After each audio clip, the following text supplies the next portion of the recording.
One. What's going on, guys? It is Painkiller already, episode 135. And tonight we've got a very special guest. We got Steve Love with us. I've been watching Steve Love's YouTube videos for a while now. He does some really cool voice acting. And you may have noticed, I'll get this out of the way right now, Wings has died again. So He's dead again. For real this time. God damn it, Wings. We're not going to focus on that. Once, you know. So, can we talk about... Everybody go to his channel and tell Wings to stop dying, please. Stop dying. Knock it off. No, so, all right, let's bring this out. I took a lot of heat because anytime anything happens on the show, it's all my fault. I kind of accept that. It's on my channel. But, and I was part of the gag. But everyone fussed that death was not funny, that it was not something to joke about. Did you guys see any of that or catch any of that, Saint? Lefty. That's bullshit. Those people can kiss a sick monkey's wet ass. Yeah, stop being a little bitch. It was hilarious. It was great. A funny joke.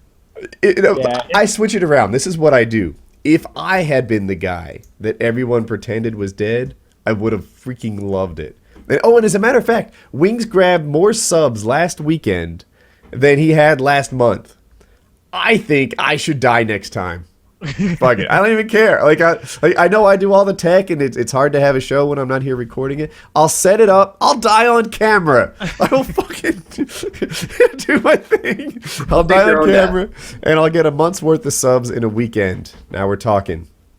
No. Yeah. And how does Wings celebrate that? Not uploading. You know, he has all these new subs who are like, either rediscovering him or checking him out or whatever. And, yeah, now he's not uploading. And I'll say this. I guess I can understand. I don't blame you too much for believing us when we said Wings was dead. But all you got to do is look closely if you're watching the video. And Woody and Lefty are doing their best not to crack up laughing. We're joking about not paying the man his cut. And we're joking about raffling off his YouTube channel now that he's dead. Yeah, I know. It was pretty obvious to most people that we were joking. Although I will say that... Oh, go on. Did you have more? I will say this, and this is something I don't like. Whenever someone thinks they know someone that nobody else knows, they love telling everybody. I hate that shit so much. They're in there like, he's not dead. He's not dead. Hey, he's not dead. Hey, guys, not dead. Not dead. Not dead. Fuck up. It's funny. Do you think we want you to tell people he's not dead? Obviously, we're trying to play a joke on people. Stop ruining the joke. You can't, you can't tell the internet what to do. No, they're gonna. I don't expect it. I'm just letting you know you're a dick when you do it. Well, all right. That was funny. It was good. It was comedic gold. We couldn't have planned that any better. The way he showed up. Yeah, I know. The show and we all freaked. That's beautiful. It was so good. And for people that don't know, with the exception of me, when somebody talks, their face goes on the forefront. That's how they get the big thing. If Kyle were to say something right now, he'd take Lefty's spot on my screen. And because it was just Lefty reacting, then Burnsy reacting, then Lefty reacted, it was just all bouncing back and forth. It was so good. It was so good. I wish I had put a halo on him in post. I wish I had thought of that and had him come back as an angel with his little ring and his response, because Kyle played on it, he's like, how long were you unconscious? And Wings didn't understand, but he was like, I don't know, about 12 hours. Yeah, because Wings overslept the show. That's how it all got started. And then after the show ended, we told him to tweet out that he was going to work on his desk, as part of the gag, and then not say anything for a while. And people are still mad at us for playing a joke that's quote unquote not funny. And it's no, it was funny. It was funny to us. It was funny to Wings. Wings is doing fine. So if you're butthurt by that, you're a stupid ass bitch.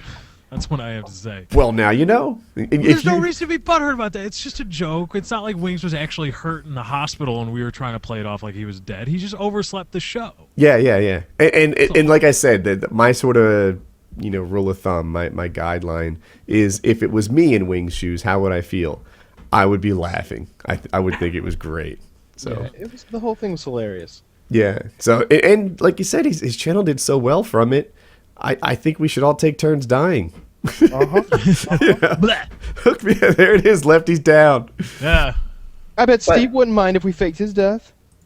Well, I mean, I wouldn't mind at all if it gets me more views. But how am I gonna why would people all of a sudden start subscribing to my channel if I'm dead? Because I'm the only guy on it. I'm the only guy who makes content. That's a good point. I don't know. It would just get you a lot of attention. To me, they'd be like, "Oh, well, what's the point?" I'll just watch you know what was kind of cool, like coming from the whole thing? A lot of people stopped taking him for granted. And by that I mean a lot of people sort of went through the emotions they would have gone through if he was dead and realized how much he meant to them. Mm-hmm. Which is kind of a neat thing. Thing, like right? a lot what'd you say? Well, isn't that a good thing? That is a good thing. Yeah, for sure. Like I think that a lot of people sort of recognize the value that he brought, how important he is to them, and like, I don't know, analyze the feelings they had toward him and the positive stuff that maybe they wouldn't have if the joke never happened. So I thought it was awesome. And he found it funny too. When we told him about it, yes, he was into it. He was like, "Okay, I'll play." And he Skyped me later, and he was like, "Dude, I want to tweet so bad, but I know I can't." So, if nothing else, we kept Wings off Twitter for like 12, 15 hours, and that's a blessing for everyone. So anyway, for all you guys who were totally butthurt over it, you should probably click off. There's more inappropriate jokes coming. Absolutely. Was that even? What is it even inappropriate? I thought. No. How is death inappropriate? Some idiot out there would be like, "Hey man, can't joke about death, man. You don't joke about death, man. My grandma's dead. My grandma's dead, man. Don't make that joke, man. Mm-hmm. Can't go there. Some things just aren't funny, man." I don't know. All my grandparents are dead. I'm old. Yeah, mine too. Yeah. So, yeah, people do that. And Wings will someday. Yeah. Yeah. It's gonna happen. Do we need a new topic? Let's talk about Steve Love. Okay. Because Oh, really? All right. yes. Yes, because I feel like you are an interesting topic. I have wanted you as our guest for like a month now. Oh, So- Steve, let me tell you, he's been man crushing on you for a while now, you know? Yes. And so, like, I wasn't familiar with your channel. And he'd be like, "Yeah, I got this great guy, does impressions, he's fantastic." And everyone's like, "All right, so that's a direction." And then every week, Kyle's like, "We got to get Steve Love. We got to get Steve Love." And now we made it happen. Yes. So Steve, how long have you been doing impressions and that sort of thing? Well, I've only been making videos for like a year now, but I've been doing impressions all my life, really. Like when I was a kid, I would fucking quote I'm sorry, wait. Aladdin. Could you tell us this story as Joe Pesci? All right, so I was doing impressions from a real young age. You know what I mean? It was like something. It was like it was calling for me. You know, like I would do it for my friends, and they'd be like, "Oh man, how's this? You doing that? So funny. What? How do you do that?" I'm like, "I don't know. How do you guys not do it? Fuck." So like, I don't know. I just started doing it. Wow. Yeah, one voice after another. With time, it's just something that just comes to you. You know. It's Jon Snow. As did you say, Jon Snow? Yeah. Man of the match. Pillage and plunder. You know, men have been. It's not exactly helping out with the ladies, that situation. But You know nothing. you know. Oh, you know nothing, Jon Snow. Yeah, you know nothing. You're a fucking wildling. I was raised at Winterfell. I have an education. You don't know nothing. You don't even know what a windmill is. That's from the most recent episode. Kyle doesn't get your joke. No, I don't get the Something, joke. yeah, you have to be on. Yeah, you got to be on point with your Game of Thrones watching, Kyle. We're all disappointed. It's been a long weekend. Could be up to date, man. What's your favorite impression to do? I find myself doing Gollum a lot. When I if I'm joking around with my friend having an argument, I might just go like, Where would you be without me? Okay, damn. like, you know, I like Gollum. That's probably my favorite one to do. Nice. So anyway, I don't know. What you got? What is your favorite, Kyle? Seeing as you have such a man crush. I liked. Totally sold Kyle out. I liked when you were doing Forrest Gump, reading 50 Shades of Grey. You're talking about locking the sex. My favourite. Yes. My favourite. Christian Grey will always be my favourite mistake. I had never, so I knew that 50 Shades of Grey was a thing. I knew that it was like a dirty book for women, but I didn't realize I didn't read it, for the Yeah. record. I didn't actually read it. You read some I found an excerpts, article though. that had. I found an article that had the dirtiest excerpts from it. And that's what I it read. is absolutely filthy. It Yes. is. It is absolutely filthy, and there's all kinds of like S&M and dirty sex, and it's very visceral. Dude, Very I told my wife about the book because my wife reads romance novels all the time. And before I was married, I didn't know what these romance novels were, right? Like you see women walking around and you know what a romance novel looks like. Roughly the size of it, the thickness of it, and it has like flowers and Fabian or Fabio on the cover. And you're like, oh yeah. I did not realize all these girls were reading porn out in public all the time. They call it mommy porn. It's right there with penthouse letters. Like I've read the excerpts, and I mentioned They're experts on this subject. Are they? my wife is an expert on the subject, and I mentioned 50 Shades of Grey to her, and apparently she read 50 Shades of Grey before it was cool. She was up on top of that stuff. She's a hipster when it comes to erotic novels. She's a 50 Shade hipster, yeah, apparently. So, yeah, she's all about it. So, yeah, and I don't know. And by the way, all these things are told from like the woman's fantasy thing. So a lot of times stuff happens to guys that you wouldn't want happening to you, probably. Like what? Like pegging or something. Like What's What? pegging? What is pegging? You guys don't know what pegging is. Kyle, help me. That's Sounds where unpleasant. that involves a strap-on. It does. Oh. Yes. And yeah. So anyway, like stuff like that is He bucks happening you in the ass, is that what you're in saying? her books Yeah. all the time, and I'm not knocking it if that's your thing, knock yourself out. But it's just At first, you I'll wouldn't- admit, when I had that horrible reaction to it, I thought it was sounding. I thought you were talking about sounding. Which Oh, is that's sounding. screwed up too. yeah, That's messed sounding. up. I'll take pegging all day over sounding. Yeah. Is- No. all right, so- peg so- me the fuck up. Yeah. Sounding, not happening. Yeah, bring Peg me on the all- pegs. So for the viewing audience out there, so sounding involves the insertion of an object into the penis, in your pee hole for sexual. Look at Steve's face. Look at Steve's face. That was awesome. It involves inserting a object into the pee hole. Now I have seen pornographic materials in which this was some sort of special device made for that. I've seen like pencils and writing devices used, and I Knitting once needles. saw knitting needles, and I once saw a plastic fork used. Oh, I've yeah. only seen two things in my experience with this, and they are knitting needles and golf tees. Yeah. So apparently it's very pleasurable for the man, but I will never it's like- find out. I don't used think it's golf tee? pleasurable. A used golf tee would give you something with the pesticides and stuff. It would kill your sperm. One Oh, good. time as a young child, and I'm like young and innocent at this point. I'm gonna call myself 6 or 7. It's still pretty innocent. I experimented with it, and there was a bathtub scenario going on, and I don't know if it was the insertion that hurt unbearably or if it was like soap or something that was like stung. But I cured my pegging fantasy at that age. I just totally not down for pegging. Yeah. No, That's not sounding, pegging. that's I mean sounding. I mixed it up. So pegging. I had involves- pegging on my mind.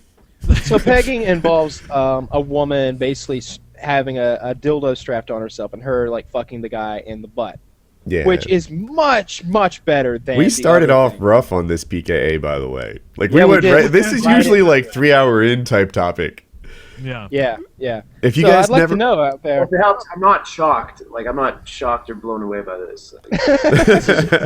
well, it's not just you, like the viewing audience. For you guys who never watched the second half of the show, this is what you're missing. Yeah. Pretty much. Yeah, Except basically at that point we're all just like this. yeah. It's So what do you think it's like to get plowed in the butt? by your wife? I want to know in the comments box, would you rather be pegged or sounded? This is a quality question. Sounding is the penis insertion of a device, and let's just say for the sake of argument, it's a golf tee. And she's going to work it, too. A used golf tee with pesticides on it. Yes. Oh, goodness. A Monsanto-laced golf tee. And by the way, click on like. We've been making 4 or 5 hour shows for months now. Hook me up with the like, would you? Yeah, oh God. Yeah, God. It's the least 4 you can shows do. with no breaks? That's a pain in the ass. We killed Wings of Redemption for you. What more do you want? You guys been asking for that And we for brought him years. back from the dead. Yeah. And then we killed him again. Yeah. There's a lot of effort we're going through. You can kill me if it'll help your ratings, We could Yeah, write on it'd that. get you some subs, apparently. Yeah. So you, like for an hour, for like 30 or 45 minutes, it's got to be dead. You just die, and then you come back for like the end of the show before you leave, and then we'll hook you up with subs. That's how it works. That's how it works. Okay. Do we need a new topic? Because Yes, I'm dying sir. to talk about this. Angelina Jolie just opted for a voluntary double mastectomy. I just heard about Mastectomy. read that today, I'm sorry. Thank you. I mispronounced that my whole life, but yeah, mastectomy. That is messed up. And so the reason she did it apparently isn't because she had cancer. It's because it turns out she has a genetic mutation that makes her very likely to eventually get breast cancer. Her mother died from it or something. Yeah. So she went ahead and just, for those who don't know, had both of her breasts removed. She's I got don't mean to fake sound like ones a now. She's got misogynist. prosthetics. Yeah, but the nipple never comes back, my friend. Wait, don't they save the nipple? I don't think they saved the nipple. I heard this. Form a nipple. You can create a nipple. I need to know. This is very important because if she got fake breasts and they saved the nipple, I don't see this as a big deal at all.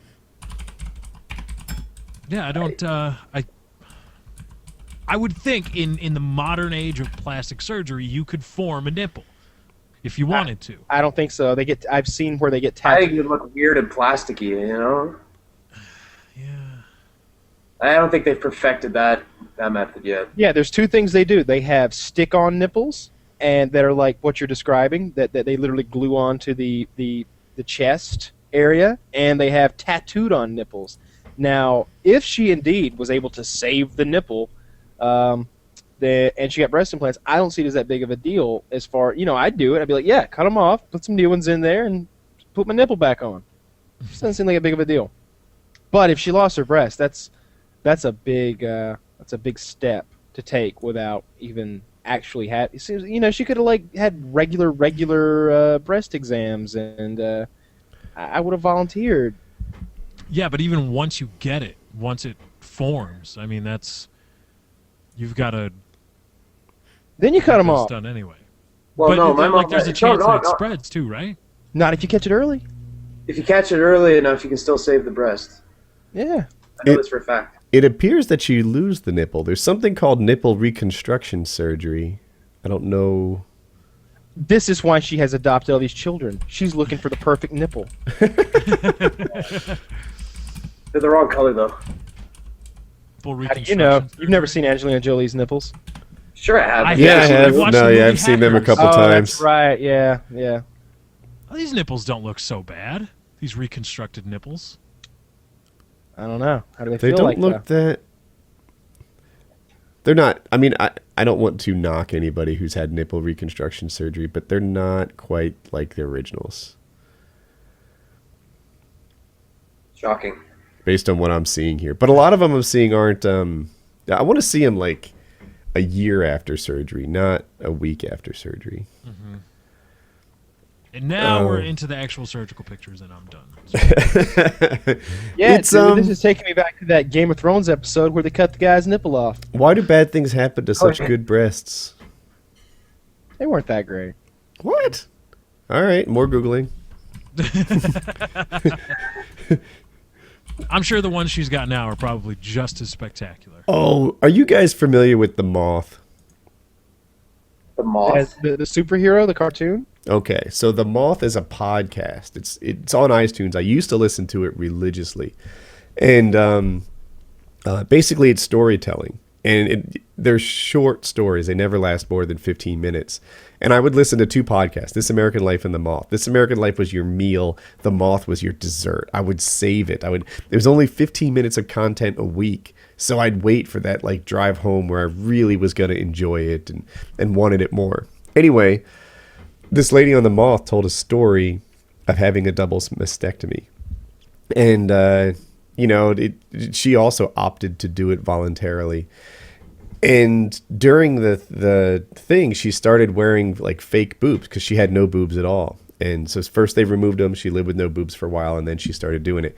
And as she lived with no boobs, she'd wear bigger and bigger and bigger fake boobs and just keep going and going and going. And she got like inflatable boobs, and she would just like, she had bigger boobs than she ever dreamed of having. And as she was going into surgery and the doctor was going to give her new permanent boobs, there she is in her like anesthesia drug-induced like stupor, and she grabs the doctor by the tricep on his arms and looks him in the eyes and says, "Go big, doc. Go big." And she rolls out. This is like a really thin, small woman, right? Like low body fat, small in every way. And now, that ship carries a lot of sail. And and she was just excited about the way the whole thing worked out. And it was also good for her like therapeutically because she had fun with her new body. So how big are we talking? Do we have like a size? Or so she was a little woman. She wanted to look what, double E's or something? You know what I learned, and I didn't know until recently, that cup sizes are not a constant. So the boob size on, say, a 32D is much smaller than the boob size on like a 38D. Yeah, so it's every inch bigger than the area below the breast in circumference is a cup size. A, B, C, D, D, E, E, F, F, G, G. Wait. Say that again at the start of it. All right, so you would take a tape measure and measure around the breast, around the nipple to the back, and that's one measurement. And then you would measure the area right below the breast, and then however many inches the difference is a cup size. But that would imply that the boob size is the same. No, because the measurement changes. 32A, 34A, 36A, 38A. But you're still just doing a 1-inch boob on top of the chest being like the rib cage. But it's still bigger. That's how it works. I'm like, Howard Stern taught me this. He knows no wrong. Okay. But I mean, I just want to know if she went for something like comically He's large. right, actually. But there's something going on. Cup sizes are definitely bigger as you expand the chest. So, no, she wasn't comically big. I think she was just like porn star big. Oh, okay. Yeah. And small, like everything else. So she was fit and like a porn star, I suppose. And she dug it. And that was her new look, and she rocked it. And you go, girl. That's my opinion. Good for you, random. Yeah, random big titty double mastectomy victim. But yeah, she learned. Apparently, there is a way to test. Kyle, you might know more about this. You called it a gene deformity. Is that what you said? Yeah, she had a gene mutation that made her very likely to eventually get breast cancer. She didn't have anything wrong with her. Yeah, this woman on The Moth had the same thing. And her percentages, I remember being 80-something. Like there was an 80-something% chance she was going to get breast cancer. And it's just sometimes a much smarter decision to get your double mastectomy while you're healthy and never get cancer than to try to beat cancer and get the surgery and go through the whole ordeal. So I wonder what that does for women, like it would be for men that are castrated. Don't have that. Did you say castrated? Because the testicles produce testosterone a little bit, right? Yeah, a little bit. Yeah, you threw that out there. That's their main purpose. So like with that gone, men are different in a way. Yes. And I'm wondering, is that the same for women? Not No. Testosterone, obviously. Is So Right. breasts don't really do anything other than They're feedback. purely ornamental, but and I mean I don't mean to objectify women or anything, but I think there's some truth in that having boobs can be wrapped up into many women's like sense of self-worth, and if they were just like cut off them, they'd be unhappy about it. They'd feel like they weren't as pretty as they once were, or they weren't as attractive as they used to be. By the way, the only person who's going to have an issue with what you just said is going to be some like uptight dude. Every girl who heard that is like, yeah, I love. They're like, they're cupping their breasts right now, going, I love these. Why would I would hate to lose them? And I completely see where they're coming from. I love them as well. Yeah, some dude's like, don't you identify women that way? It's wrong. It's wrong.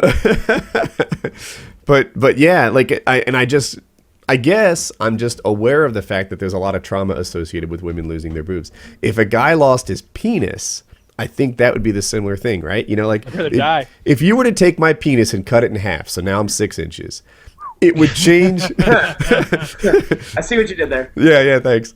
It would change the way I think about me, right? Like it would, like I don't know, I would feel differently. I even though it functions the same, even though I've still got my testicles there giving me hairy legs and my voice and all the things that they do, if you were to just chop my length in half, I'd still be able to pee, I'd still be able to have sex. But what if we took your calves? Oh no. Yeah, what but like if you took your calves and you literally had no calves at all? Oh man, I'd be like John Jones. Yeah. I you know what? It would bother me. I would miss my calves. I like them. Show the calves off for the new viewers. I don't know if I can. Yeah. All right. So we'll climbing up on his desk. All right. Look, first of all, let me just say I'm an expert at teaching women how to undress on camera. So what you want to do is rotate your chair about 90 degrees. Yep. Now bring your knee to your chest. Jesus. And extend your foot. There you go. Bam! Look at those. I don't know if the cameras... Yeah, we're getting it. We're getting it. Are you? I'm not sure. Put on a show, baby. Less face. Hold on. Cap up, face down. I really feel like they're not being. They're not. You're not putting any load on them. Yeah, so. I swear to God, my calves are magnificent, and they're just not being captured properly. No, they're not. I want to stand on the desk. I do but the trouble is that this desk is under a loft bed. I know. You're gonna have to get like like your Gollum and kind of like. Or no, you can stand up and rest your calf on the arm of the chair.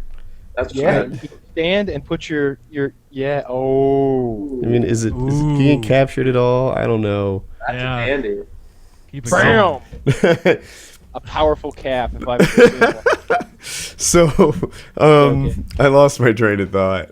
Anyway, the double mastectomy. What I was trying to say is, I think the problem is as much the loss of their ornamental value and the sense of self-worth alteration that has, as much as it is anything physical. Like, I think that's the trauma. Yeah. Who's the other actress that had that? She was Kelly from Married with Children. Oh, Christina Applegate. You're right. She did have that. Another pair of beautiful breasts lost to cancer. You know what Christina Applegate did well that very few Hollywood actresses do?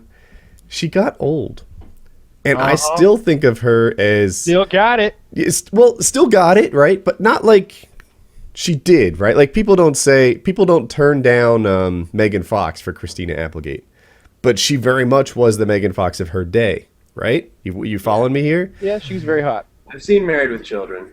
She was quite a sight. She was quite a sight. And she's still lovely and classy and nice. And you want good things to happen for her. And you like Christina Applegate. And if she were in a movie, that would be a, check mark in its favor. If I see her name on the billboard, I think, oh, cool, I'd like to see her again. That doesn't happen. I think it's very difficult for actresses to get older because, it seems like so much of their success has to do with how good looking they are. Whereas it's easy for actors to grow older. They have it easy by comparison. Mm-hmm. And people are going to make it sound like I'm the bad guy in this because they love to hate. But yeah, that's just how it is.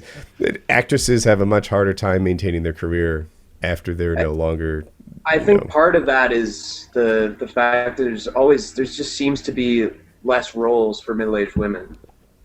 It's like most roles in movies are male, and then you have the female lead who's always young and attractive.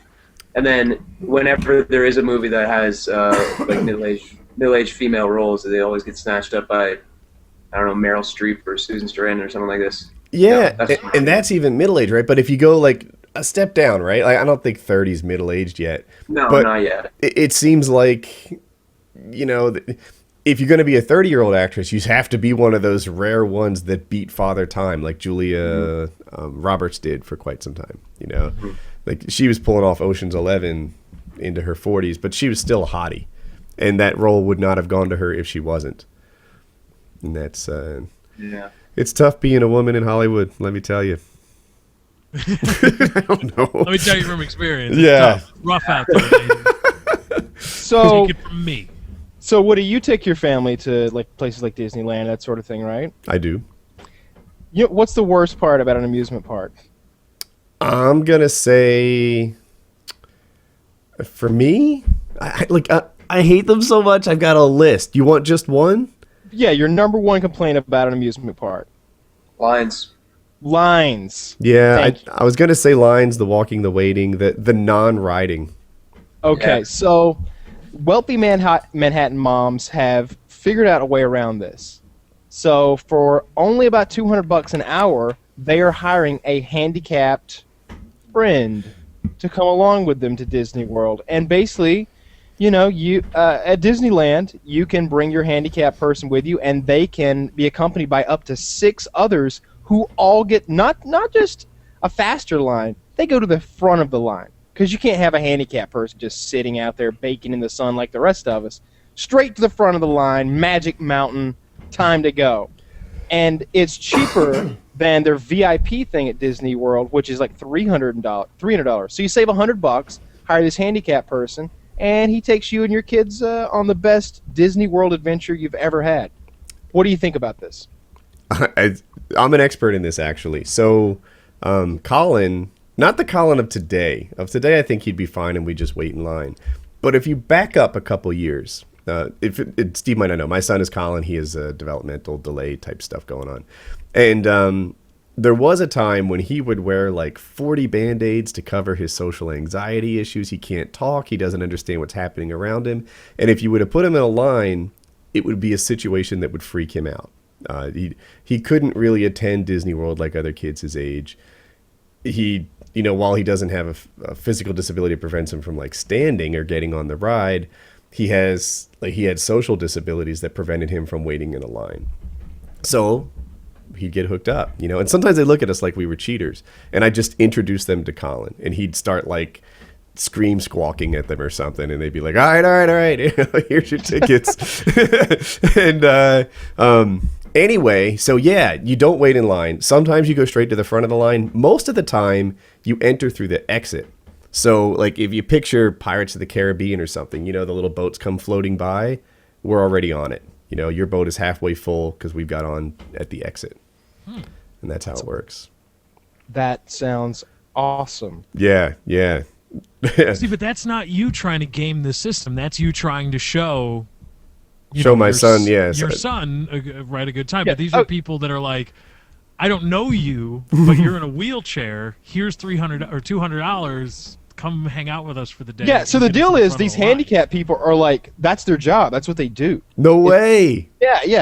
Maybe I didn't make that clear. Yeah, No. like this isn't like finding a random handicapped person. This is a dude who like is like selling this service, and he's in this inner circle of wealthy people who are willing to pay $1,000 a day, you know, not to wait in line at Disney World.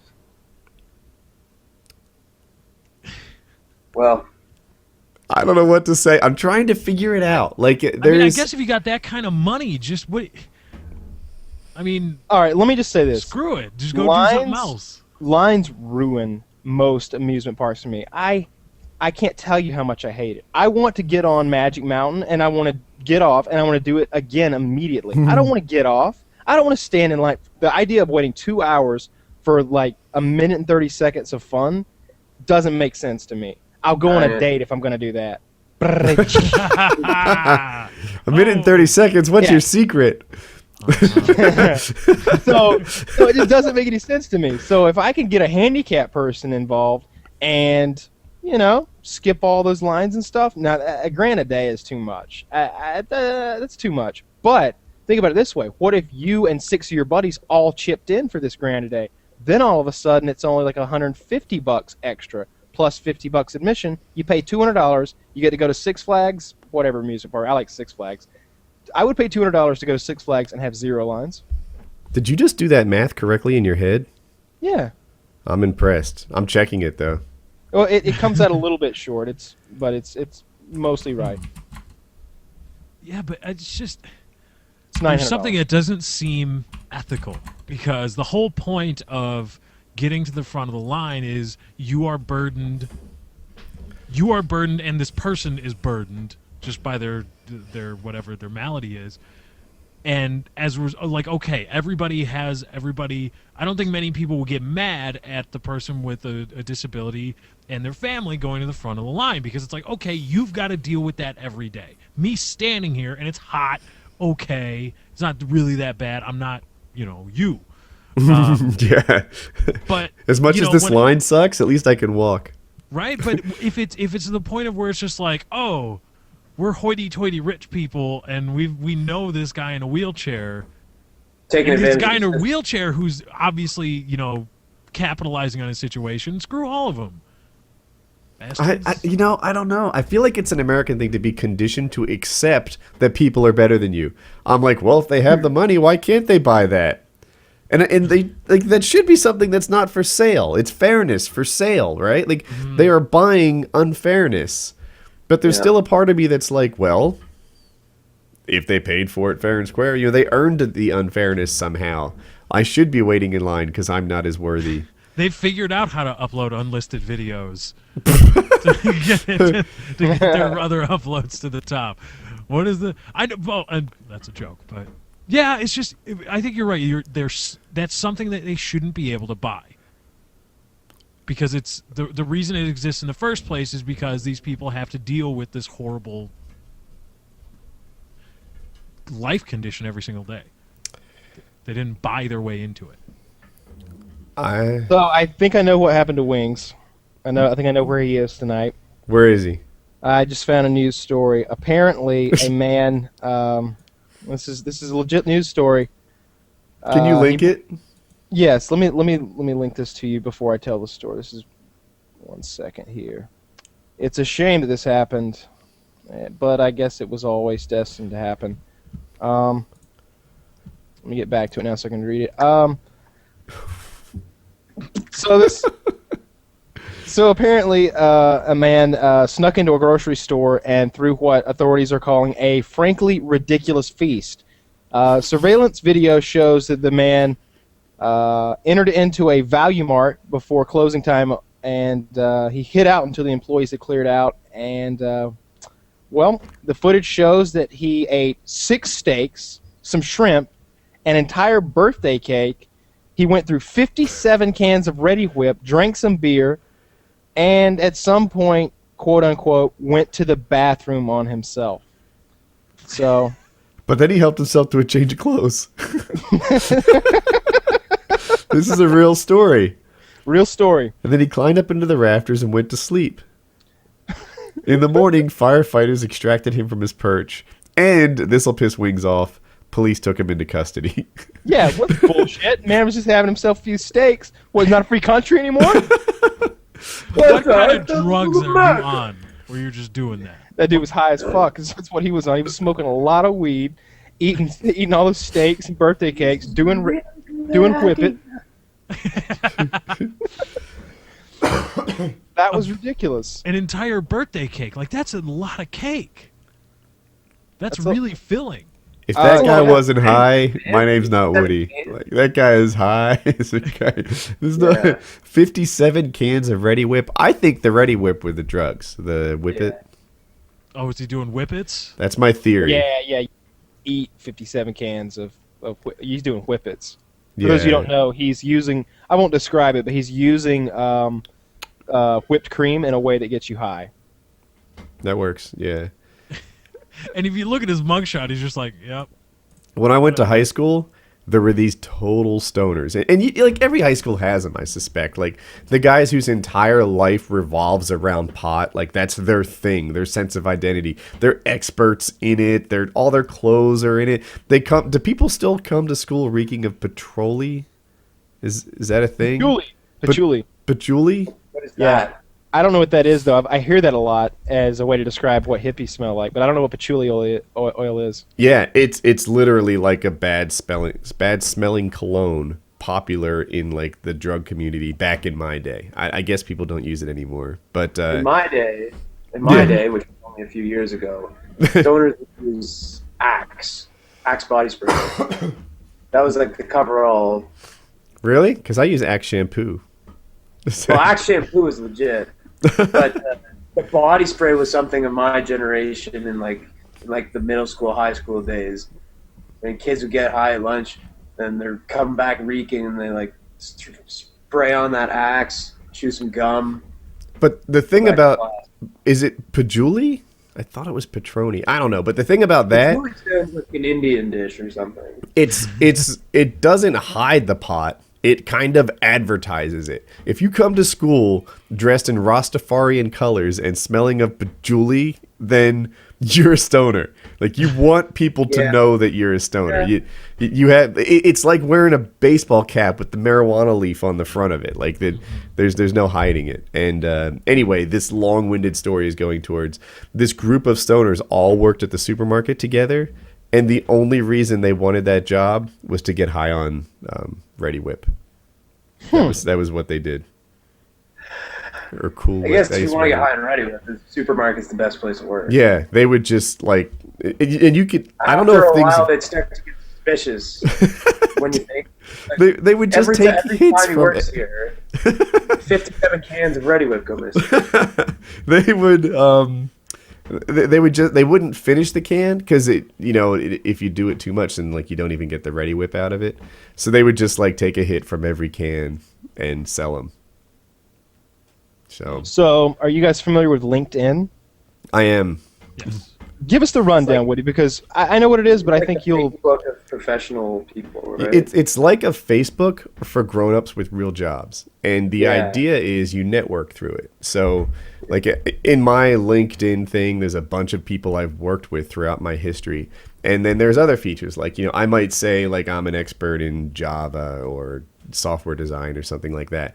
And then my coworkers will go and ratify like, yep, this guy's great. This guy's great. They'll endorse you. Yeah. And that's what LinkedIn is. And if I'm ever unemployed, which I guess I am, I don't know, but like if I'm ever unemployed and actually want to be employed, then I have a whole like list of people that I could like email and say, do you have a spot open? People who worked with me before who presumably would want to work with me again. So LinkedIn has asked that prostitutes stop using their services. They don't like it. That's bullshit. I know, right? I want to know who gives the best hand job in San Diego. Exactly. I want to see, how awesome would it be if there's some, like, I don't know, music producer or computer programmer who endorses her hand job skills. Yeah. like, Incredible hand job, best I've ever had. A little Fingers to the toothy, goddess. a little toothy on some of that other stuff, but the hand jobs are first rate. I want to see that on LinkedIn. So apparently that's a thing. Yeah, quit being all, uptight about it, LinkedIn. But LinkedIn, it's like professional though. So they're like, what do they? The oldest profession. Mm-hmm. Mm-hmm. You know what? I have news. Please. Who is it? What's the website? Stay wets longer. Stays wet longer. Stays wet longer. That's what it is. They got back. They contacted my agent, and yours truly should be getting some products to test out, see how it works. We may have a sponsorship coming our way. Yeah. Nice. Dude, yes. I'm so happy about this. Yeah. I'm literally holding a bottle of it right now. I'm so happy. You have it next to you. That's where I keep it. That's Kyle's masturbation chair. Absolutely. This is where I jerk it at. This is where I have my sex. So Steve, in case you don't know, my favorite sexual lubricant is called, what is it, Woody? Stays wet longer. It's called Wet. Okay. Actually. The And their website, though. Their website is stayswetlonger.com, and it is by far the most superior platinum lubricant known to mankind. NASA is going to begin using it on the space shuttle. It's incredible stuff. That's not true. And Maybe, we don't know. Astronauts are fucking each other on the space shuttle. Allegedly.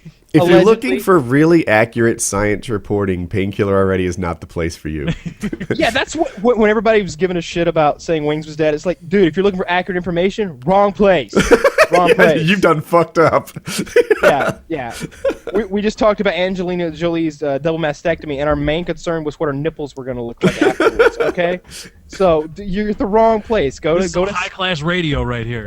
Yeah, if you want accurate information, go to Fox News. Yeah. Don't go to Fox News. Don't go to Fox News. Oh, but I've got some Fox News like tell you about news stories. before it Not even happens. CNN. Man, all right, I need to write this down so I don't forget the Fox News shit. I want to talk about that.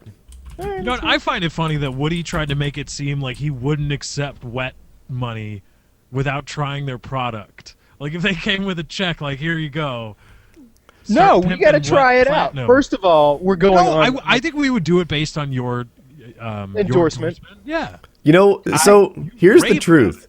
On my channel, like when I really associate like my quote unquote brand with a product, I do expect them to be the best. And I really do only partner with them. You know, like I've got a product right next to me that I haven't tried yet that I'm holding off on endorsing until I think it's the best. The way that I work with each of these things is they're the best according to me, and I will either partner with them or be a customer. Like it's their choice, and I'm not going to sit there and pimp the second best. Although for Painkiller already, I might make an exception. I'll fucking pimp anything. No, Come on in. Doors are open. I swear to God. So I ran out of personal lubricant recently, and my partner was over here, and she was like, "What's this? What's this KY warming gel? What is this shit?" No. We had to go to Walmart and get some wet. Oh, they have it at Walmart. Oh, they do. They do. Oh, I thought it was online only. They've got it at sex shops and Walmart and probably CVS. You know where they're gonna have it soon? In my fucking mailbox because it's on the way. Yeah, it's seriously the it's so much better than KY. It doesn't get sticky. Like this stuff like once you're done with your activities, you can just wipe it off of your body with a towel or something. But it's not, when you wipe it off with a towel, is it still there? No, it leaves no residue. That's my favorite part. So with like KY warming gel, it's sticky. If you put KY warming gel in your palms and rub them together for, let's say, a minute and a half, it basically turns into a tacky glue-like substance. It's a little slicker than glue. No, it's sticky. It's like your palms would be stuck together. It's like. But it's almost like hydro-locked, though. Like it's still a lube. It's really sticky. It gets really sticky to the point where you could easily glue science projects together in the early, if you're like a first grader making one of those macaroni castles or whatever, use some KY. Yeah, if you're making macaroni houses, KY is the lube for you. But if you're getting it on, you want some wet platinum. If you're making macaroni houses, If it's on PKA, it's the best. I'll share because we do that on PKA. We use Astroglide in this house. Like I should say, I use it. I act like it's a family thing. It's not. No. My wife and I are pretty much Astroglide people. We like it more than KY, and I've just taken to showering after sex. Like dude, it's everywhere. So. If a towel would get me clean afterwards, that would be a magic feat. We'll see. I'll report back. Oh, please do. Oh, yes, Specifics, details, all of it. We want to know. I'm glad Wings isn't here because he would make this so dirty and awkward. Oh yeah,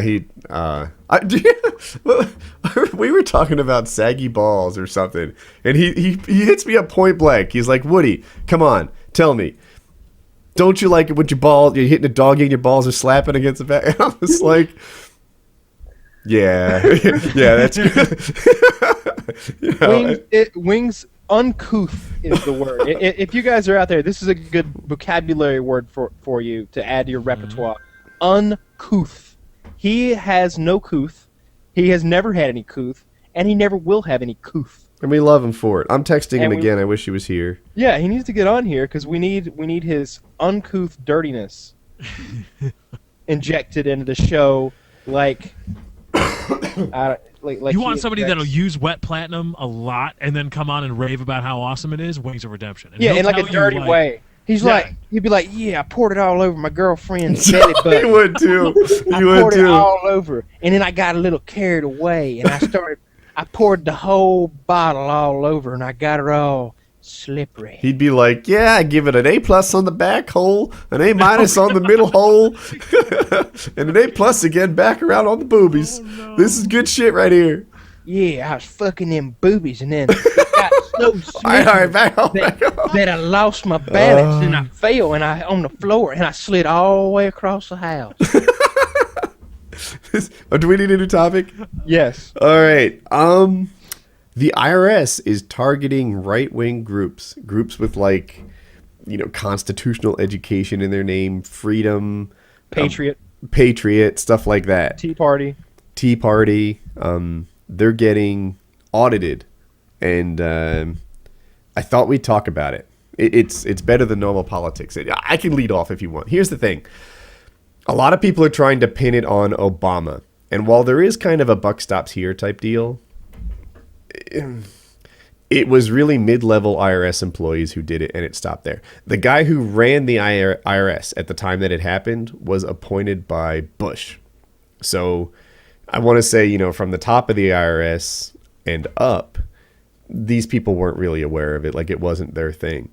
But somewhere in the middle of the IRS and down, right-wing groups were actually legit kind of singled out to be audited to see if they really enjoyed a nonprofit organization's tax advantages unfairly.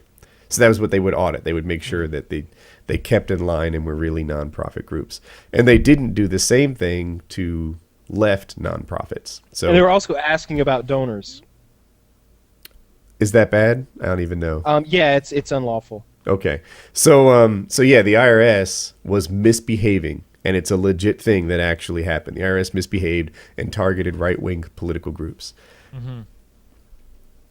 So here's what's going on in my head. And I'm a gun rights guy. People know that, I think, who watch the show. It's like when the government says, look, let's bring in like gun registry. Let's bring in this. Let's bring in that. I promise we'll behave. We won't be bad with this information. We won't start targeting or treating people differently based on the fact that they're gun owners or based on the fact that they're multiple gun owners.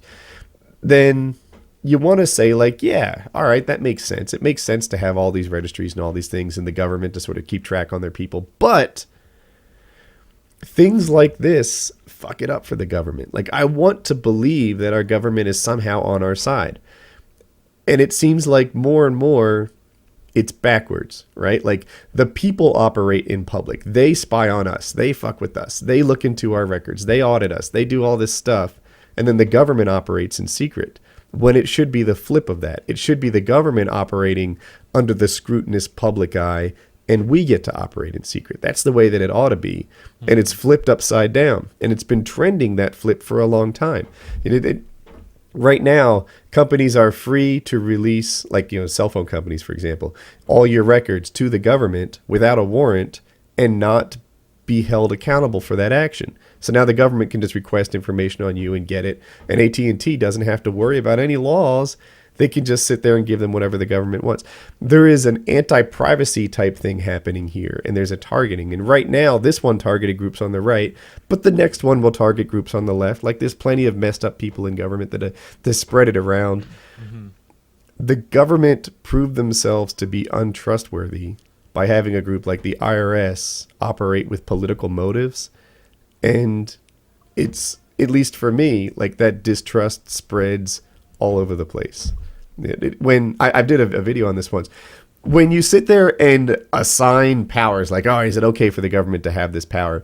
Don't just say like, oh, I love Obama, or I love, pretending Romney won. I love Romney. It's cool. It'll be all right. Let the president declare martial law and keep you in your house and whatever. Let them force you to keep troops in your bedrooms or whatever, because this is my guy and I want to give him that power. But the thing is, it won't always be your guy. The next guy might not be. What if your absolute worst nightmare is Hillary Clinton winning the election. That could happen in 3.5 years. If your absolute nightmare is Chris Christie or, you pick your guy, Rubio, that could happen in 3 years. I don't know. It frustrates me, even though I'm no big fan of the Tea Party, to see them targeted because it reminds me I can't trust my government. And I think, you know what works well in this situation? Just unilaterally distrusting everybody in government. That's what I found works for me. Regardless of party, regardless of partisanship, if you're in the government and you are supposed to have some kind of power over me, I don't like you. I don't know you, I don't like you. It's on you to make me like you. Like, I know Wings would, and now Wings could launch in if he was here, about police officers, but that's the same kind of thing. You are given the figurative badge and gun, not just police officers, but things like the IRS. The IRS has, they can charge you with crimes, serious crimes, and put you in prison. And they're not a police agency, they're just the IRS. And there's all kinds of government entities that do that and have that kind of power. The FBI guy that, let it slip like, oh yeah, we can just go get phone records from whenever we want. We've got it all. There was a recent one. Was it the FBI who got all the phone records of Associated Press journalists? Do I have that story right? Yeah, I think that was it. They were looking at the phone records just because they wanted to. You can't do that. You can't do that. You can't just fucking look into what journalists are doing. Like, a free press is a big deal, and they're just snooping. Just looking around. Want to know who you're calling, press, member of the press? No, you're the government. Like, you're the last person. It's better if I look at it as a nobody than to have the government look into getting records on press like that. The IRS, you said it, they can charge you with crimes. These corrupt IRS people are very much like a corrupt FBI or police organization that's just messing around with people because they don't like their political beliefs. It's a big deal. I don't know where it goes up to. Somebody should go to jail. Absolutely, people should be going to jail for this. I don't think Obama should be impeached. I think he had no idea. I bet he's like, oh my God, why do these fucktards work during my term? Right? I think that's his thought process on this. But someone should go to jail for this. All right, I don't know if that topic fits our demo. We lost Kyle. See, but that's the problem, though. That's a problem, though, because the whole idea of, oh, it doesn't happen to me, I don't want to worry about it. That's what allows it to continue. Like, the whole reason, a lot of things, a lot of markets, what people don't understand is that the consumers, the people, also have a hand in creating the market, in creating the system that we have now. The people, the ones that are on a quest for safety, I don't care if I have to be unlawfully patted down to get on a plane because that may make me feel safe, maybe not.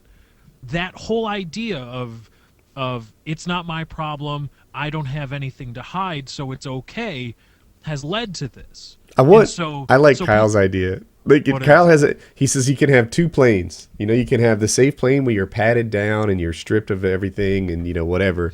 And then you could have the dangerous plane where everyone brings fucking guns and clubs and like baseball bats with rusty nails on it. And no one makes a fucking move. And there's no security line. Just go. That's called Con Air. Con Air? It's best movie ever. So good. Actually, not the best movie ever. What's the best movie ever? I don't know, but there's lots of movies better than Con Air. Oh, The Sting was pretty good.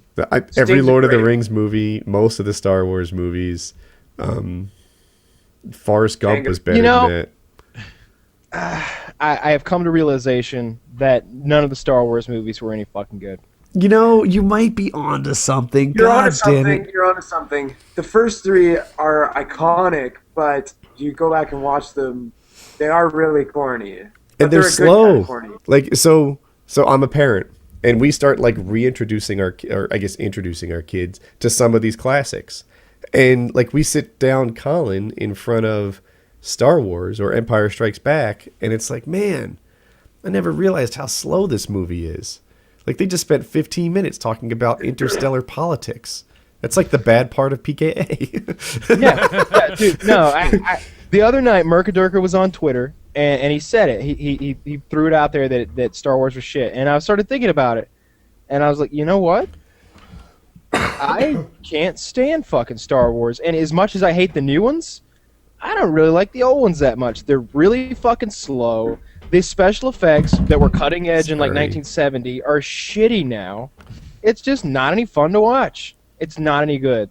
I wish Wings weren't were that here. good. I'd love to hear his take on this. I bet Wings hasn't even seen Star Wars. Wings knocked You know- my movie Oh. background, and it bugged me, dude. Like it, and he starts naming like movies from the 30s or something I haven't seen. I've seen a lot of movies. I watch them constantly. I'm a movie critic. I'm a movie fan. My father was a huge movie guy. We used to do what he called the Stanley P double feature, and he would just take us to the movies, and then we'd go to the movies the same night. We did it all the time.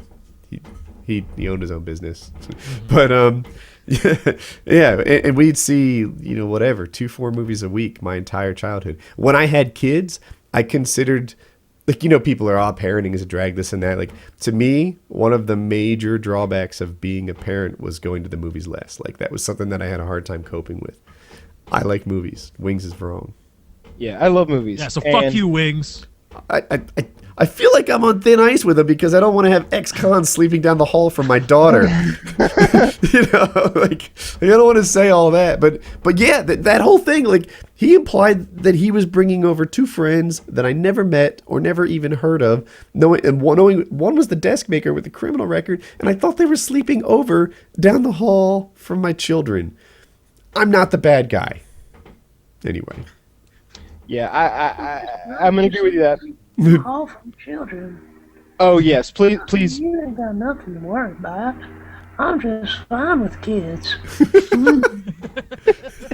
Could Herbert the pervert please say, "I'm just here to help with the desk. Leave me with the children." I'm just here to help with the desk. Why don't you go ahead and leave me with the children? yes. That's what we're afraid of. And then Jackie thought she had to entertain, and they were staying overnight. And the whole thing it's different than it really was. But yeah, what were we talking about before that? Oh, the Star Wars. movies, Star Wars. Shit, or movies or something. Yeah, Star Wars. So I think Star Wars would have made a really good 2-episode trilogy. They could have cut one of those movies completely the fuck out, cut all that slow shit out, and more lightsaber stuff. The first ones just sucked. I just don't like it. It's a great storyline. It's a great idea with the, basically like space knights or whatever. Mm-hmm. I like it, but man, it's just not a good movie. And you know what? You look at the rest of George Lucas's movies, and they're shitty too. Yeah. He's rich. You know what's the most he's billionaire rich. probably. You know what the most disappointing trilogy ever was? Matrix. Matrix. Yeah. So I'm rare in that I liked the second Matrix. I might have even liked the second Matrix more. Third one is garbage. The third one was so bad. So I watched the Matrix, right? Go ahead, Steve. Did you want to say more? Sorry? I felt like I cut you off.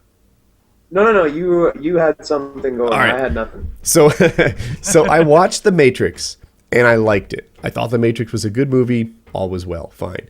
And then I started reading about like the backstory to The Matrix and the Neo's character's relation to Jesus and all this stuff. And I was like, oh my God, mind blown. And I was just so into The Matrix. And then I saw it again, and there were all these like subtle little things. And I'm wondering, like, is this movie that genius?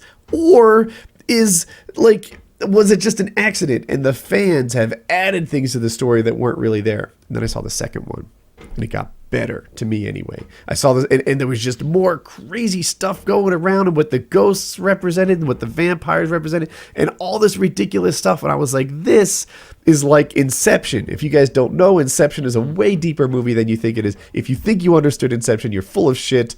See the Google talk. Anyway, then I saw the second Matrix, and it just blew my mind. I was like, this is one of the greatest movie series ever.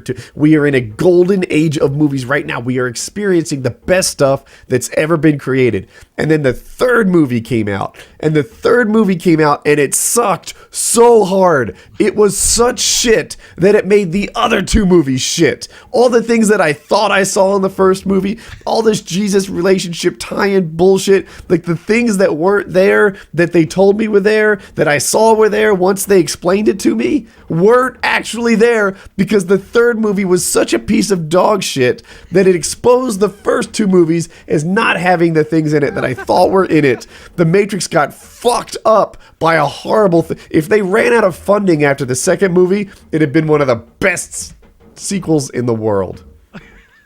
Dude, I loved it. I'll tell you what, there was a scene in the second Matrix where he's in the courtyard having that crazy fight with like 100 Agent Smiths, and he's slinging them everywhere, and he's got that pole.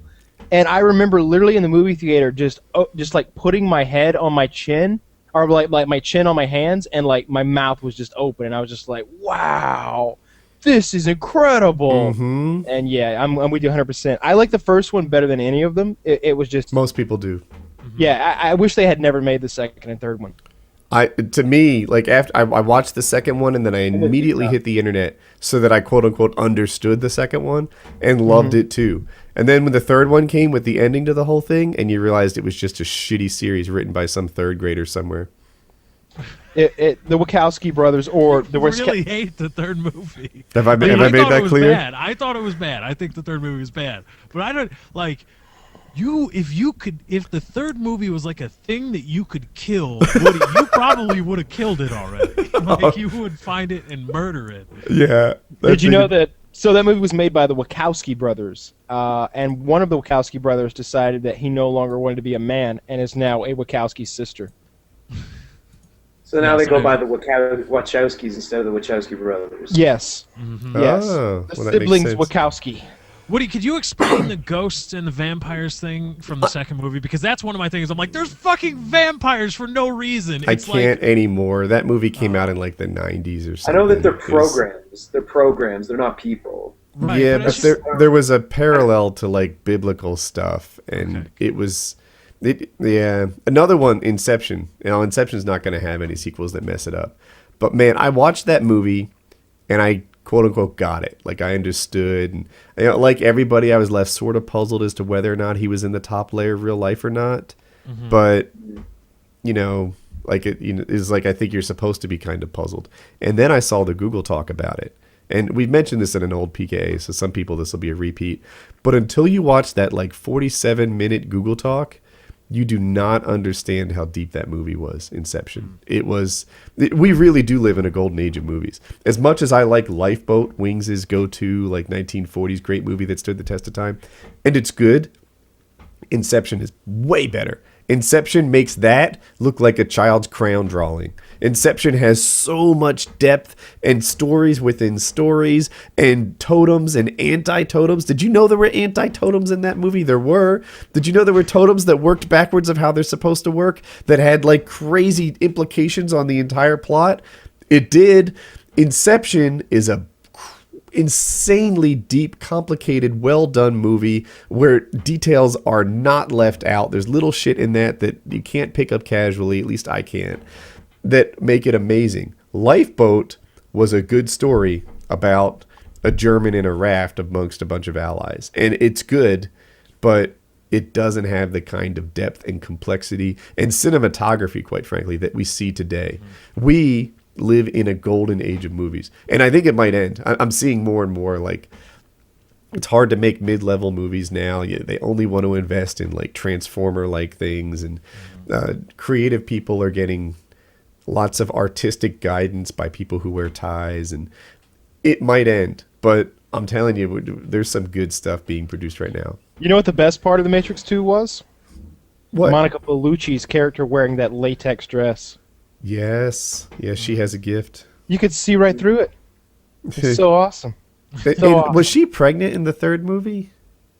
I don't know. Just one more strike against it. Unless you're into that, at which point I won't judge you. Knock yourself out. Yeah, absolutely. Monica Bellucci is fucking hot. I really like Monica Bellucci. Yeah. Oh, I got a text. Please tell me it's Wings. Oh. Is it Wings? I'm sorry I gotta do this, boys, but I kind of gotta get going. Okay. We It's appreciate been really you good coming. talking to you guys. Yeah, we appreciate you coming on. Yeah, feel free to. What is I'll be your glad to come back whenever. what is your YouTube channel? One more time for the fans. Weave WEAVE 613 Weave 613, or I think you can search up Steve Love Show. I think that'll pop up as well. And on Twitter, Dr. Steve Love, Dr. Steve Love. All right. Check them out. Nice meeting all you guys virtually, and hopefully I will see you again soon. Thanks for coming on. And have fun deconstructing Motley Crue. Yes, thank you. And All right, you guys have a good one. Hockey stuff. Yep. All right, bye. All right, bye. So, Lefty, did you help him with his branding? Oh my god. I don't mean to knock him, but if you I'm watch, not responsible for other people's shitty branding. I have my own problems with my own shitty branding. I can't be taking flack for other people's shit. Dr. Love, if you're watching this, we always give Lefty a hard time because he's like LeftyOX on YouTube. Lefty YouTube.com/LeftyOX, and then Twitter is Twitter.com/Lefty643. Yeah. And do you have a Facebook? No, I don't. Oh, well, if you're out there, be sure to steal both of those from him just to fuck him up. Oh, great. Yeah, I'm going to have to come up with a new one. Yeah, you're going to be like, whatever. Oh, they're, overly attached girlfriend? That means Yes. Lena? they're trying to figure out what OX stands for, and they're saying it's obviously xenophobic. It's just, I think I said that once. I think I said that in a oh, comment. did you? Yeah. Because so there's a Rape Squad Killas subreddit. That's every day they're talking about this show. They're just these guys are like experts. They know shit I don't know about Painkiller already, and they said it. They're making memes. You know what? Wings, Kyle, and Lefty get tons of meme love, and I don't get anything.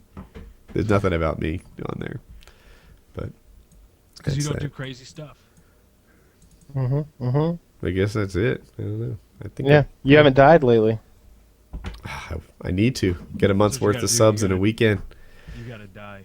I'll get on it. Do we need a new topic? Yes. All right.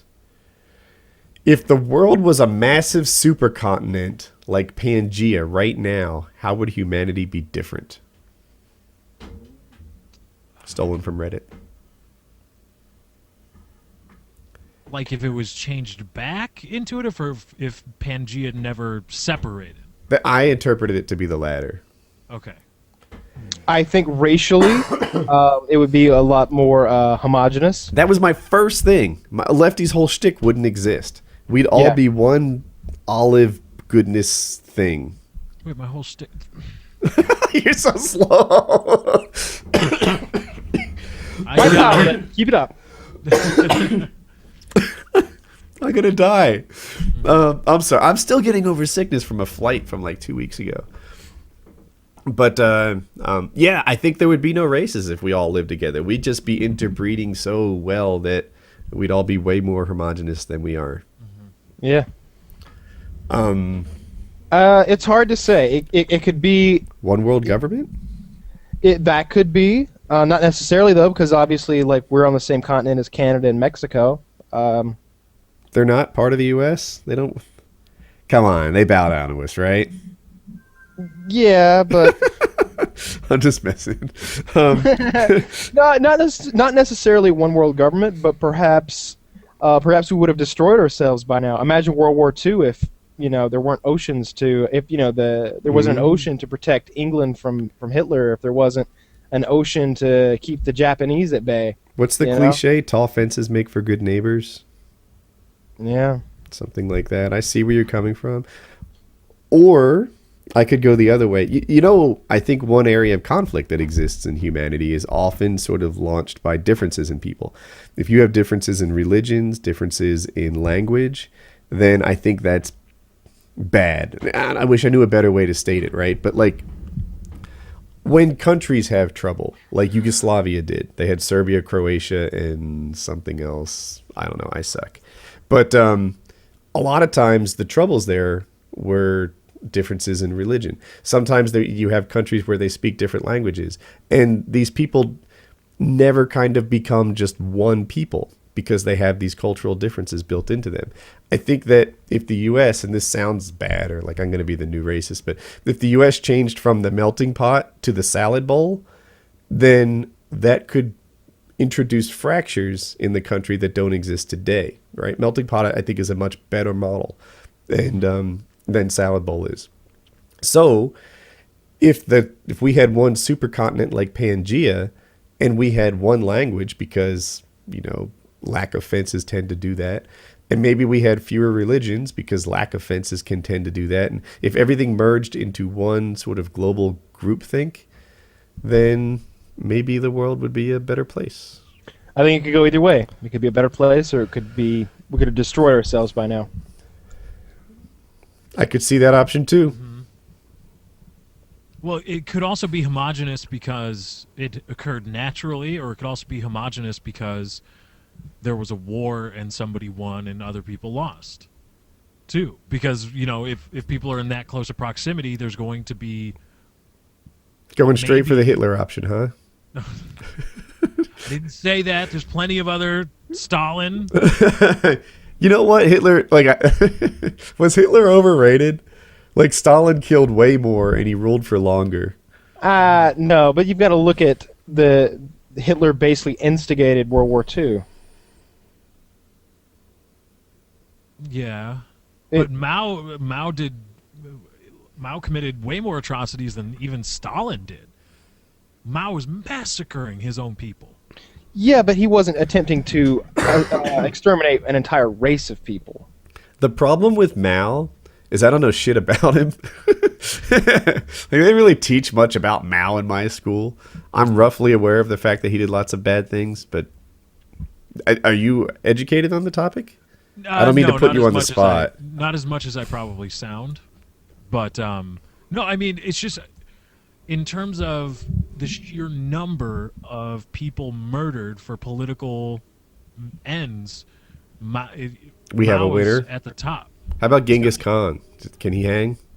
I don't know the reliability of his, like, because there were far fewer people even when Genghis Khan was around, right? Yeah. I don't know. Maybe he did. I mean, and of course Alexander the Great was all over the damn place. He was ruling everybody and just kicking ass. So. Oh no. So I guess all throughout history there have been people that do bad things.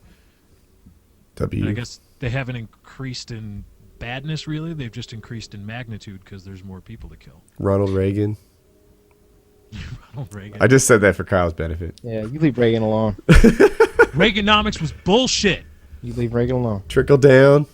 Trickle down is bullshit. It widens the wealth gap. That's all it does. Increase spending, lower taxes. What kind of bullshit is that? Sit down where you belong, Kerr. I mean, according to the BBC, the United States will be all but energy self-dependent by the year 2035 due to the natural gas and oil in the shale deposits. Oh, what is that? Fracking? Is that what it's called? Yeah, fracking. Fracking. I don't know the truth Pumping behind shit fracking. into the ground. Like According to BBC World News, we're going to be the world's biggest natural gas producer by the year 2015. I have talked to, like over the internet, experts on fracking, and they basically say that a lot of the criticisms you hear on it are unfounded. That, it's not as dirty as they act like it is, that this stuff is pretty controlled and it's a reasonable thing to do. But popular opinion is so anti-fracking that it's hard for something to gain that much momentum without some basis in truth, right? Yeah, that's reasonable. I mean, I think when you're just pumping chemicals into the ground where, we still... Is it chemicals or just water? I think there's a few different things. I think you can frack with water, but I think they also use other stuff. I think. I don't know. Maybe I'm wrong. I don't know. But from what I've read and my very limited knowledge, admittedly limited knowledge, is that there's other things that they're using. There's different like flavors. And so I just think in general, pumping stuff into the ground, while it's a cool tactic, it's like, oh, wow, that's actually a really good idea. It's like, well, there's a lot of people that still pull water from the ground. I mean, a lot of us do. But, maybe we should be a little bit more cautious about that. All water comes from the ground, pretty much, right? It's not like we're catching it from the sky. Right, but I just mean in terms of the... I mean right there next to the fracking? Right. Just it's right there because, I mean, Yeah. fracking in Texas isn't, in geological terms, it will eventually affect Lake Michigan, but it's not going to affect Lake Michigan water anytime soon, really. Or I hope not, unless they really fuck up. It's really funny now to see all the BP commercials of like, we're sorry for the Gulf thing, our bad, because they're like, we're BP, we've put so much money into cleaning up the Gulf, and you should come down here and vacation. It's a great place to da-da-da, and it's clean, and it's basically them trying to make amends to all the states, the tourism that they've ruined by their oil screw up. Yeah. Well, by the way, there are lots of chemicals apparently that are used in fracking, and I don't give a fuck. Let me just say this about the environment and like and all these. Water. Go on. Yeah, about the environment and poisoning rivers and animals going extinct. I just don't care. I don't care. I have never seen a snow owl. Never seen one. Probably never will. But you know what? There's lots of pictures of them. There's lots of documentaries. There's film footage. That is all I need. That Tasmanian tiger that Reddit's obsessed with that went extinct, in the 30s or whatever, don't give a shit. I got that one picture on Google Images. That's all I need to know about the Tasmanian tiger. Same with the black rhinos. Everybody's crying a big river. Oh no, they're using the black rhino horns to cure cancer. Those ignorant fuckers. Why are they killing the black rhinos? What the fuck does a black rhino even look like? I imagine it's a big rhino that's black. I don't care if they all die if my gas goes down to $1 a gallon. I just don't care. I just walked in. I don't care if they die if my gas goes to a gallon. If my gas goes down to $1. What would be dying in this scenario? Black rhinos. Black rhinos, Tasmanian tigers, whatever it takes. I don't care. Mm-hmm. As long as we keep Fuck cats. Pandas. Fuck the pandas. Fuck those pandas and their panda asses. Don't even care. I want somebody to peg and sound every panda alive at the same time. Because those fuckers are too lazy to even fucking reproduce. All they eat is bamboo, and they're Chinese. They're Chinese, Woody. What kind of American are you? A panda hating one. There you go. I'm on your side, baby. I'm lukewarm on pandas. I don't care. Yeah, I couldn't care less. There's a lot of animals, and I remember like in school, like being kind of force spoon-fed this shit about, oh, this animal's endangered, this one's gonna die out, and then I became an adult, and I'm like, who gives a shit?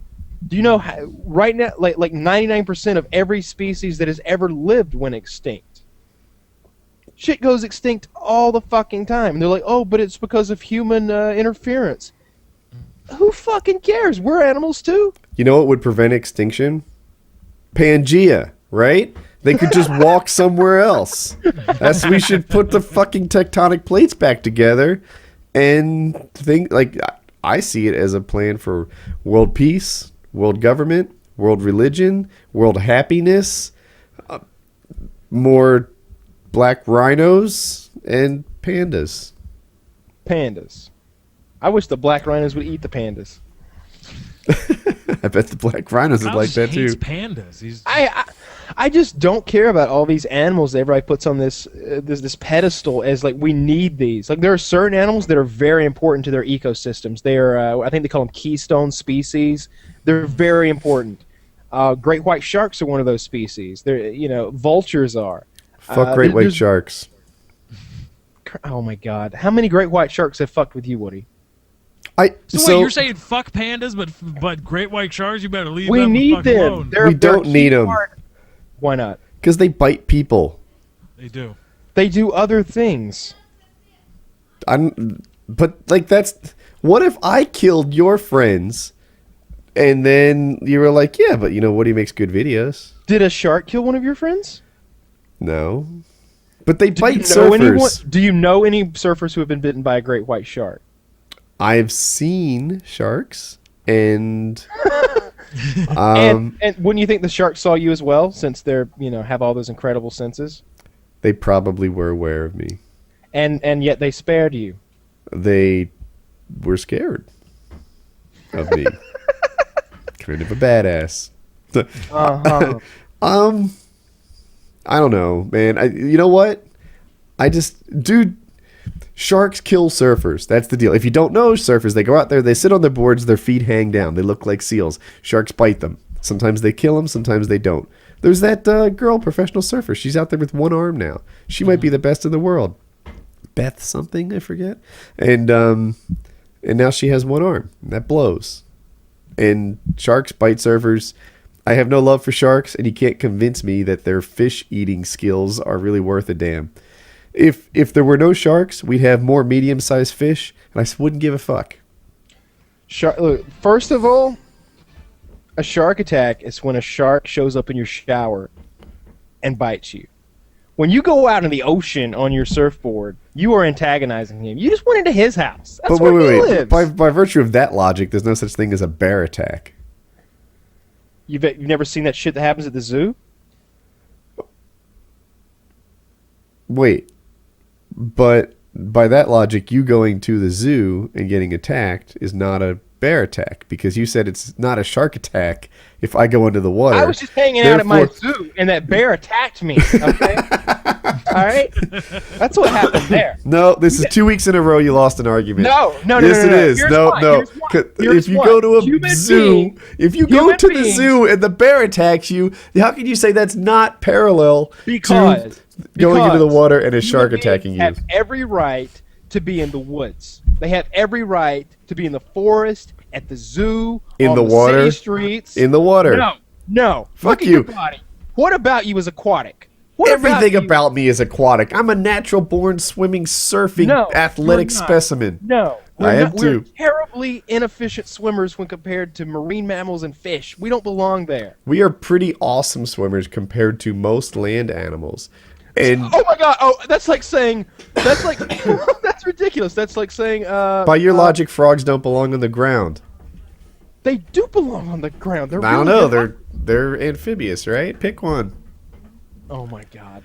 You are not amphibious, Woody. You are not amphibious. I can hold my breath for a long time. How long? I don't know. Minute and a half, 2 minutes, Not long 3 enough. minutes. Not long enough. You're not winning this argument. No. I am, dude. No. We need the sharks. The sharks are important. And I think what needs to happen is they need to put some sort of shark repellent screeny thing on the bottom of surfboards or something. So I know there's something that emits some sort of electronic noise that like freaks sharks out and makes them run away. Why don't they put that shit on surfboards?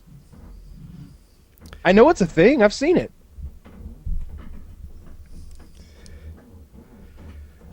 I don't know that such a thing exists. I'm thinking, do people have a right to be in the woods? Yes, people do have a right to be in the woods. Really? Yes. You don't think people are better suited for cities what about or up suburbs? in like the Northwoods? We're not supposed to be up there because we can't. I mean, without clothes that we make, we shouldn't be able to survive there because it's cold and we would die off. But we can make the clothes. No, that's bullshit. Well, we can make taken surfboards and wetsuits. We'll we can enjoy make your scuba shark tanks. Attack, enjoy your shark attack. Fuck you. Scuba gear is every bit as legit as your keeping warm gear. As pants? As like skinning a bear? Yes. That's what I'm wearing up there. I skin a bear. I'm wearing the bear's skin. You just don't want to lose twice in 1 week. It's the not gonna fact happen. is, humans are at the top of the food pyramid. And you know where humans belong? Wherever the fuck they want to belong. And that includes, by the fishing pier, surfing. Yeah, from what I'm reading here, there are magnetic shark repellents, there are electropositive shark repellents, electrical repellents, and semiochemicals, all of which can be used to protect sharks, protect people from sharks by driving them away from the seas where they're likely to be killed by. Yeah. There's no excuse for getting attacked by a shark. I've never heard of any of these shark repellents. I had because I watched Shark Week. If I go to the woods without a rifle and the bear eats me, that's my bad. So if I go But surfing, that's not a bear attack because you were in the woods. No, it's not. It's a bear feeding. See?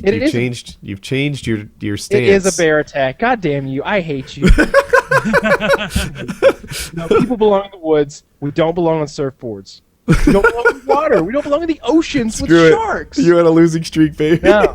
You are, because you just taken 2 weeks. I'm totally 2 weeks. Come on, back me up, Lefty. No, He I don't wanna changed see that. sides. He said it wasn't a bear attack. Now he says it is a bear attack. I'm trying to read this article about shark repellents while getting a text Dude, message. you're like arguing with Bugs Bunny. Like, all you do is switch sides, and then you will too. No, you can't. Yes, you do. No, you don't. Yes, you do. No, I want to know in the comments. Is there a such thing as a shark attack? It doesn't make sense. Clearly, there's such a thing as a shark He attack. lives. Anything No. that dude, there's like mugger attacks. So wait, your justification for like it not being a shark attack is that the shark lives in the water, but the bear lives in the woods. And The bear shits in the woods too. and we belong in, and we're perfectly natural. We're naturally built to be in the woods. There's nothing wrong with a human being being in the woods. Kyle just on a called you a forest monkey, trail. Lefty. You gonna take that? You're not gonna get to me. You're not gonna. I never do get to you. No. You're not gonna get me to say something that could be perceived as racist. Oh, we've done it before. It'll happen again. It'll happen. But We need to revive Wings. That's what we need to do. I'm sorry that I don't feel my best. I'm coughing and such.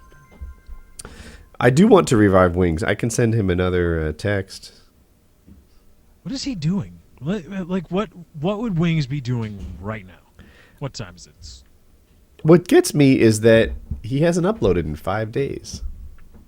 Wings used to upload, I swear, he uploaded 11 videos a day. And it wasn't even that weird. I mean, it was a lot, but he'd do like 7 on a slow day and 11 on a hard day. Now he's gone 5 days without uploading. People think he's actually dead. I like that though. Did I say 11 days? 5 days without uploading. I like that people think he's actually dead. I love that. It's hilarious. I don't know why people don't think that's more funny. Some guy was like, when Princess Diana died, it didn't bother me at all, but I'm crying my eyes out. I'm just like, that's funny shit, man. That is hilarious. You know what I think is cool about the whole thing? And I don't know if we said this at the start of the show. Wings really touched people. Yeah. There were a lot of people who sort of reevaluated how they feel about Wings. Like, maybe they took him for granted. Maybe they, he's funny. He's a nice guy. He's good. And when they, for at least a little bit, thought he was gone, started to think, like, wow, it would really suck if Wings were gone. Yeah. I'll be right back, grabbing a drink. All right. 2-man show for 5 minutes. 5 minutes to get a drink? Yeah, what is your house Okay, really that big? Fuck. His house is a palace. I've been there. He's probably in the guards towers right now where they keep the bad people. It's like 16,000 square feet. It's not that Yeah. big. You're right back. Yeah, so what? I've got a golf cart to drive around in the hallways. And get He the does water have a everywhere. golf cart at the house, and so he's probably in one of the towers right now. And the kitchen's like central in the first floor, so he has to go down the little spiral staircase into the kitchen and then back up. And that takes a while. You see, the one thing I keep telling Wings is that, like, he thinks he's hurting now. But if he tries to, because he keeps saying, I got to move away from Call of Duty, but he it's going to hurt him even more. It's going to hurt even more when he does that, to try to move away from Call of Duty. Well, he's doing it the right way, firing up a second channel. Mm-hmm. And then, but what he should be doing when you fire up a second channel is to work twice as hard. Keep the Call of Duty channel alive, raise a new child, and then eventually you've got 2.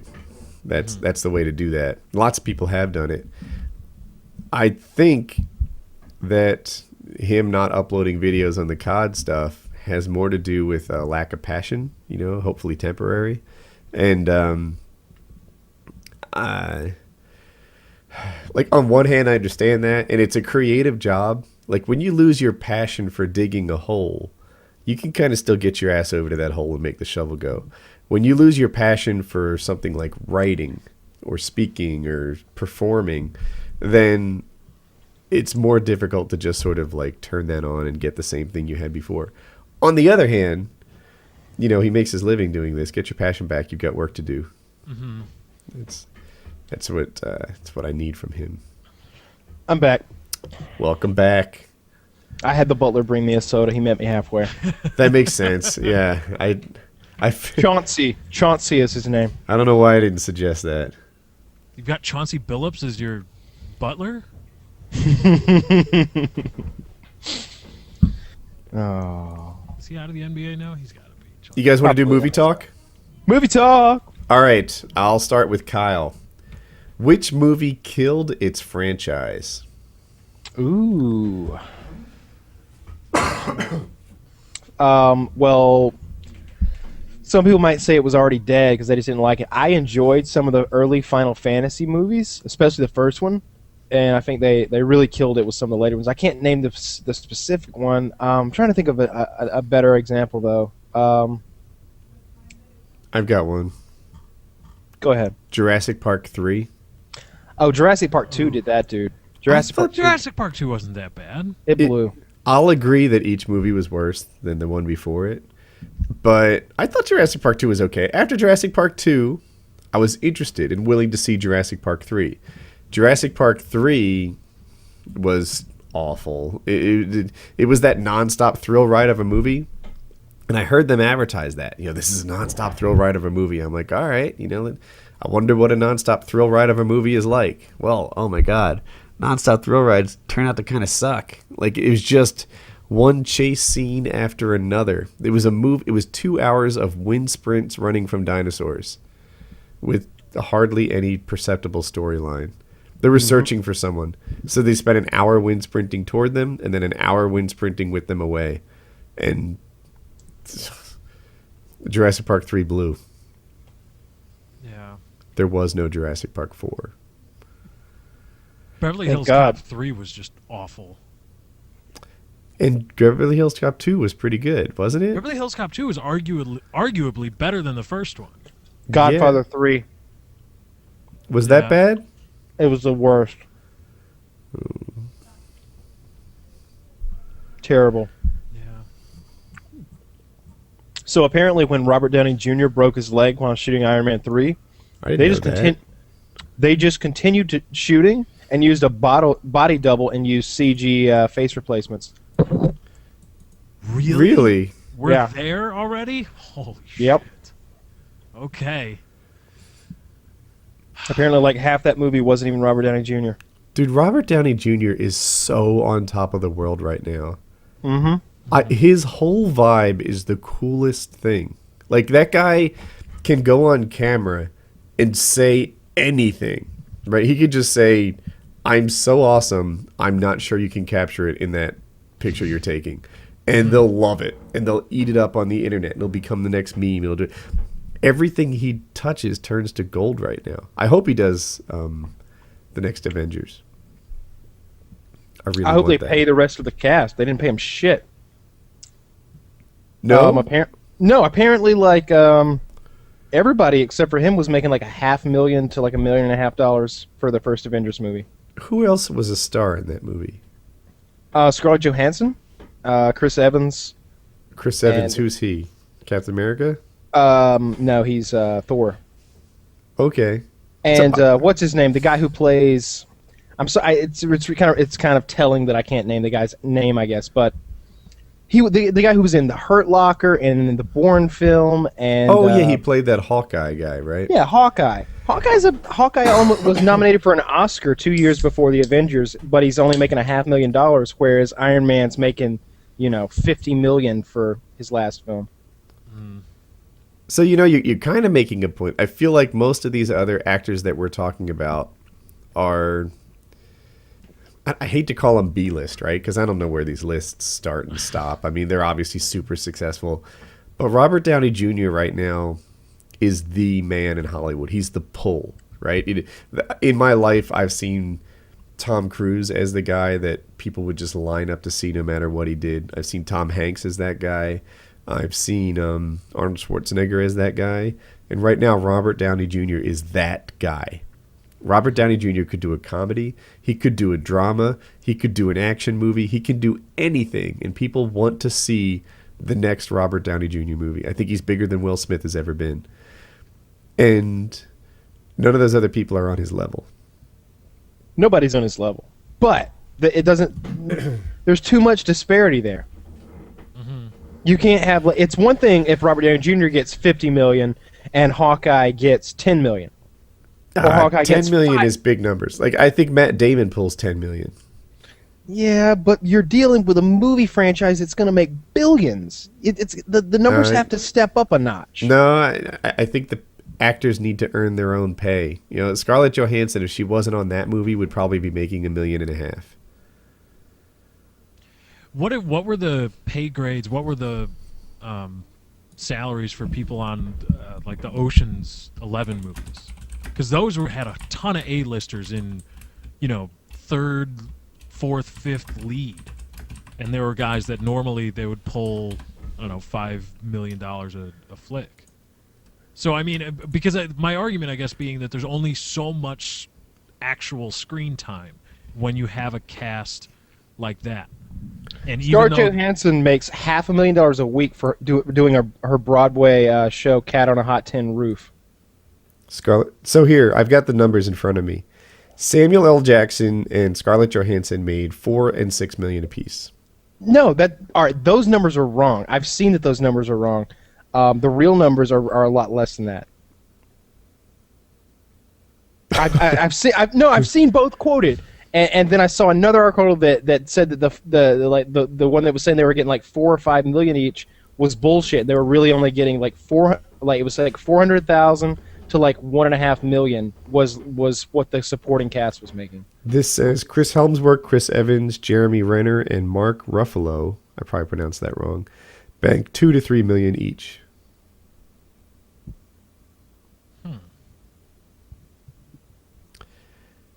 I can look for another source.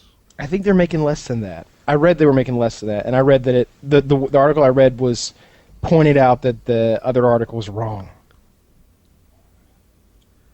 And I know on the internet, so it's kind of and the reason we're talking about this is that Robert Downey Jr. has said that he's not going to do the Avengers 2 if they don't pay his co-stars more. Really? Yeah. You are the man when you can start demanding that everybody else gets rich. Yeah.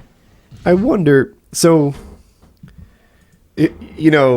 whatever, an athlete makes $50 million.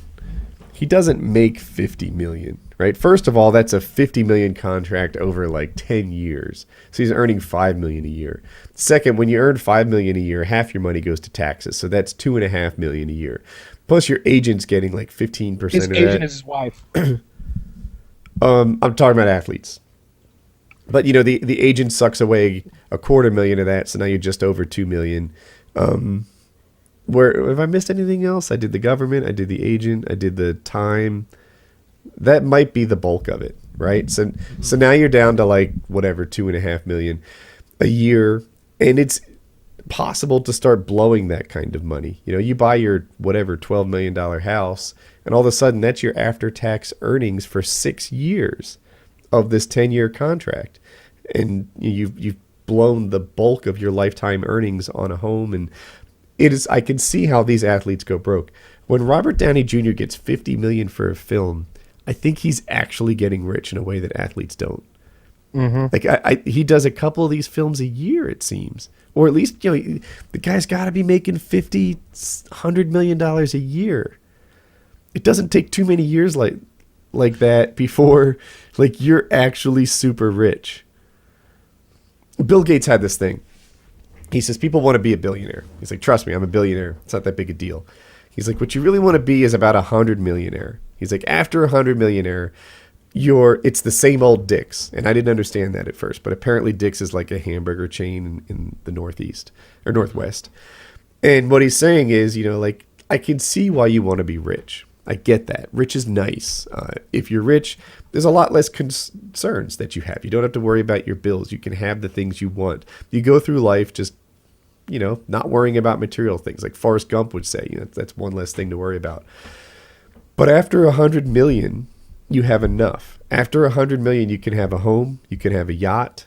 You can have whatever, like a plane. You can buy everything you want. Like, I was talking to a friend of mine. I won't rat him out, Kyle. And we were talking about our little moderate level of wealth, right? And the way I described it is I can go to Target, right? Target, the regular store. We all know Target. And I can have anything I want.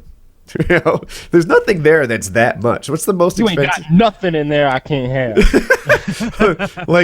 If I really wanted to bring home that $600 TV, I could do that. But most of the things in there are like $50 or like a vase or, the things at Target, if I want one,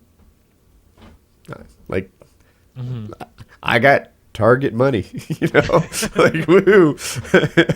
And, But when you have 100 million, you have that money everywhere. Like you have Ferrari money. You know, you can. There's people who drive $100,000 cars. If you have 100 million, you know, even $1 million car is something that you can have if you want it.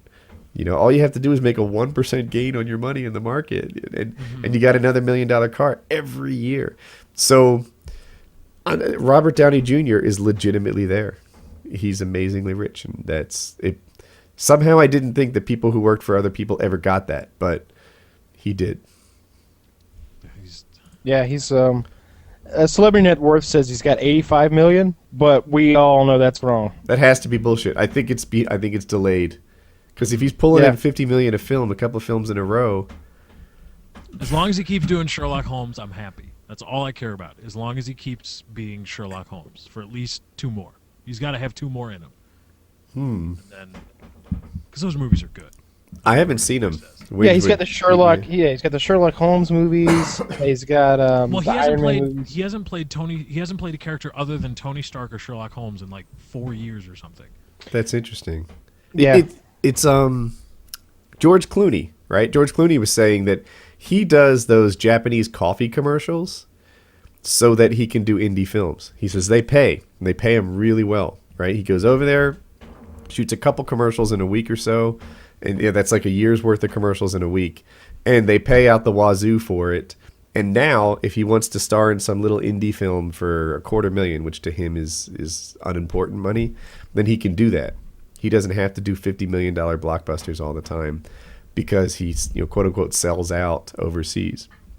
Some of these actors are making big money. I don't know why this is mind blowing to me, because I honestly think a lot of these athletes, they're just living the time of their life, and they're going to be, gym teachers as soon as their career ends. There's a lot of that, yeah. And no knock against gym teacher, but I'd throw gym teacher out there as a regular person, that not someone who missed it in life, but they're going to be regular people as soon as their career ends. You're going to catch shit for that, too. Woody, I know gym teachers. My uncle's a gym teacher. Lost so much respect for you.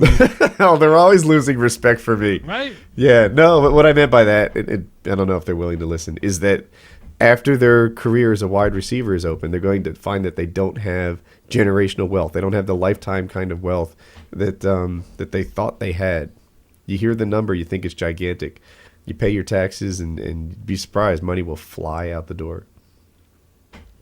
So, Lefty, you're following Tim Tebow, right? Tim Tebow? Tim Tebow, yeah. Is that guy getting ripped off or what? It's so unfair. No, because he's bad at football. The only thing he does well is win games. No, he's been the quarterback for teams that won games. So let me throw this out there. When he played in college, he won just 1 Heisman or 2? I think it was just 1. He was in the running for, he could have easily won a second, but they gave him, or maybe he won more than 1. I don't know. I'll look it up. Okay. But he was routinely near the top. Yes. And he had an amazing collegiate football career, right? As the quarterback to one of the best teams of his era. And then he went and he played for the Denver Broncos, and he was a backup, and the team lost. And then he was a starter, and the team started winning. Even though he has bad footwork, even though his throwing motion seems to be imperfect somehow, he managed to win football games. And then the Jets picked him up. And all they really did was badmouth him and not let him play. And they held on to him until after the draft, when all the teams were swollen with roster. And then they let him go. Now, every team has, I'm going to make up numbers, like 85 people on it, and they have to somehow cut to 55. I'm sure there's a football... I think it's 53, yeah. I was just about to say, I'm sure there's some football guy out there who's going to correct me on my number. But it's close. But you were, for pulling that number now, yeah, that's really close. Yeah. So, so now they've got 30 players too many, and no team is in a position to want Tebow on there. And I just feel bad for the guy. I'm not a big fan of him. When he was, I felt like practicing religion in public instead of in private. I thought, I'm not a huge fan of that. But I also feel like the guy's been wronged. Well, I think he's. I mean, there's a whole lot of bad film on Tebow. There's a whole lot of because all people really remember of Tim Tebow are the highlights. They The remember final scores.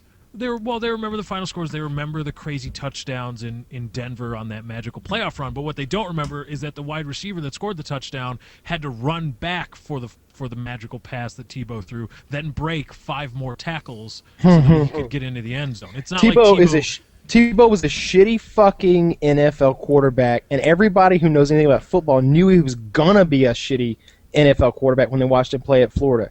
He's running a drafted spread in the first round. I don't care. Those guys are Shouldn't have idiots. gone. I don't care. We all knew it was. It was hype. It was hype that even these teams bought into. I watched this guy play almost every single game of his college career. I'm a Georgia fan, so I watched him beat my fucking Georgia Bulldogs all but 1 year. I want to say. Matthew Stafford, who was our quarterback, is going to have a much better NFL career than Tim Tebow ever will. I remember when the Patriots were first starting up the dynasty, and everybody said that I can't remember the quarterback, Bill Bradley. What the fuck is his name? Someone help me. No, the good one from now. Tom Brady. Tom Brady. Thank you. I ruined my own argument and looked like an idiot. But yeah. So Brady, even after he won his first Super Bowl, right? This is a guy who had never lost a playoff game. And that happened for like a couple of seasons. I think he went 2 seasons without ever losing a playoff game. And people were still unsure about this guy. They were like, I don't know. I think the Patriots are good in spite of Tom Brady, not because of him. You know, they literally identified him as a weakness even after he won a ring or two. And I half wonder, I hate to compare Tebow to Brady, but like, what if he got a chance to play more? And like, do you remember the end of My Cousin Vinny? Like, I just kind of wish I won on my own. Oh my God, what a fucking nightmare. Imagine if you win case after case after case, and then after each one you have to say thank you. What if Tebow is the quarterback of your team, and he wins game after game after game and gets incredible playoff runs and takes teams that were losers when he wasn't starting and guides them into the playoffs and even winning games in the playoff. Then they say, what a nightmare. His footwork was terrible through every win. But I think more of the point was they weren't actually winning because of Tim Tebow. Yeah. I mean, you can't really attribute those. That's the whole problem with statistics like that, is when you start attributing entire things to people, like this pitcher got this win. It's like, well, the pitcher, he didn't bat, and he didn't play defense really. He just pitched. How did he win the game and how did he lose the game? And how did a quarterback win versus lose the game? But I think also the other thing that's going to hurt Tim Tebow, and this is partly his fault, partly not, is his fans. Teams don't want to deal with Tebow mania. That's bullshit. It's not fair. First of all, football people don't want to deal with Tebow mania. But owners should be saying, you know what? I wouldn't mind some butts in the seats. But the NFL has that regardless. The NFL has butts in the seats regardless. They've got, just because they're the NFL. The NFL, like, they're proving, Tebow is proving that it's like, well, yeah, we don't really need all that many gimmicks. I mean, the Jacksonville Jaguars have to black out home games in their own TV markets, but they're still making a ton of money. Well, that implies they could use some more butts in the seats. Right, but the profitability is they don't need to mortgage their future. For people who didn't get that, if you don't sell out all your tickets, then they don't show the home games at home on TV. Which is kind of bullcrap because, I mean, it's... They only show the home games on TV if there's no tickets left for sale. That's like their thing. But maybe if Tebow was there, people would go. The games would be on TV. The butts would be in the seats. The stadiums would be full. It'd be a big win. And they're like, I don't know. The coach might get pressure. But then you could never get rid of him. You could never get rid of him because those people will disappear again and your team will suck. So you're saying the reason the team was good was because of Tebow? I'm just winning arguments left and right today. No. Here's the thing: you have to create an offense around Tim Tebow. You have to create an NFL offense that works with him. And people say he's dynamic. I say it's because he's bad. But you have to create things that other NFL quarterbacks and other offenses won't need. You have to try to run a fast-paced spread option kind of offense That doesn't in win the NFL. championships. That doesn't win championships. Do you guys need a new topic? Tebow's a bum. Fuck you, Tebow. I'm sorry. Go back. Did Tebow Yeah. beat your team too many times? Yeah, he did. Because he's a fucking cocksucker with a stupid fucking play style that will never win at the pro level. And the other thing I really hate about Tebow, and people try to slough this off onto the media and stuff, but he knows exactly what he's doing. He knows when the cameras are on him. There's a lot of video, and there's two distinct images of there was iconic images of Tebow sulking after he was, I think it was some playoff game or something. But what they don't show you is the moment before he put his head down and was sulking. I believe it was when he was on the Broncos, and the Broncos were losing in the playoffs. He locked eyes with the camera that was on him. He's looking directly at the camera. Like, he's just looking around, and then he sees the cameras on him, and he sees it's got the light on, and then his head goes down. To create, and it's just, he knows, there's a certain element of he knows what he's doing. The Tebowing, the praying, the glory to God after everything, a lot of that, I think, is bullshit. And it's just, it's meant to ingratiate. And let me him. say this about the glory to God stuff. Look, I am not a religious guy. I don't go to church. But I do believe in God. I do. I can't help but not. I just do. Mhm. So, but I don't think, and I think you guys will agree with me, if, whether you're an atheist or you're religious or whatever, let's just say for a second that God is real and he is an omnipotent, omniscient being who, controls the universe and everything. He is not the one helping me make touchdowns. Okay? He is busy keeping the fucking nuclear-powered sun spinning, and he's holding the universe together with his bare hands. He doesn't care if I score some points at a damn ball game. Such bullshit. Don't thank God for your touchdowns. He doesn't care. It's almost insulting to thank that guy for your touchdown. I don't know. I saw a Saturday Night Live skit. Jesus said it was totally him. Oh, Did you see the skit? That was really funny. Yeah, it was great. That was really good. Hey, new topic? Yeah, sure. Please. Fuck you, Tebow. How I Met Your Mother? They showed the mom. That was like a thing, right? For the whole show, they keep asking, like, is that the mom? Is that the... Yeah, they didn't flat out say it was the mom, but it was the mom. The season finale, which already aired, by the way, future Ted once made a reference to the thing with your mom's yellow umbrella. And then they talked about how they met at a wedding and something about a train station. And we've just met the woman with the yellow umbrella at the train station. Huh. Yeah. So does that mean they're gearing up to end the series, or... Season 9 will be the last season, perhaps, where, we see them fall in love. Or maybe she'll become one of the gang. So I don't watch the show, but I'm guessing the premise of the show is that this guy's been telling his kid a story for the last 9 years? Yes. Cool. Do you know who Johnny Sack is in The Sopranos? Yes. Mm-hmm. Do you know who his daughter is? She had a reoccurring role. That's the actress. The fat one or the thin one? Must be the thin one because she's not fat. Yeah, because he had the fat daughter that in the hospital when he was dying from... Yeah, he's got a really, one of his daughters is super, super thin, and one of them super, super fat. So it would definitely be that. I would describe this woman as maybe super thin. Okay. Not attractive either, the way I remember it. You know what? So she's not unattractive. That's for sure. Like I don't want to start saying everyone below her on the 1 to 10 scale is unattractive, but she's less attractive than Robin, if you've ever watched the show. And I always expected his wife to be right there. Like most of the women that Ted dates on the show are actually, I think most of the women Ted dates on the show are prettier than his wife. But Okay. yeah, and I like the show. I haven't seen every one because I'm like delayed. I'm on Netflix.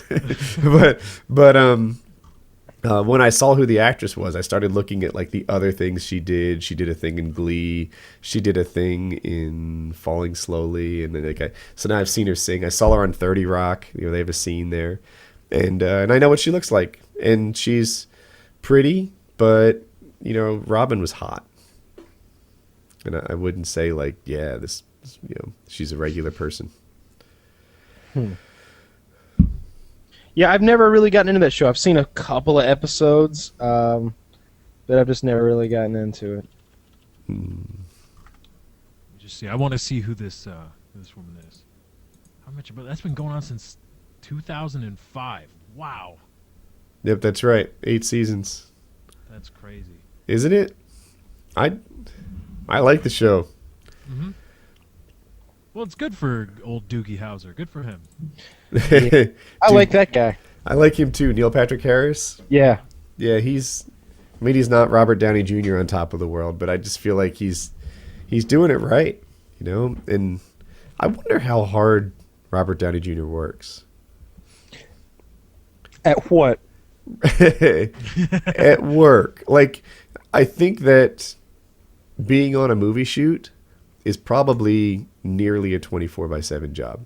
Like, I bet during filming, he's always on call. He's always checking his lines. Except after he breaks his leg and they do the computer-generated face thing the rest of the movie. I bet breaking his leg didn't make his job easier. I bet. Really? Yeah. I bet all of a sudden now he's like dressed up in one of those green suits or something, and he's sitting in a chair. I bet. I don't know what the details are, but I'm betting that breaking his leg meant he had to be a real pro and perform through it. That's just my prediction. I think, and you've been on set before. It's hard work, right? Like from I had to wake up earlier than I wanted to, and I went to bed later than I wanted to, and you're kind of babied, which is neat, but still you're the product and you're working all the time. Yeah, that's true. So I bet he gets that for like 6 or 8 weeks in a bit, you know, like during filming. And then I think he has that just, 12 weeks a year? 15 weeks a year? I want to go to Fiji for a week? All right, I'm on a plane to Fiji now. Mm-hmm. Yeah, he's on his plane probably. Like, I think this guy works 15 weeks a year. That would be glorious. And take the other 35 off. I want to change subjects. Okay. So, have you guys seen the trailer? It almost seems inconceivable that you haven't, for Pacific Rim. The movie where that somehow an interdimensional portal is opened beneath the Pacific Ocean, and the gigantic skyscraper-sized monsters invade, and we build equally gigantic robots powered by 2 humans whose minds are fused. I've seen that. Yeah. Oh, I've seen it. Now, this movie brings suck at previously levels only known inside of black holes, right? No, I disagree. Really? I think we've got a good one on our hands. No way. Yeah, I think this is going to be good. Skyscraper tall monsters is going to be good?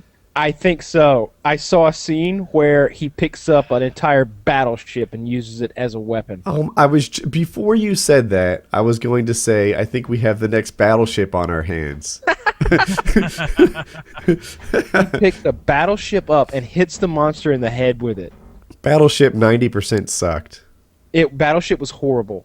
Battleship was fucking shit. There were moments. It was battle shit.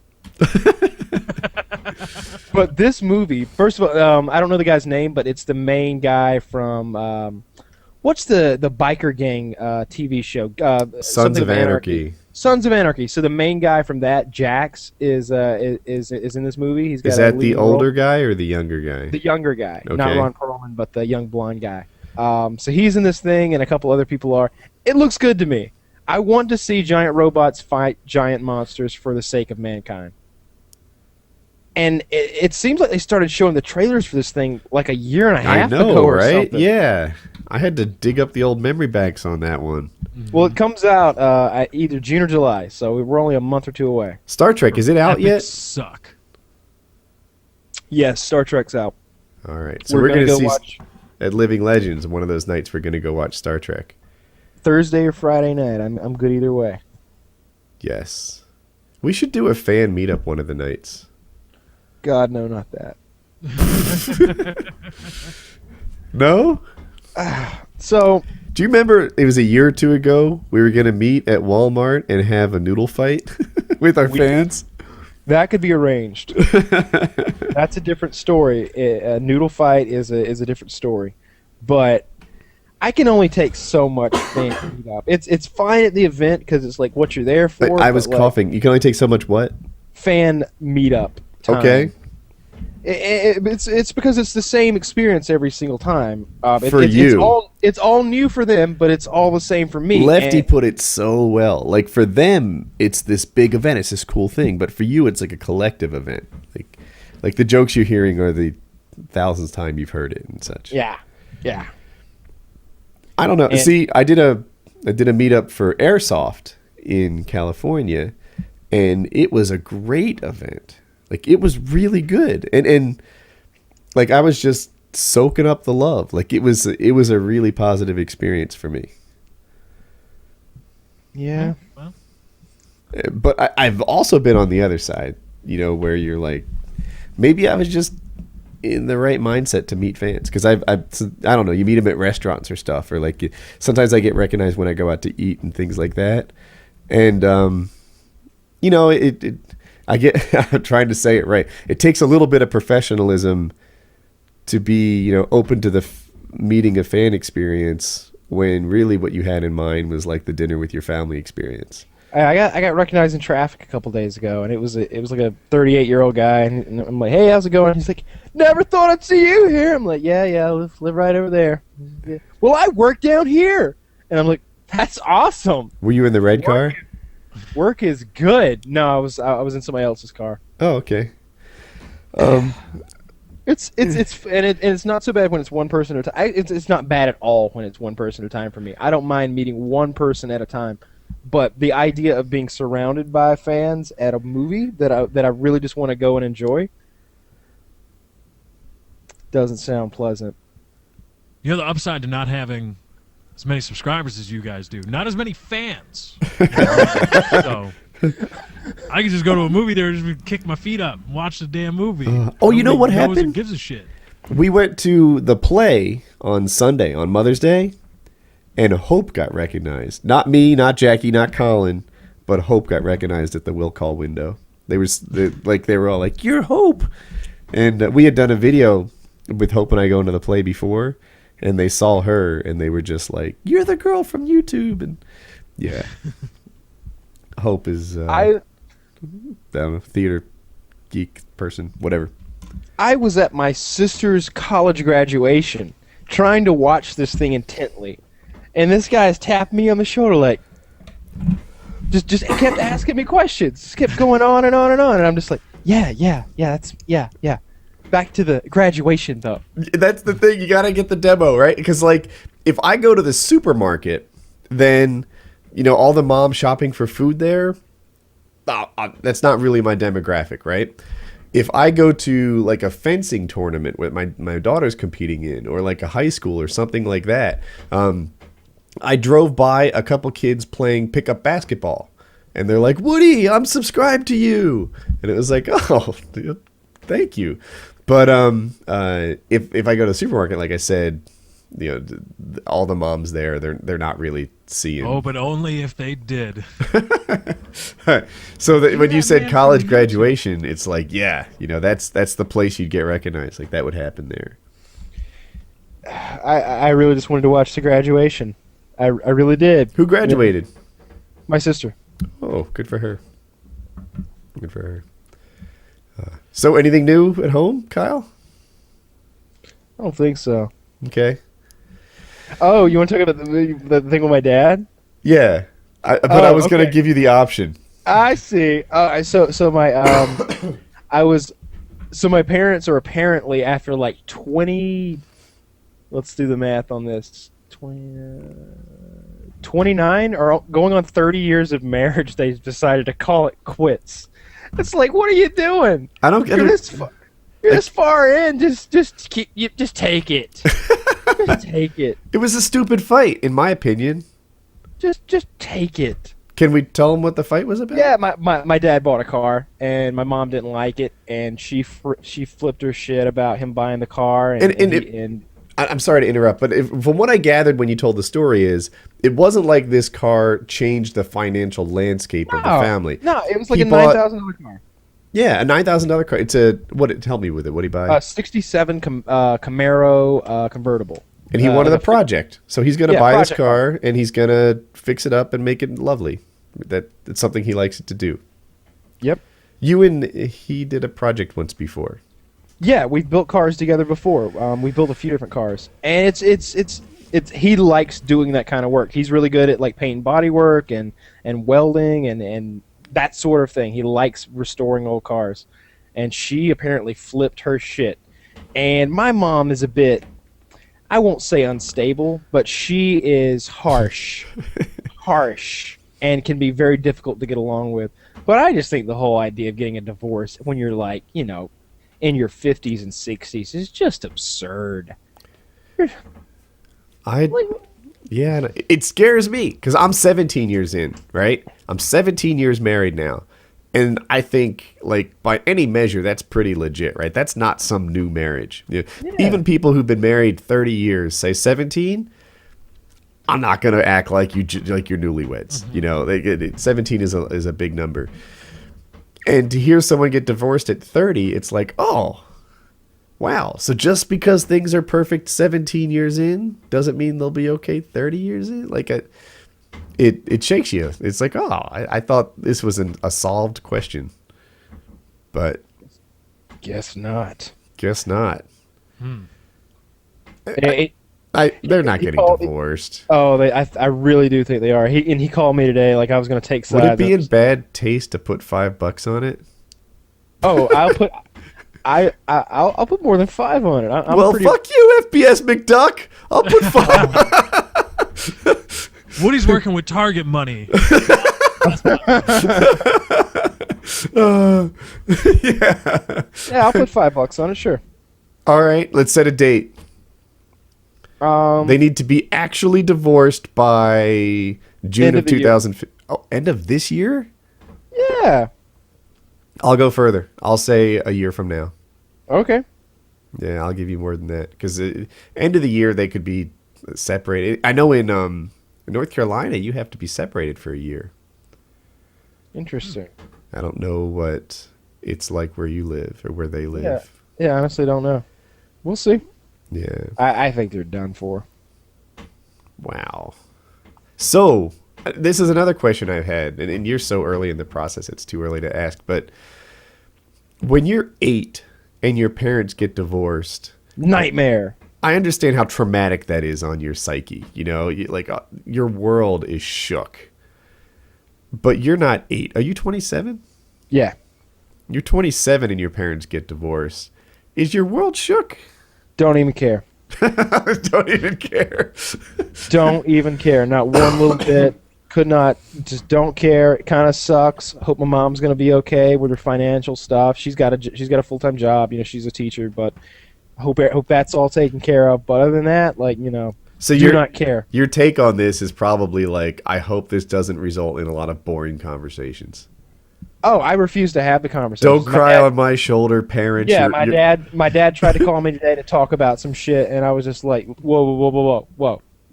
I don't know what you guys have going on over there with this whole thing, but I don't want any part of it, and I'm not taking sides. And then he hung up on me, and I was like, wow, all right.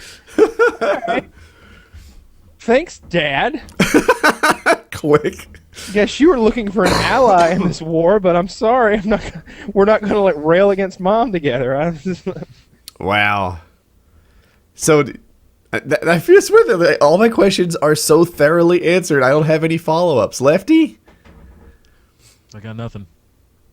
Wait, what? What am I giving input on? We were talking about Kyle's parents getting divorced, you insensitive bitch. Mm-hmm. I'm sorry, I'm watching the first ever video of a carrier drone launching from the deck of an aircraft carrier. It's momentous, Woody. That's old news. Is it momentous? No. It's a completely autonomous drone being launched from an aircraft carrier. An automaton. You know, so I've been reading that they're controlling drones from the U.S. that fight in theaters like Iraq, right? How do they deal with lag? Like, isn't that a big deal? You got good internet. Like, they must have FiOS or something. Like, if I had to control a plane, I guess it's not that twitchy. Like, I'm honestly serious about this. Like, the lag from here to Iraq, for example, especially if you're dealing with wireless, it might be over a second.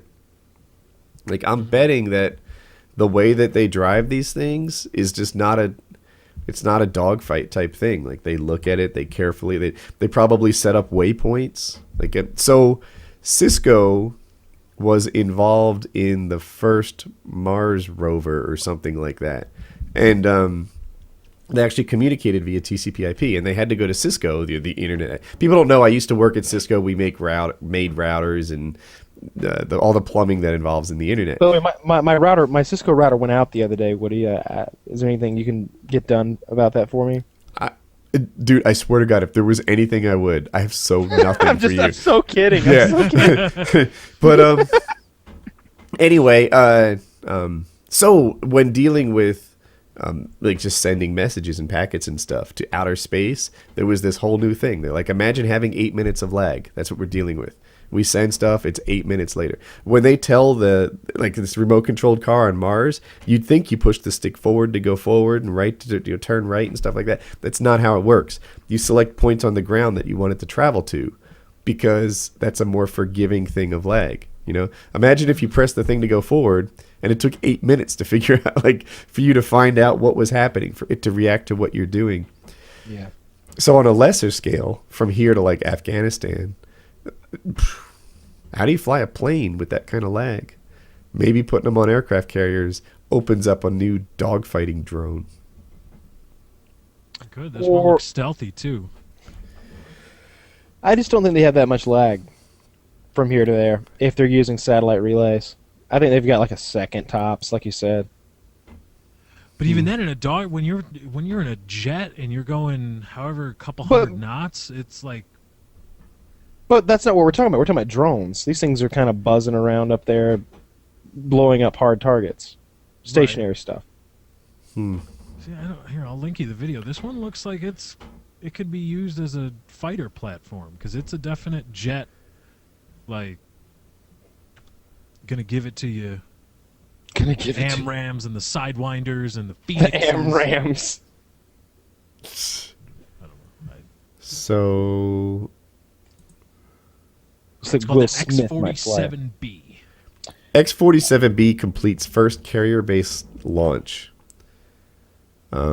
As a pro tip out there for you guys watching, I don't know the audio because it would come through the XSplit and stuff. The thing doesn't even move till like 35 seconds in. Oh, there'd be people complaining, nothing happens until 30. It's a 1.5-minute video. Okay? You can sacrifice a 1.5 of your I busy disagree. life. If you have a 1.5 video and the first 40 seconds have no action, there's something wrong with your video. But you have to understand that it's driving itself to the catapult. Nobody's in that. That's just a thing. That's nobody's driving that to the. Okay.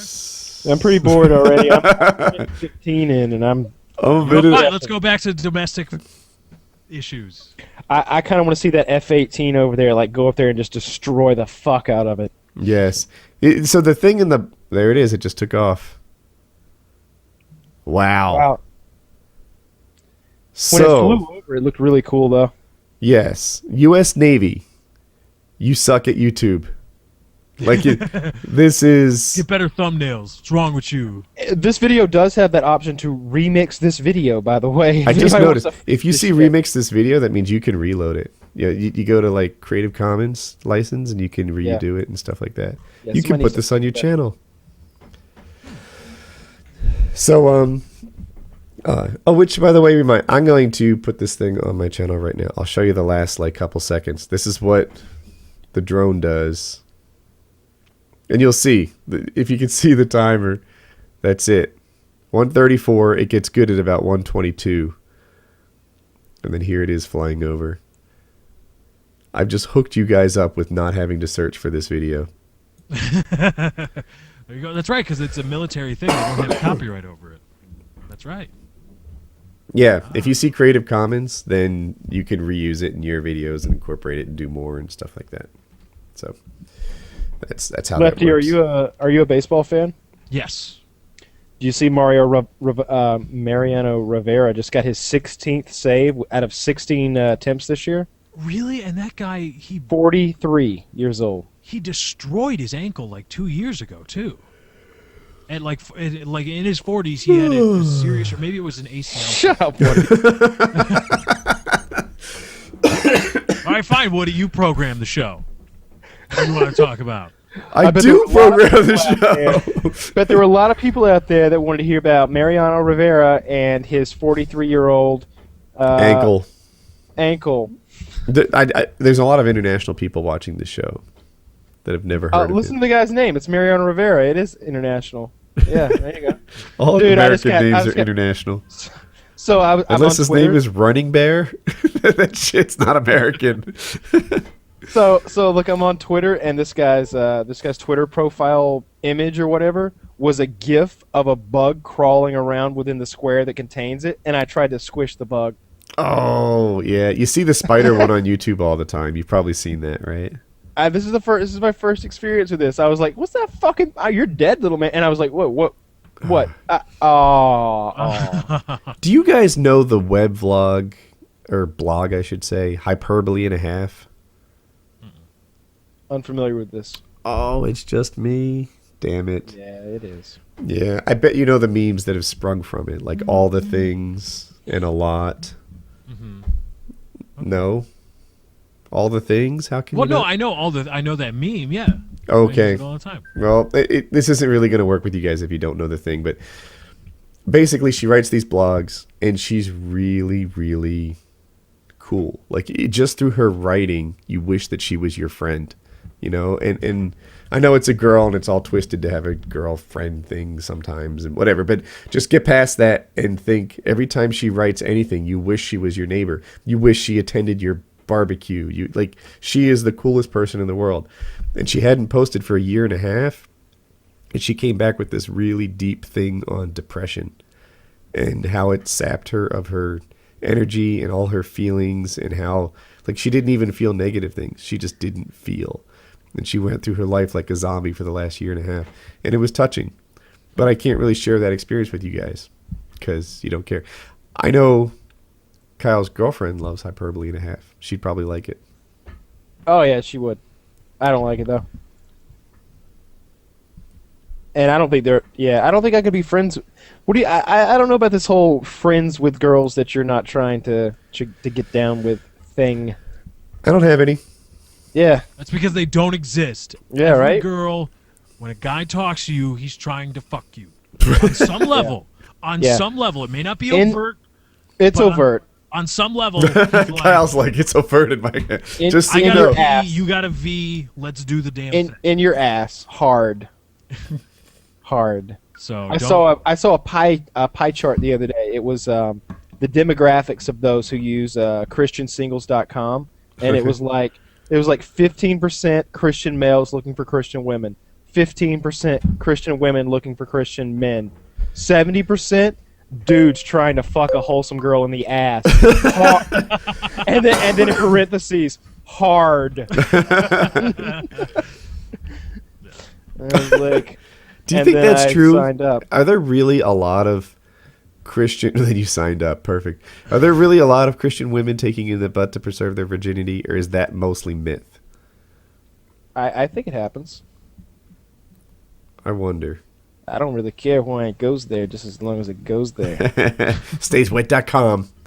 There you go, with Wet Platinum. I hope we land them as a sponsor. I'm almost positive they're going to send me a bunch of product, and I'll be able to hold it on camera and show you guys that legit Wet's talking to us. We're in talks right now. I'll be all looby. Yeah, that's what you need to do. You need to build a macaroni house with an inferior product, and then coat your entire floor in there with Wet, and then let your dogs come in, and they'll be slipping. They'll be slipping and falling everywhere. I could just see this sounds sick and wrong, but I could open the door and go ice skating in the man cave with Colin, just the two of us sliding around on our lubricated floor. Yeah, I like it. It's a brilliant idea, but how do you clean it? You're gonna need something pretty powerful. Gonna need a fire hose. You're gonna need something pretty powerful to cut the super lubricated power of wet platinum. Because it does, in fact, stay wet longer. All right. I really need to test this stuff because you say it wipes off your skin clean, yet it adheres to your hardwood floors like no tomorrow. Well, yeah, it does. It does. Because like I've noticed, like I've got to go like wash up, like I said, after using some sort of KY or Right. Astroglide product. But with this stuff, I feel like it's more like getting like kitchen oil on my hands, and I can kind of take a towel and wipe it off, and I'm okay. If nothing else, my hands are just moisturized now. I swear we haven't been paid to endorse this thing at all, but I totally I want it. It's good Yeah. stuff. I was sending text messages to my agent. I'm like, send that shit to my house. Yeah. Let me see. I'll get the quote right.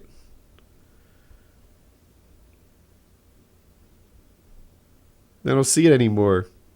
Yeah. But I did say we talked about them. I think it was their premium model that Kyle was a big fan of. Yeah.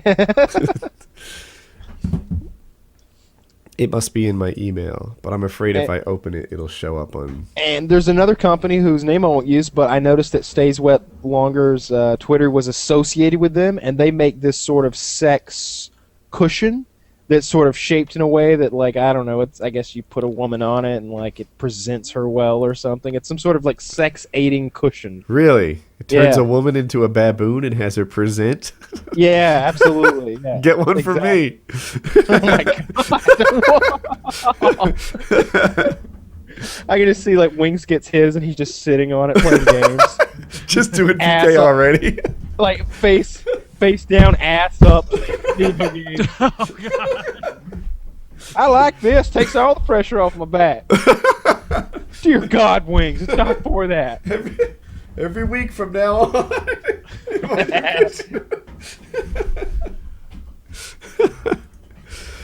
Platinum also great for pegging.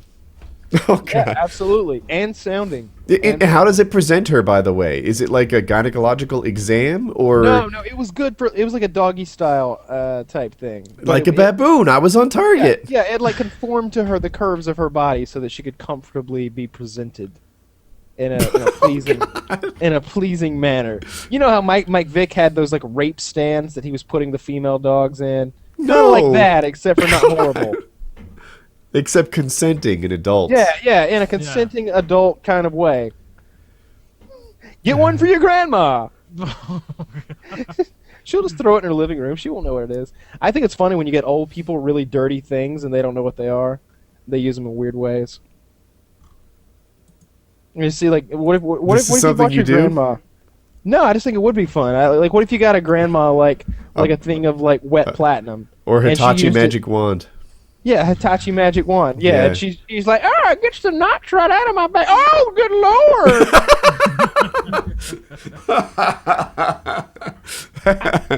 This is amazing. Is it Weird. I want a divorce. Oh, God. Can we no more talking about the clitoral stimulation of grannies, please? Clitoral stimulation and no. vaginal. Does Hitachi make a lot of stuff aside from the magic wand? Like, don't they make weed whackers and They shit? make TVs and all kinds of shit. They probably make like race cars. There's a race car on their website. They're the proud sponsor of Team Penske. Yeah, Pimpski for the win. Consumer Well, I think the magic wand was originally intended to be a back massager. Yeah, they make tools. They sell their shit at Home Depot. They're the green ones. Yeah. That's where I think of Hitachi. But they also apparently make the #1 women's pleasure product. I've seen that used in a lot of fun ways on the internet. I've only seen it used in one, really. Ah, man, you're on the wrong. Let me try to get the. Yeah, link it up.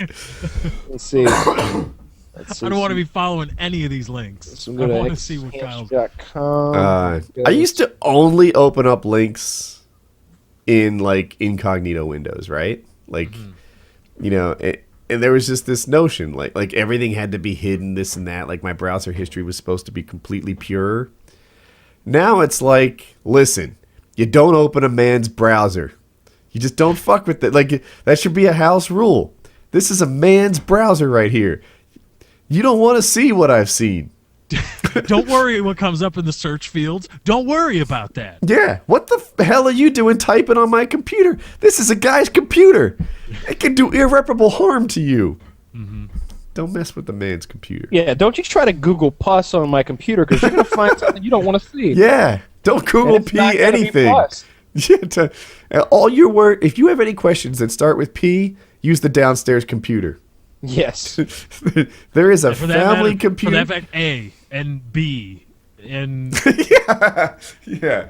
Anything that starts don't with use this computer. anything that starts with V or A or P or S or X. What was your Most letter? of the alphabet. Yeah, Let's be C. real. There's D. There's a T. I'm just running the S. You know what? There are a lot of letters that are off limits on this computer. Just back the fuck off. This is a guy's computer. It's not meant to be used by you people.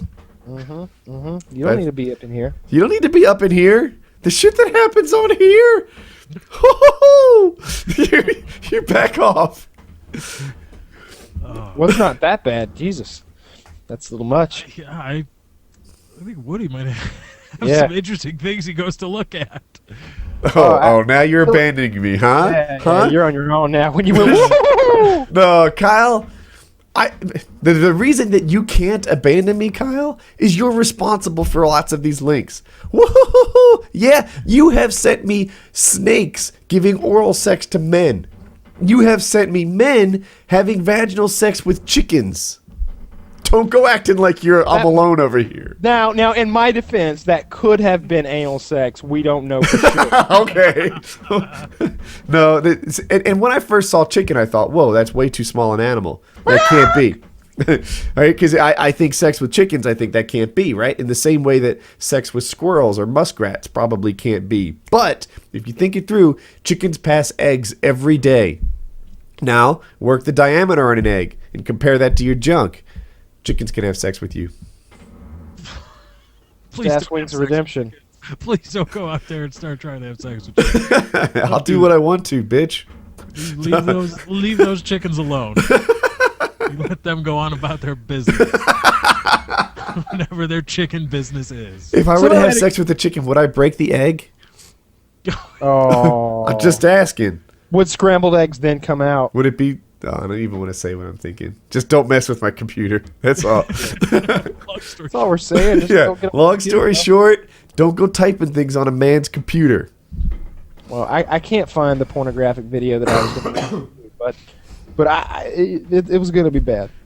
You know what? I got fan mail. Dude, I have fan mail all over the place. But this is something new. Oh. Wait a second. I'm gonna just to mess with Jackie. I'm gonna invent like a female fan who's obsessed with you and start sending like these like there's gonna be kisses on the letters with lipstick and panties in the envelopes and stuff like that. Woody is not excited about this idea at all. He is completely ignoring it. This Send idea is a underwear with loser. the packages. Just go to like Victoria's Secret and buy underwear and send it with the letters. I've got plenty of women's underwear laying around. Okay, that works too. Yeah. I lost... I didn't want to presume that you had panties laying around all over the damn place. I don't really. As a matter of Oh. fact. Here's this. I guess this is the letter I was looking for. It says, I'm a longtime sub, and I've been subbed to many commentators, but you're the only one left that I watch. I'm a 32-year-old guy from Texas, and I work in IT. I use ad block, and I feel like you deserve the revenue I'm blocking. Thanks, Gary. And then he sent me this Amazon gift card for $25. Let's make sure there's nothing. Aw. I can go full screen. And and there it is. Now he can watch guilt-free with ad block. I like that. Yeah, I like it too. Oh, I'm not a fan. Don't do that. I like that. $25 a subscriber. That works out nicely. Yeah, imagine if I got That guy must $25 watch a million. hell of a lot of your fucking videos. Like a lot. He's more than paid up. Yep. But it was a really kind gesture. Like you know what? I gave money to YouTube commentators back even before I had a channel, and it was the same sort of thing. It was like, they didn't have money, and I was feeling really appreciative for what they did for me. And it was like, this is good. And some of them felt like it was too generous, Woody, don't do that. And it was like, no. The person giving the money decides if it's worthwhile or not. Like, you know, and money's different for different people, right? For some people, $20 is like, whatever, 2 weeks worth of lunch money at school, and it's a hardship and it's a problem. For other people, $20 is you know, easy to come by. So, you know, when I donated and stuff, it was like, yeah, look, I'm deciding whether it's worth it to me or not, and I've decided it's a bargain. So this guy's a grown-up that works in IT, and he paid $25, and thank you. No, you're not scamming him. It's not a scam. No. I'm sure somebody's going to try to turn it into a scam. Like, oh, you told this guy that he needs to give you $25, but it's I'll not. scam the fuck out of you if that's a scam. That's a scam that you can work. What, it's wrong for me to say I want your money, send it to me? Of course I want your money. Yes, you can send it to me. Give it all to me. I don't care. I asked, so I went to VidCon last year, and they get YouTubers and they put them on panels and stuff. I was on 2 panels. But I also went and attended other people's panels, and I went to see Harley from Epic Mealtime, and he was up there talking and stuff, and I was like, I don't know my worth. Like, when I talk to other companies, I honestly don't know if I should be asking for like 500 or 50,000. Like, I don't have a clue. Mm-hmm. And he's like, I ask for all of it. How much money you want? I want all the money. All the money that you have, send it to me. And we got a deal. That's how I work. I want all of it. And it was just like Harley booms with such, like, if you guys don't know, in real life he just commands a room. Like, what he says, what he does, these big boisterous movements and stuff, and he's just like, I want all of it. And it was glorious. Like Paul Bunyan just stepped up in your living room. Yeah, and he had, like, you know, full rockin' beard and stuff and everything, and it was neat. He did some of the best panels at VidCon. I don't know if he's doing any this year, but he did a good job. So, where the fuck is Wings? I want to say he's dead, but apparently that joke's not funny. Tasteless bastard. That's how some people got. Some people were like, "Oh, you got me." It's like, ha, ha, ha. Yeah. A lot of people were like that. I think the majority of people were like that. Okay. They thought they understood it was a joke. They thought it was funny. And the fact that we had Minnesota Burns on here, who was like, you know, the king of YouTube trolls or whatever, kind of, you know, that made it. That wasn't the intention from the beginning, but because it was kind of my idea to do it. But you know, it went with the theme. Exactly. Yeah. That's the other thing. Like people who are like blaming you for it. It was my fucking idea. I know, dude. So like it was your idea. And it's not that we weren't all on board. We were all on board. Before the show started, we debated on his cause of death. You know, yeah. I wanted the fumes to reach the hot water heater, and he would die in a fire explosion. But I guess the group decided on. I didn't hear that one. It was too unbelievable. I thought. Yeah, I heard. Oh, there was discussion of a car crash. There was discussion of like a stroke or a heart attack or a brain aneurysm. And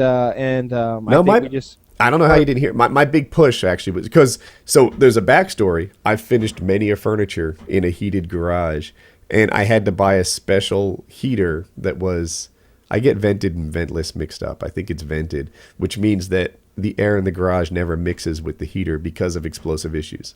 And I was like that's how that whole genesis happened. I'm like, yeah, you know, hot water heater, pilot light, fumes hit it, kablooey. That'll be his cause of death. And anyway, so Kyle said the whole death thing, and then 3 minutes in, Kyle starts divvying up. Oh, he said that at least we don't have to split the ad with him because we had an ad on that show, and like we're all like, yeah, that's great. And I'm the dick, like I'm the one. I remember I saw that comment you responded to. Somebody's like, how dare you? You're splitting up his money. You just found out he's dead. And you're just like, what? Yeah, and it's like, I don't know. Kyle says XYZ, unsub Woody. Back to the old clan. Yeah, there we are again. It's funny. The whole thing was funny. I love it. It's hilarious. I want to do it more. I want to be dead. Every week. I want to get the subs next time. I want to die. Yeah, absolutely. Just anything, whatever. There's nothing you say about me that's gonna hurt my feelings. Oh no.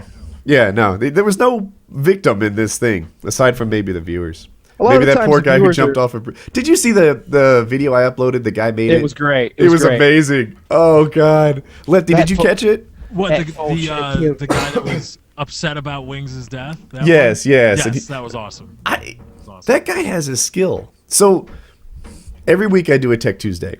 And in there, I kind of have to lay out almost a script, like how am I going to do this little lesson plan, and from beginning to end, how's it going to flow? The same thing happens with the microwave series. Even as simple as that is, there's a setup, there's like a delivery, there's like a thing that happens, like a little easy to write script type thing. This guy did a good job. Like he laid out what happened by using show footage, and then he went into a field and he looked at the flower. He had his own little suicide attempt, and he's like, "I shouldn't have lived through that. I shouldn't have. I'm taking it as a sign." He jumped 3 feet. It was awesome. And one of my favorite comments. He was like, "If Wings is, I like to think Wings is in every flower." And the guy in all caps is like, "If Wings was in that flower, why the fuck did you pick it?" You killed him again. So, anyway, that thing was brilliant. If you didn't see it, it's here. Let's find it on my channel. I'll find it in a second. I'll be right back. All right. Watch that. It was It's called Awesome PKA 134 Rest in Peace Wings Tribute. That video was great. I didn't make it. It was a fan-made PKA video. But it's super cool. I want to know, like, because we talk a lot. We've been talking about the people that didn't get the joke. Yeah. And Kyle made a really good point. He said, obviously a majority of people got it, right? Right. They figured out he wasn't dead, and it was a joke, and they thought it was funny. How do we as YouTubers, you more so than me, because you see a lot more of it every day, how do you respond? How do you not? Because it's so. I think it's so easy to respond only to the negative stuff. I responded to a negative guy recently. He said that because of that joke, he lost all respect for me and that I was a faggot. So I wrote back and said, "I'm going to reply to you in your native tongue, middle schoolish." And I said, "I'm not a faggot. I just fucked your mom," which I thought was pretty. Right. Mostly I try not to reply to the negative stuff at all. That one I was entertaining myself, to be honest. But let the negative stuff go. I will admit there are times, like picture a barrage of spears darkening the day, like in 300. And then they all soar at me, and mostly I don't give a shit. Every so often, one manages to catch me in my Achilles heel. And actually I think, really? Like that one, like you think that? But mostly, just the overwhelming amount of spears that darken the night or turn the day into night or whatever. I'm past it. I'm so done with it. I don't care. I think less of people that do internet hate. Like, Do you mean like you feel bad for them? Not bad as in sympathetic for them. I just so I don't know you at all, right? On a scale of -10 to 10. I think of you as a 0, right? I absolutely have no opinion on you whatsoever. And then I learn that you're the type of loser who spouts all caps hates on YouTube videos, and I think of you as a -5. So when you come at me with that, all of a sudden, you've gone from me not knowing you at all to me knowing something about you, which is really unimpressive. And, so that's the stance you come from. You're in the hole already. If you're trying to hurt my feelings, you're picking a bad way to do it, because by virtue of doing it, I don't think much about your opinion. What about you? I don't know. You see, I just it's easy to. I get bogged down, or I get let's say hooked on negative stuff. I think too often, and that's a phase, right? And it's not that it necessarily bothers me, but it's just I don't even really know how to describe it. But then people bring up, it's like, well, you respond to these haters and you block them and stuff, and you make fun of them, or make light of them, but you never highlight the really positive stuff, the people that say great video, love this video, stuff like that. And I think about that and I'm like, yeah, you're I do that right. sometimes. And it's like, I don't know, how do you respond? Because I know how to respond to a negative comment. I know how to make fun of them and shame them and then block them. I know how to do that very well. But I don't know how to respond properly, at least in kind, to a positive comment. Thank you, will do. Yeah. Just Thanks, you. man. Really appreciate it. Yeah. Thanks for the kind words. I feel like I should do more, though, because I just eviscerate some people that are stupid. in my videos. And I want to do the same thing for nice stuff. Like, dude, I thank you so eviscerated much. somebody once. I used every character in a YouTube comment that was possible, and I started listing all things that were stupid. Like, I buy French cars. I voted for Walter Mondale. I tried like every dumb thing. I am consistently surprised when the shower gets hot after the toilet flushes. I list like all these stupid things, and at the end I was like, I whatever he said, whatever he said, I leave comments like yours, and then, like, that was people love to watch you eviscerate people, but mostly I don't know. I'm out of time for them now. I've got other stuff to do. I'm 1,000-0 in internet arguments. There you go. 1,000-0. That's The trick is you don't do anything wrong, and they don't have anything to talk shit about, and then they can't win. I used to think that. I've been talked shit about after doing nothing wrong so many times. I don't know. I'm just done arguing. You can't change the internet's opinion. That much is true. And you want to. Every time something happens, like every time I'm involved in some drama, I think if these guys were just better educated, if they knew what it took to make a video, if they knew what it took to, whatever, if they knew the process behind this or that, then they would know that that was intentional, or they would know that this was unintentional, and they would know, if people understood, heck, I've sold advertising on my channel, and then suddenly that's like some horrible, evil thing, like, oh my God, he's selling advertising. If they knew that that was the way that entertainment industry works, right? Like, every penny I make is through advertising in one way or another off of my channel. Sometimes it's direct, sometimes it's through Google ads or whatever. Like, that's what I do. I make content that I hope you enjoy, and you sometimes suffer through ads. So, I don't know. Every time I think if they were better educated, then I would never be in any trouble, because I feel like I'm in the right all the time. I'm a pretty good guy. I don't really do a ton of wrong things, but you can't educate the internet. And the other thing is, except for my browser history. And the other thing is, when we do something that might be characterized as wrong, it's not intentional or with malicious intent.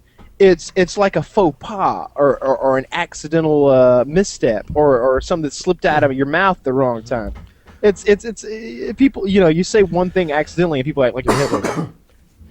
But that's how the internet is. So Joe Lozon's got enough. Wait, hold on. We're saying one thing that may be out of context and people turn you into Hitler. Who in this call may have recently, on, I don't know, subreddit called Rape Squad Killers, be perpetually turned into Hitler? Lefty. Via my face. If you hold any weight to something called Rape Squad Killers subreddit, just so people know, it's spelled your problem. Rape Squad Killers, Killas. Mm-hmm. Killers, not killers. Killers. Yeah. We are not killers. We're killers. Oh my God! Somebody made a Lefty windmill. Lefty at age 6. Finally, a windmill that produces only white power. I like that. That's really funny. I like the little play on words. Why do these people have to be clever too? Because like, if it's a bad joke, I'd be like, oh, you suck. But if it's like clever and funny and well done, I have to laugh at it. Yeah, it's funny. You bastards. Yeah. Stop being clever. You want to talk about Joe's next fight? I actually, if I were king, we would just sit here and look at pictures of Lefty. Oh my God! Here's another one. Poor Lefty dressed in his Nazi uniform. Oh, I just realized you guys can't see what I'm seeing. That ruins it. Lefty, would you be willing? All right, so I've been trying to get Wings to do this forever. Wings is always asking for advice on how to like get more viewership, turn a channel around, etc. And one of my things that I brought to him a long time ago was he would do a commentary where he was in the video, and he could say that, you know, tomorrow he is unlocking his grandfather's old war chest, and he's going to get all these goodies from World War II that his grandfather had because it's being passed down to him, and he's getting all of his medals and his uniform and all of his stuff, and then he opens the chest on air and it's a Nazi uniform, and he puts the Nazi uniform on and wears it. If you ran with that, Lefty, that could be a 1 million view video. You know, my dad fought in World War II, or my grandfather, I'm sorry, you know, like, I'm going to wear his stuff, and then it's Nazi stuff. Yeah. There was an episode of It's Always Sunny in Philadelphia like that, but my idea predates it, by the way. You're tempted, aren't you? I'd have to think about it. It costs about $120. You can get a pretty decent Nazi jacket and hat. I've looked into this. You can get a legit like SS hat for a couple $100, like one that some dude wore while he, you know, did his thing. No. That's what I think is cool about my Mosin Nagant. I have a Mosin Nagant, and I forget the year. I think it was made in 1941 or 2. And there's the Russians were short on guns. If people don't know, this is the Russian World War II gun, and the Russians didn't have enough guns. It's not like they made a Mosin Nagant and then sat on it for the rest of the war instead of putting it into action. This is a Russian rifle at a time where the Russians didn't have as many rifles as soldiers. It was used in World War II, and I think there's something cool about that. Yeah. That is pretty cool. Yeah. Also the gun that killed Kennedy, right? No. It was an Italian rifle. Yeah. Never mind. Sorry. But it's a pretty good gun. It's interesting that guns and gun prices, or better yet, gun quality and gun prices are not that directly related. Not at all. On a related note, microphones and microphone prices are not that directly related. In terms of microphone quality, you mean? Yes. Yeah. I would argue that once you spend about $200 for a mic, one that uses an interface, like not one with a built-in USB thing, but once you spend about $200 on a mic, after that, it's really based on what you want the mic to be doing for you. Does the law of diminishing returns? It's not even about that. Like, so I have 2 mics that I use on a regular basis. This SM57, this is an SM7B, and this is an RE20, Electrocast RE20. And I like the SM7B better for most tasks, not podcasting, but for most tasks. And it's like $50 or $70 cheaper. Even up to the $15,000 mics, you know, it might be that's the thing that you want from it. You know, like, for example, a microphone that catches every single sound in the room. That's not even what I want. You know, I love that SM7B, like if my garage door opens, it hardly picks up that sound. You know, if my dogs walk by outside my room, we have hardwood floors and they have toenails, that it doesn't really pick that up so much. That to me is a really desirable trait in that microphone. This microphone has a bigger sphere. Like I can lean back and I still sound decent. If I were to do this on my other mic, I would sound like I was 100 feet away. So it's what you want your mic to do, not how much you want your mic to cost. You know, there are other mics that are even cheaper than these, but much more durable. Mm-hmm. So guns and microphones are similar in that the amount you pay and the quality isn't really directly related. It's just some do different things, and it's like their capabilities and prices are all mixed up. You know, that's kind of it. Yeah, and just for the Blue Yeti or the Snowball, the Yeti, I don't know, the Blue Snowball, not cutting it. I'm a mic snob that way. Like the Snowballs are really popular, but I've never been impressed by them. The Yeti's really popular, and I'm not in love with that mic. To me, if the mic doesn't need an interface, you're still in like startup land. You're still in like, you know, starter kit type mics. Right. So, but I know a lot of people ask. I've gotten a lot of people asking me, you know, should I get a Snowball? Should I get a Snowball? If you're serious about whatever you're doing, if it's going to be broadcasting, if it's going to be YouTube or anything, if you're serious about it, save up and get a better mic. Yeah, the one you have is really nice, and it's This is the Rode Procaster, not the Podcaster. The Podcaster is the USB version. This is an XLR dynamic microphone, and they make their own shock mounts. Yeah. So how much is the Procaster? About 200? 225. 225, and then how much is the interface that you use? The interface I use is probably about I don't know what the current. This is old. This is USB 1.1. They have a USB 2.0 version now. I think it's like $150. But this has 7 channels, and you can most people if you spend $75, you can get a 2-channel one that works just as fine. But I do stuff. I can do other stuff with audio. I can have multiple microphones going. Stuff like that. Mine has 2 channels. It was $600, but I like it. It does everything I need. It has nice readouts, and there are all these little features. Like sometimes I need one mic to be routed through both channels at the same time, and a lot of interfaces can't do that. And, whatever. I'm happy with my interface. I like when Wings is not here because we can talk about microphones instead of trucks. Poor Kyle's suffering. Probably half ourselves. Yeah, I'm just on Reddit, just looking at naked girls with butt plugs, just totally out of it. Which subreddit are you on? Front page. Well, no, but for you, is it Gone Wild that they posted in? Probably so. I really just go to the front page and then start flipping through the pages of that. The Rape Squad Killa subreddit was like the 10th fastest growing subreddit in the world last month. And I noticed another one called Not Safe for Work Celeb GIFs or Celeb GIFs. And it's got quality stuff. There's one of Wings that says, "Bad luck Wings. Makes it home, shits himself anyways." That was a great story. Did you click that link that I linked you to? A basketball team called the White Skins. Shut up and take my Confederate dollars. Who do you? I saw that one. That was so good. That's what I mean. Stop being clever and good at Photoshop, you jerks. Jon Snow, Ned Stark's bastard, knows nothing. That's good.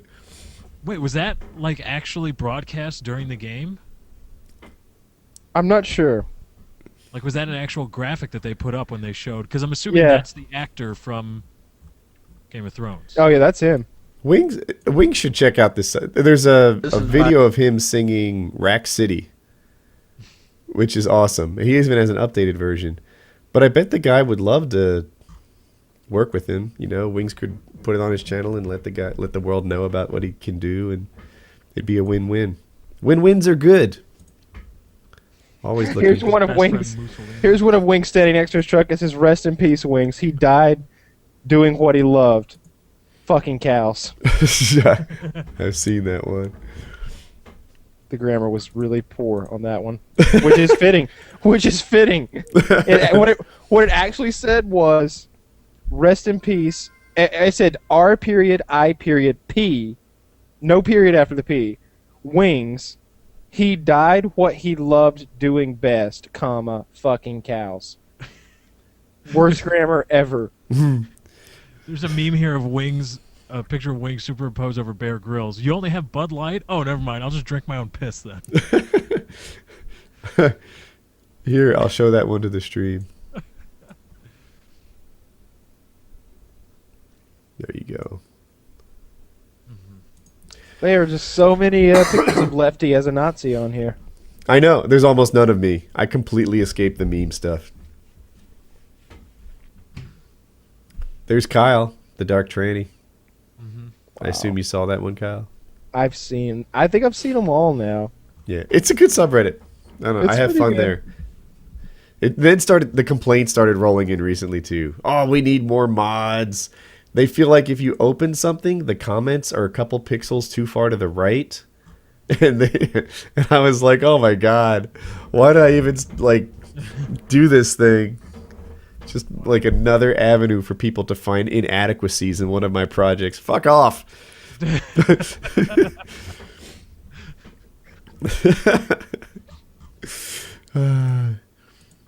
miss Wings. And this show has reminded, I think, all of us that we miss Wings.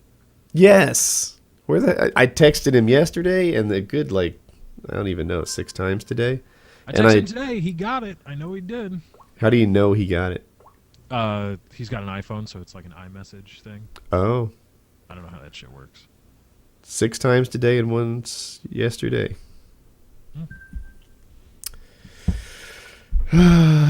Wings. And he hasn't uploaded to his channel in 5 days. Get your work ethic on, baby. We need to lay off Wings or he's going to kill himself. No. Just let it go. Just let it go. We're being too hard on Wings. Really? All right. This coming from Kyle. Leave Wings alone. I'm going for supportive. I'm going for motivative. If that's probably not a word. But that's my intention. Like, come on, baby is not supposed to be piling on. Oh. Wings of redemption. Sad face. I got a new car stereo. Oh, you did? Yours came in. Yes, I'm excited about it. So people know I drive an '03 Toyota Tacoma, and it has a fine radio in it. It has like a CD and tape player, but it's 10 years old. And I have a thing for factory radios. Like, I like to keep them factory. They fit the car. They fit the color scheme. It's as they are supposed to be. But I don't know. Smartphones have taken over my music listening. So I bought this. Oh, I should go main window. This is my new thing. On my screen, it's all backwards and texty and stuff. Wow. I guess it's going to be like that. That's a thing. That's a thing, baby. So That's pretty cool. Is that touchscreen? Or I think it might be. It is a touchscreen. Oh, Did I show all the screens yet? Look, this is Pandora. You can even thumbs up and thumbs down the songs. I'm excited to install it. And my daughter, who's getting my truck next, is excited that I bought it. She's like, it's going to be mine in 2 years. She's claiming my stuff. Only if you're good, cranky pants. But that's a whole nother topic. She's a teenage girl, and they are imperfect. You better be paying attention and hope he's laying down the law. I guess. Hey, you want to know? Let me. I'll share this with you guys. I don't want to make you say it if you don't want to say it. This is her phone. You'll notice it's right here in my desk. Bam! Wow. Got your shit. Wait. You've got her phone in your desk? Uh-huh. Why? She was bad, and she loses stuff when she's bad. Not real bad. She was snarky. She was snarky. Wow. Yep. Wow. Man. I don't know what I'd do all the time on this show. You don't take things away from me. Yeah, right? I don't know what I would do if occasionally some dude just took my phone and put it in his desk. Oh, fuck. Yeah, for being snarky? For being snarky. It was, like, I don't want to get her in trouble. I don't want to talk too much, but the basic pattern is like this. She's snarky, I forgive. She's snarky, I forgive. This repeats. Too many eye rolls, too many, little comments or something that kind of bite. And then eventually it's like, all right, now you're done. Now, like, would you think you could just do it forever? Did you think there would never be any consequence? There's consequences. Maybe I should have acted sooner. And she loses stuff. Sometimes she loses TV privileges, computer privileges. Sometimes it's her phone. Sometimes it's an event. It's not usually an event. That's probably for big stuff. It would have to be pretty big. Like she gets looking forward to things that she does in a really big way. I can't recall ever taking away, like for example, she has a 8th grade dance coming up that she's really excited about, and you see her trying on dresses, and it's a big deal. And her friends and her talk about it. They have it's like an 8th grade. They throw the word prom around, but it's 8th grade, so it's not prom. Mm-hmm. But they have like outfits and tie-dye shirts that they made together that they're going to do before the thing. I wouldn't yank that away for snarky. Isn't prom just short for promenade? I wouldn't know. But I think so, yeah. Lefty, check out that link I gave you there. Oh God, I know this one too. I felt it was too bad.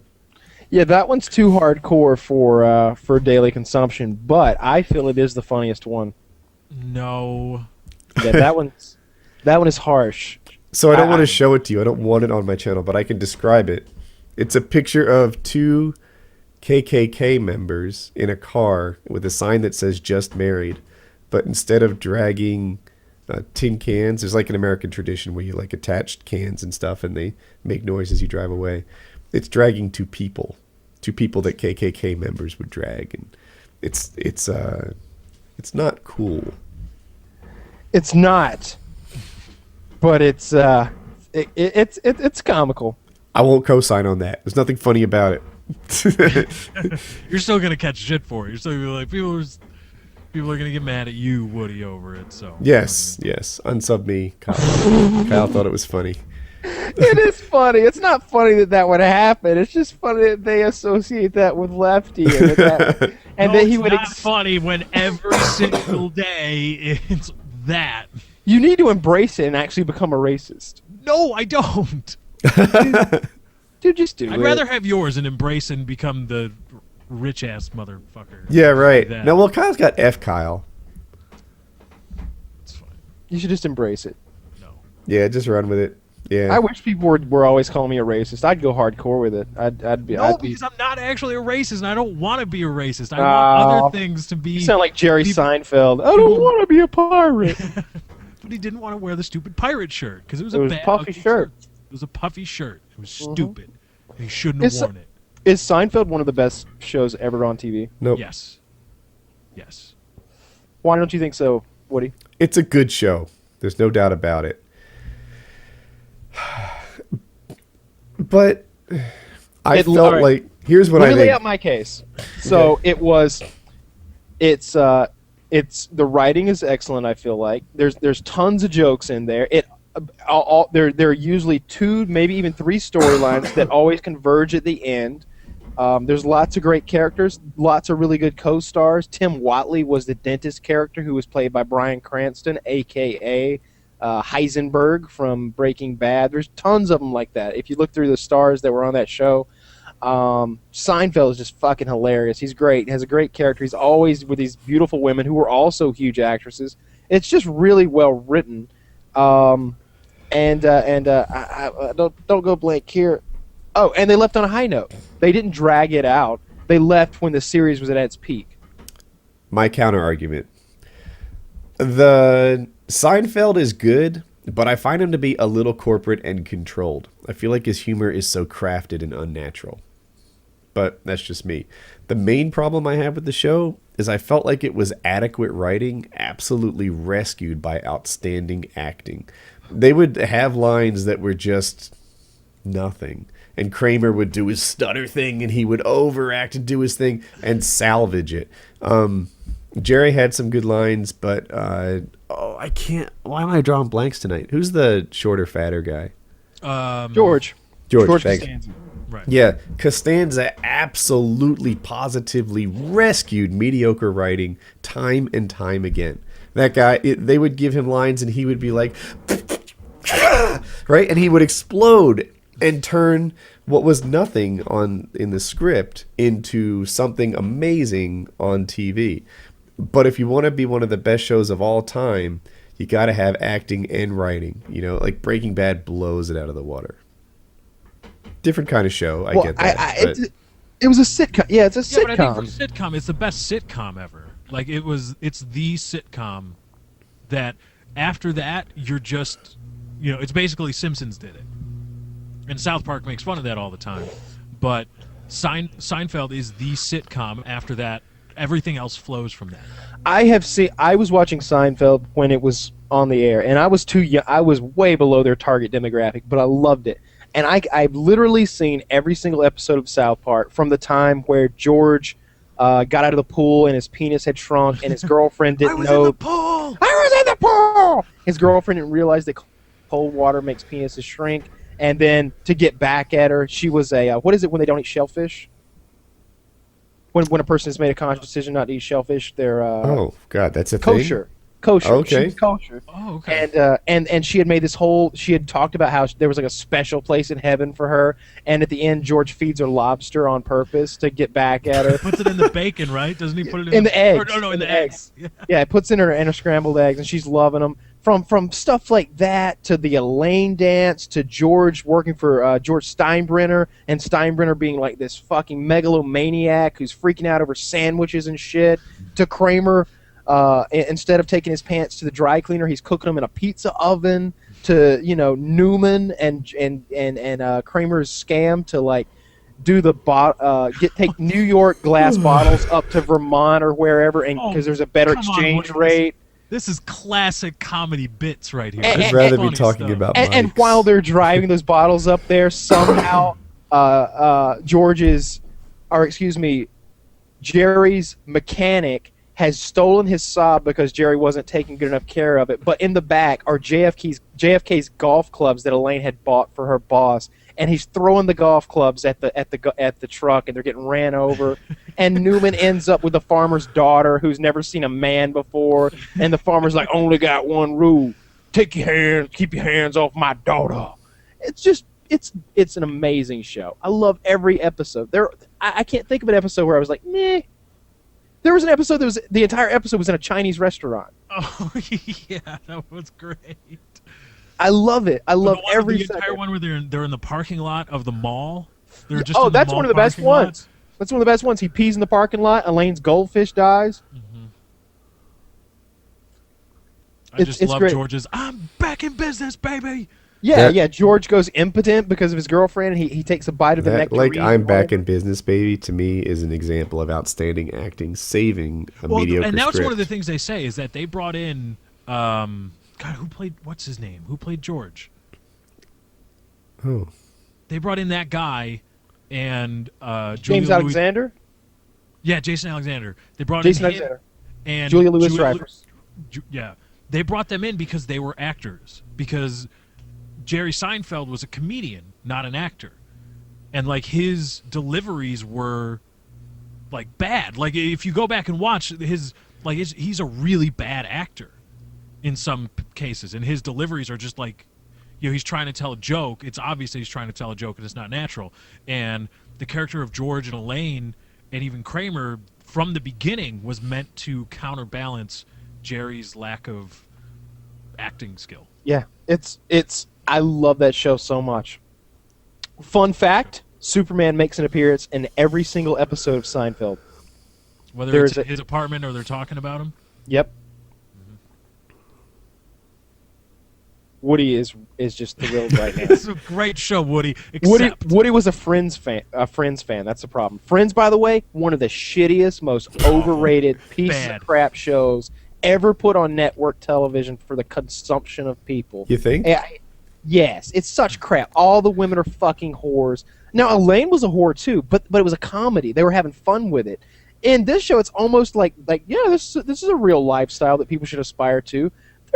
For what it's worth, I think I like Seinfeld more than Friends. Like for people that say for people that believe all the ridiculous stuff that comes out of a car salesman's mouth. My actual relationship with Friends was similar to many. Like the first couple of years, probably a lot of people are young from when Friends was first on, but when it first came on, that theme song they had was like a legit top 10 radio hit. Everyone was excited about the TV show. Like it was a cool thing. And then 3-4 years in, it just kind of reached a plateau of goodness, right? Not greatness, but it was like a good show. Yeah, I bet someone has made sort of a chart before for Friends where if any one of them had an STD, they all have it. Because they're fucking everybody. They all had sex with each other. They all had sex with their combined partners. They probably had sex with like 500 For what it's worth, I disagree with Kyle. I think this is a positive trait in a show, and it's one of the reasons I like Game of Thrones. They don't sleep around that much in Game of Thrones. Oh, dude, they're fucking all the time in Games of Thrones. There's a few like there's a few of them that have sex with lots of prostitutes, but yeah, the brothers and sisters are doing it, and then some of the guys having sex with prostitutes, and like who's the midget Tyrion or something like that? Yeah. Or, Their names are all so foreign to me. I've watched every episode more than once. I swear, most of them 3 Seinfeld times. also had a midget. Okay, it did. Yeah, I remember Kramer's him. friend Mickey. But so anyway, oh no, I just lost my middle monitor. It's back. Anyway, so the guy that had sex with all the prostitutes is now going to have sex with the prettiest Stark girl, and there's a lot of stuff going on. Good stuff. It's just too much. I hate Too it. much sex? Yeah, that is a problem. I'm looking at it right here. Collectively, they had sex with 138 people. On Wait. Friends? Yeah, friends. 138 different sexual partners. I take it back. The show was great. To be fair, though, Seinfeld is probably worse because Jerry had a different girlfriend a lot. Yes. Elaine was, she was with the grease monkey. Yeah, I don't care for that term. A lot and all that stuff. So, I mean, they slept around too. Yeah, Rachel had 15 and a half sex partners. I don't know where that half comes from. I really don't. Monica's 14 and a half. Phoebe had 32. Joey had 51. Go, Joey. Ross had 14, and poor Chandler only had 10. Well, Chandler hooked up with Monica early. I bet she has very few partners, too. Monica had 14. Okay. That's more than I expected. Yeah. Because Lots Chandler of- and What Monica I find became funny is somebody monogamous. charted all of this. Like, Yes. I need Somebody to has connect thought my about cables. I'll be right back. Somebody has thought the same things that I have thought and went back and counted. He disappeared under the desk. That's how he should kill himself. He should get electrocuted under the desk. Oh, that would be great. When he goes And to the little fix it. smoke would rise. Right? Just and he's done. And then he wakes up 20, 30 minutes later and he's like, oh, hey guys. That's how he should kill himself. Yeah. I wonder how many girlfriends Jerry Seinfeld had. I'm going to find out. It wasn't one every show. It wasn't a 1-to-1 ratio, but I mean, he had a lot. And they were all rising starlets at the time, and Yeah, you yeah, recognize, he always I had. still remember her from that guy thing, and Let's see. I see one thing here that says 67, but I'm looking for some confirmation on another site. This is how many women Seinfeld slept with? Seinfeld. Yeah. Every episode, right? How many episodes were there? Well, it wasn't every episode. Yeah. Because they're great writing. Yeah. Here's the connecting thread that somehow came back. Seinfeld dates girl, finds weird flaw in girl. Seinfeld breaks up with girl. That always did come out, and that was kind of an ongoing joke that Jerry was like a perfectionist, and if she had man hands or if she ate her peas in a funny way or anything like that, he was out. Remember the girl where? Snickers. Remember the one where he didn't know her name? Yes. And she's like, it rhymes with a female private part, so, you know. And what did he think it was? Mulva. Mulva, and it was Dolores. It was Dolores, yeah. But there were a bunch. It wasn't just Mulva. He would, throw stuff out there. He'd be like... He kept making up names. But most of them, they were, real names. I did not think of Dolores until, they revealed it. Yeah. I remember thinking about that. But the funniest part in that episode was him and George in the diner trying to think of what the name was. Because George was just sitting there and he's like, Mulva. And Jerry's like, that's not a real name. That's just something that rhymes with Volvo. What are you But doing? to me, that's crappy writing that George just turns on, because I can see him doing it. I got it! Mulva! Bringing it. Mm-hmm. It was like there was regular writing in Seinfeld with amazing acting. That could be, but that doesn't take away from the show. Yeah, it does. Some shows have both. No shows have. Breaking Bad. I just Breaking Bad is a You can't drama. compare the two. I get that can't. all the time. I always hear you can't compare that's apples and oranges. You can't compare. All right, bitches, are you ready for this? One weighs a pound, one weighs 1.1 pounds. One has more citric acid than the other does. One tastes like apples, one tastes like oranges. One needs to be peeled before you eat it, and one does not. You can absolutely compare apples and oranges. I can compare Borderlands to COD. I can compare COD to Battlefield. I can compare Seinfeld to Breaking Bad. Lots of things can be compared. You think they can't. I'm not talking to you guys. I'm mostly just everyone who tells me I can't. Things can be compared. Your rules are ridiculous. Drop the mic. Just pick up a mic and drop Yeah, it. just... Not one of your expensive ones. This is my wife's mic.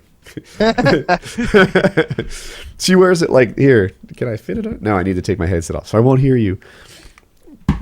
But her mic... Can't compare it. He's so wrong about this. You the cannot thing compare that she it. You hear does what I'm saying is right now. they're talking Totally about wrong me. about this. better. How do you It's even wear so this? I've better forgotten. than this Like stupid this. Breaking Bad When bullshit. my Seinfeld is the ultimate show. He doesn't know what he's talking about. Fuck you, I can hear you. When my wife does Wife Wednesday, she doesn't look at the mic. She doesn't do this. She always does this. She's talking to me. So I got her this, and it is like the microphone equivalent of a feed bag. Like, regardless of where she goes and what she does, the mic is on. It's right where it belongs. And this is the perfect mic for her. And that's the whole story. A feedback. So, yeah, wife's mic. We just recorded Wife Wednesday. Ooh. I can't believe you don't like the writing on Seinfeld. Yeah, I think we just need to end Maybe- the show there. maybe I don't the- even want to continue. I don't Maybe want to the continue. dialogue. Okay, I could maybe admit that maybe some of the dialogue wasn't incredible, but the storylines.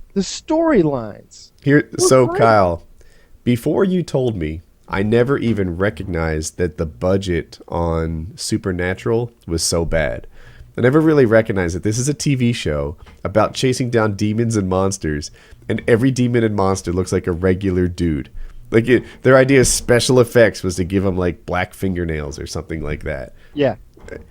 Now that you say it, I can't unsee it. I see everything in Supernatural as this real low budget, like, here's how you make a movie about killing monsters. What was the dragon? Didn't they have a dragon in that show? Yeah. All right. So the dragon was a guy. The guy had wings, but you never saw the wings. He just flew and appeared places, and you heard like flapping noises, but you didn't see the wings. His hands could superheat things, so he was keeping these women prisoner by melting the gate shut by like gripping them with his hand. That was it. So the special effect was like turning his hands red in post. Yes. Once you explained to me that this is a show done on a shoestring budget and that, you know, they'll be catching freaking dragons and demons and angels and all that, and there's never any like special effect, I couldn't unsee it. Now, as you watch Seinfeld, you're going to be like, you know what? That line was rescued by George. That line was rescued by Elaine. This whole dialogue they're doing right here is ordinary writing turned extraordinary by some actors. You won't be able to unsee it. I don't think so. I disagree. In fact, I'm going to go watch Seinfeld right now and just chant at my TV, this is the greatest show ever! This is good writing! Because it's created by what's the guy's name? His name's he did another series afterwards that I don't really care for, but he based the character George is based after him. Mm-hmm. And he Larry was David. Larry David. He was George Steinbrenner too. Not the body actor, but he did the voices. Yeah. I don't know, man. I like it. And what's the deal with Julia Louis-Dreyfus? Does she just never age? She's fucking hot. Really? Look at a picture of Seinfeld right now, and he's obviously aged quite a bit. Like Seinfeld's getting old. He's getting, you know, he's not Seinfeld anymore. He's looking pretty rough. I disagree. I saw him recently do well, she does look good. She looks great. You know what? So I want to get into this. Everyone talks about how plastic surgery is bad, right? Plastic surgery, it's terrible. Don't you realize you look like a freak, etc., etc. And there is this self-confirmation bias where every time you see bad plastic surgery, you say to yourself, yeah, see, this proves it. This is terrible. I would bet that this is a result of very good plastic surgery. She has no turkey neck. She has no crow's feet. She has a little bit of a smile line, but she's supposed to because she's not 19. She's 52. 52. She looks amazing at 52, and I guarantee you some of this is enhanced. Okay. Yeah, I'd buy that. Just You don't pass the eye test when you're 52 and you look like that. Yeah, she has had plastic surgery from what I'm reading. Yeah, good ones. Very good plastic surgery. Celebrity net worth says $3 billion. What? She's worth $3 billion? Hold, let me read this. If your eyes aren't deceiving you, no, we did not make a mistake when we say she has a net worth of $3 billion. How is it possible? She has a net worth twice as much as Larry David and Seinfeld combined. It's not from acting. It's not from endorsements. It's not from investing or real estate. She's lucky enough to be the daughter of billionaire Gerard Louis Dreyfus, the chairman of Louis Dreyfus Energy Services. Awesome. Do you not love her so much more now? Well, yeah, and she's even hotter than previously. She's a billionaire. Yes. She's worth $3 billion. Is that not I'm glad you found that. That's such a shocker. I would have never known that. No, never. If I had to guess, I would say, maybe she's got some great deal, from the Seinfeld syndication thing, and she's worth like, $100 million. Like maybe she was getting a big chunk of DVD sales, and maybe she got a good deal with the syndication, and maybe she's worth $100 million. Tops. I would be surprised if it was anything more than that. Like shocked, but $3 billion. Wow. Yeah. I wonder how that changes the power balance on the show. Right? Like, I don't know. When my YouTube thing started doing well, I realized I made more money than my boss did. I had 2 jobs at the time, whatever. And I was pretty sure I made more money than my boss's boss. And it just kind of like rewired my head a little bit. It was like, yeah, I get that you're my boss and you're my boss's boss and, good for you guys and everything. But, like, don't go thinking you're better than me just because you got a better job at Cisco. I wonder, there she is working for Seinfeld and he's a big star and everything, but she's a multi-billionaire. Mm-hmm. She's on Seinfeld as a hobby. Mm-hmm. She's like, there has to be something neat about doing that as a hobby. Like I've told this story before, so I'll tell it and fast forward. My father had these clients. They bought shares of a silver mine. This, by the way, is like 1970s money. They spent $25,000. They bought 6 shares. Mom, dad, 4 kids, each had a $25,000 investment. Instantly, it starts paying off $200,000 a year. $200,000 a year every year, popping it off. They eventually sold their thing for $10 million times 6. Right? Each of these things kicked off $200,000 every year, and then they all sold and they all got like $10 million. The guy was a what is a baby doctor called? Pediatric. Mm-hmm. Pediatrician. That's what I'm looking for. He was a pediatrician as a hobby, because you got to occupy your time somehow. He liked being a pediatrician. That has to change the way you approach stuff. Like it must be nice to not have a monetary incentive, even for your job. If she's worth multi-billions and she's on that show, whatever salary she got from that show was just like a token of appreciation. Mm-hmm. Like if I was a multi-billionaire, I wouldn't work at Cisco for free. I'd still be interested in some sort of scorecard, I think. Like how much do you appreciate me? I'd be interested in promotions. How much do you value me? Not for the money, but because, like show me what you think. Like if you work for a company, by the way, a little life lesson passing out here. Companies say thank you and I'm sorry in one way with money. If a company ever sends you a letter apologizing, they have just fucked you. If a company ever sends you a letter with a thank you, they have insulted you. Companies say thank you and I'm sorry with money, and everything else is bullshit. Everything else is some kind of attempt to placate you without giving you money. If they give you a glass sculpture, this is something I got at Cisco, that's not a bonus. So, when she works on the cast of Seinfeld, whatever she got paid was whatever they thought of her worth to the show. Yeah. If they paid her less and said, "Hey, thanks, but we know you don't need it," then they fucked her. I'm sure she's. I mean, if all the money from her father went away, she would still have a boatload of money. Gotta be, right? Well, let's do that. What was the other guy's name? Jason Alexander? Yeah. I think their careers are kind of parallel. You know? Yeah, I mean, he even went away. 75 million. Yeah. Well, didn't he have another show that didn't go anywhere? Yeah, they all did. Yeah. That was what I was going with parallel. Like they were on Seinfeld Stars, and then they had other sitcoms which were heck, they got picked up and ran for a year or two. But Her sitcom's still going. She has one called The New Adventures of Old Christine, which I think is like an ongoing thing, where she has some sort of, I don't know what's going on. She's got a premium one too. It's called Veep or something, right? Yeah. Oh yeah. Anyway, Jason Alexander's worth 75 million. So that's a according to Bill Gates, he nearly has enough. Good for Jason. Good for him. He worked his butt off on that show. Yeah. I'm thinking athletes carried the bad writing. I think athletes make less than celebrities. That's you look at these other guys, they're not keeping their money. I don't know. Name a Juan Howard. How do you spell his name? W-A-N? Who? The football player, Juan Howard? I mean, the basketball player?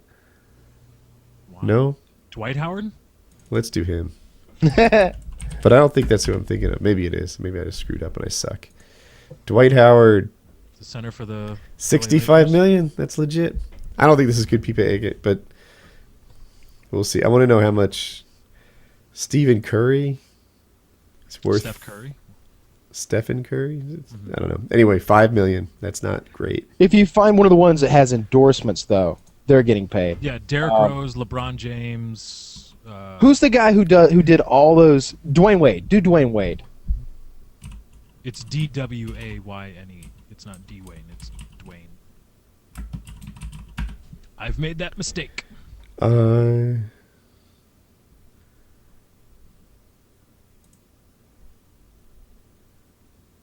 I found it. It is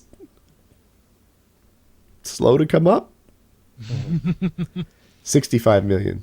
Yeah, there's a guy with endorsements. Yeah, 65 million is legit. Yeah, we'll see. So many of these athletes spend their money like they're always going to make 17 million a year. Kobe's rolling it. He's got to be. Oh, he has to be. Kobe raped a woman and is still getting that endorsement money. He's still got international Sprite deals. 200 million. Yeah, that's endorsement money. That's that Nike money right there. That's what that's about. Yeah. Well, he might. I don't think he's the best basketball to ever play, but he's in the conversation. Yeah, he's top 10 ever play the game. I guess so. Easy. Yeah, maybe top 5.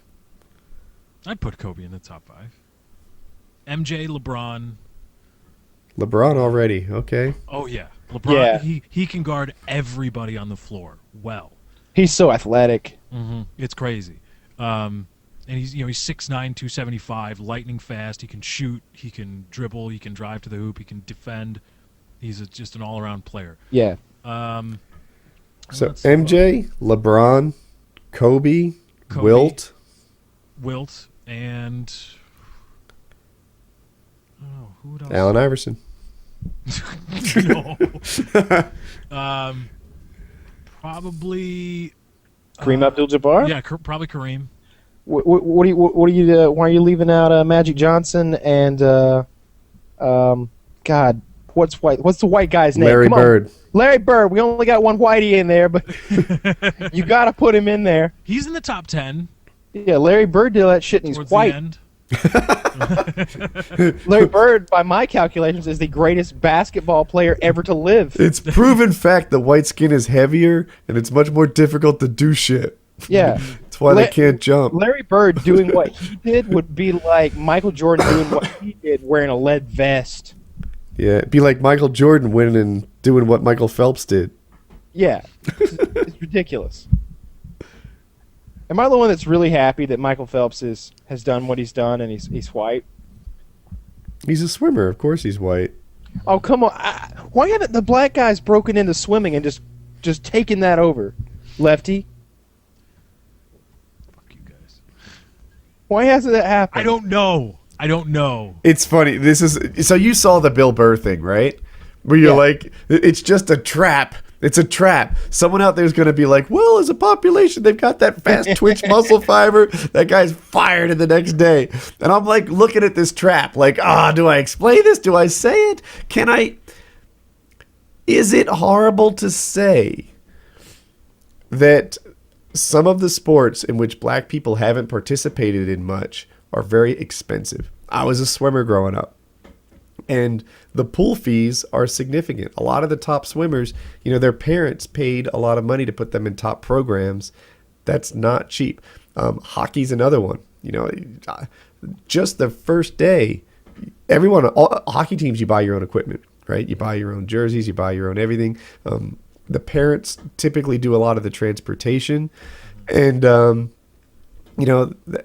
that stuff doesn't happen in every family. Like, it takes a support system to turn out a hockey player.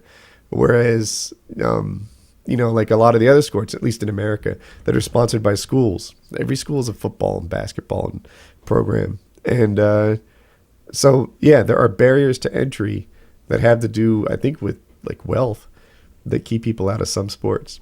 And I'll be fired tomorrow, just like Bill Burr said.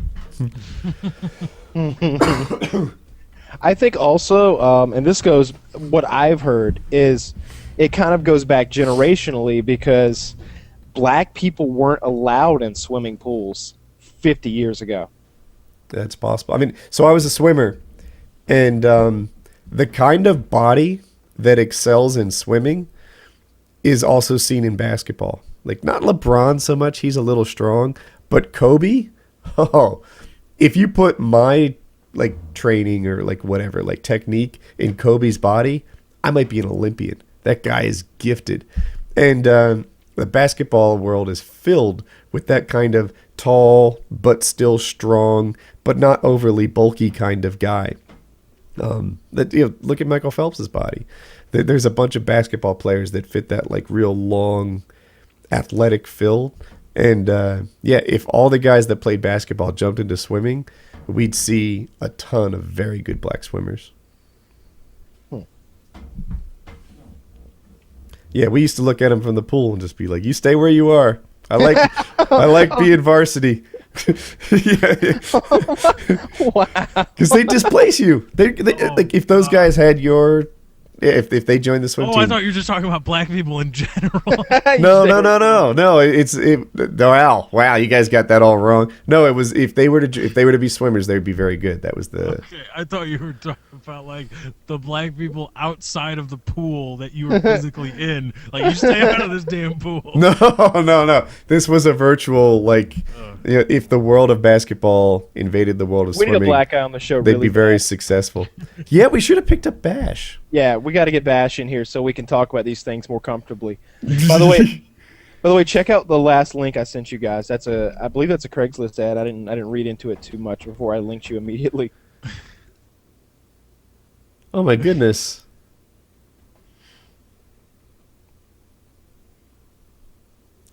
Basically, it's a. I'm not going to talk to this one at all. So basically, it's an African American man who made a Craigslist ad, and basically, if for any reason, he's in Chicago, by the way. Can we get this guy for paintball?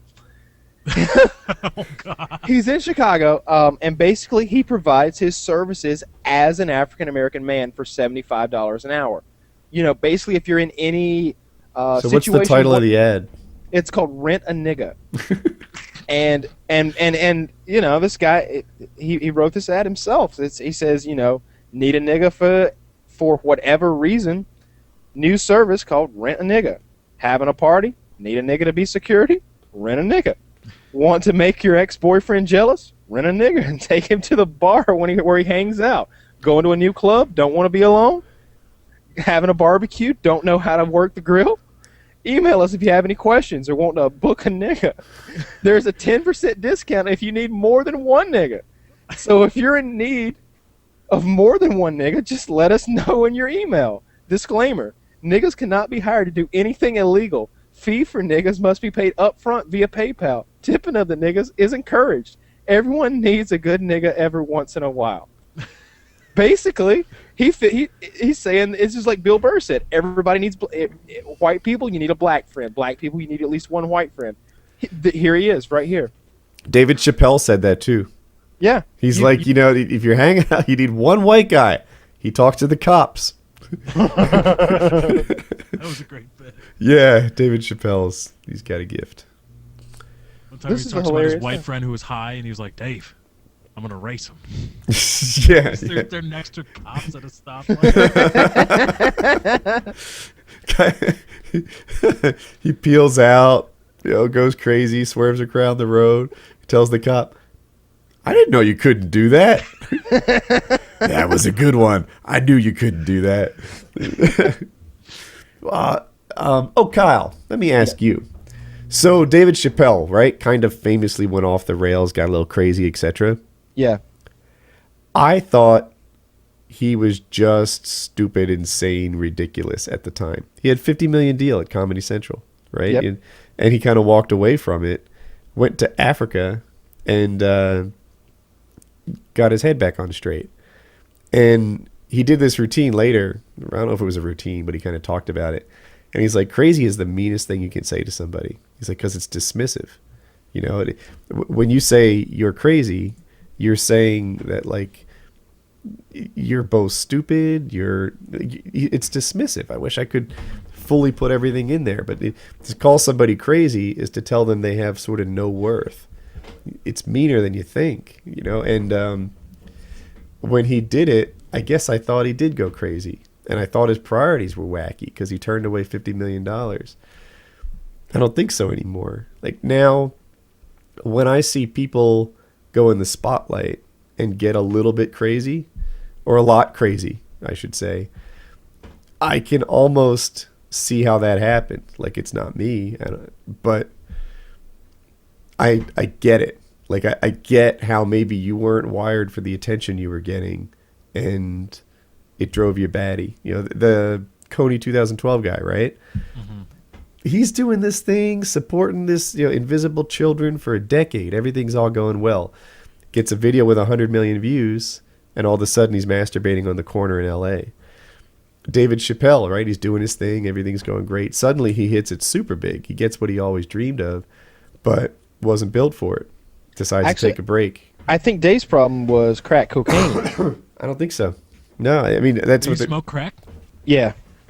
That's not what it's not what he said. He said it wasn't a drug thing. I wouldn't say that either. Mm-hmm. I didn't think it was crack cocaine. I thought that it was a fame problem, and he decided to sort of get away from it all. And maybe if it was crack cocaine, then that's a fame problem too. It can be. But I was wondering if you had the same sort of thought process during your own sort of rise to whatever Z-list celebrity, type thing that happens on YouTube. Like, do you look at people who don't handle popularity well the same way you did 10 years ago? I've never judged that sort of thing. I've always, for a long time it seemed like celebrities were kind of put on a pedestal and people didn't judge them for the things that they would do. And that's kind of died off. People are, they want judges to lay the hammer down on people like Lindsay Lohan and Mel Gibson and people like that. I still feel the same way. Let them do whatever the fuck they want. They're entertaining me. Don't lock that guy up. I don't care if he was drunk driving. Fucking get him back on set, guide him out there, feed him his lines, and let's go. I want to see a sequel. I like actors. I think they are better than normal people, and I want to see them with different laws applied to them than normal people. That's how I like fucked. That is a terrible thing. Like, they're better than normal people, and they should have different laws. Yeah, dude, that's they twisted. found that guy. You remember Daryl from The Office, the black guy? Yes. They caught him with like a large amount of cocaine in his car. He's got a new movie about to come out this summer. And it's, it's kind of true though that celebrities and generally just people with money do have different laws. I mean, I read a story this morning that the national transportation board, a federal agency, wants to lower the acceptable blood alcohol level for driving impairment from 0.08 to 0.05. They want to lower it universally, and all the states are going to adopt it. And that is going to have the effect of a lot more people are going to get arrested for DUI. Oh, yeah. I made a face because I understood it backwards, but I understand now. Right? So a lot more people are going to be arrested for DUI. And people don't understand. DUIs, there's been such a campaign by MAD, all these organizations. DUI, if you're a regular person, fucks your shit up. It costs like $5 to $10 to get out of that shit. It costs over 20 in New Jersey. That's the one I know. And like, if you don't have the money or if you don't have an attorney, you are fucked. You're just fucked. And you are, especially if you're underage, too. Oh, bad. Zero tolerance policies are a mother. But Mark Grace is doing, I think, 30 days in prison, or 90 days, after his, like, 5th DUI. And you read stories all the time about how celebrities, DUI, now they're going to jail for 20 days. And there is kind of that whole thing where if you have money in this country, you don't really have to worry as much, because one DUI on an average person is going to fuck them up real bad. One DUI on a celebrity or an athlete, it's whatever. You pay your fine, you go about your business. Yeah, and it doesn't really affect your future job. Right. You know, I'm going Wings of Redemption. Your future job getting ability. In the marketplace. I did my George Bush. I did my like George Bush hands in the marketplace. Not George. Wings didn't upload the last PKA. He's supposed to. He's sad. Sad Wings. Come on, Wings. You got to answer your phone. We need to make him happy. We need to do something to make him happy. I'm going to fix his desk. I'm going to pop some tags. I don't know what I'm going to do. Could I heard someone say that? All right, so the Macklemore song, I'm gonna pop some tags. Only got $20 in my pocket. Mm-hmm. Somebody told me that popping tags was code for shoplifting. They were popping the security tags off. Oh. Think about it. I'm gonna pop some tags. Only got $20 in my pocket. He didn't have any money, so he's gonna steal some shit. That sounds like it could be true. I like that better. I like that version of the song better. Yeah, I wish they were shoplifting instead of at like a thrift store. Shoplifting from a thrift store, though? I mean, no, instead of shopping at a thrift store, I wish they were just shoplifting from a regular store. Mm-hmm. Oh, Woody, so you probably you're a bigger Redditor than I am. Explain the Abercrombie and Fitch debacle. By the way, according to Urban Dictionary, you're right about popping tags. Nice. So at Abercrombie and Fitch, to work at the store, especially out front where customers can see you as opposed to like in the back stocking or something, you have to be good looking. That's part of the deal, right? Everyone at your high school, there's that clique of the beautiful people. They only want to hire those people. And they actually only want those people wearing their clothes. They don't sell their clothes in sizes for ugly people. That's their knock, like if you have a weight problem or whatever, they don't want that person to be in their clothes. They always want their clothes to be worn by like walking mannequins. And that's their thing. And it's a business model. Hire beautiful people, have beautiful people wear your stuff, makes your stuff desirable, and it makes your stuff high end. And the guy that is I'm going to call him the CEO. I don't know if he's the owner or what, but he's old. How old is he, Kyle? Is he 68? Looks like it. And he's had a lot of plastic surgery. Looks like it. Earlier we were talking about how people have these plastic surgery success. I'm not talking about him. He's a plastic surgery failure. Can I get a link to this Reddit, if possible? Or is it from Reddit? Or where? It's from Reddit, but like they've been hating on the guy. Like there's all these posts about him. There's not like a single link. But I'm going to look up Abercrombie and Abercrombie CEO. That'll pop up his picture.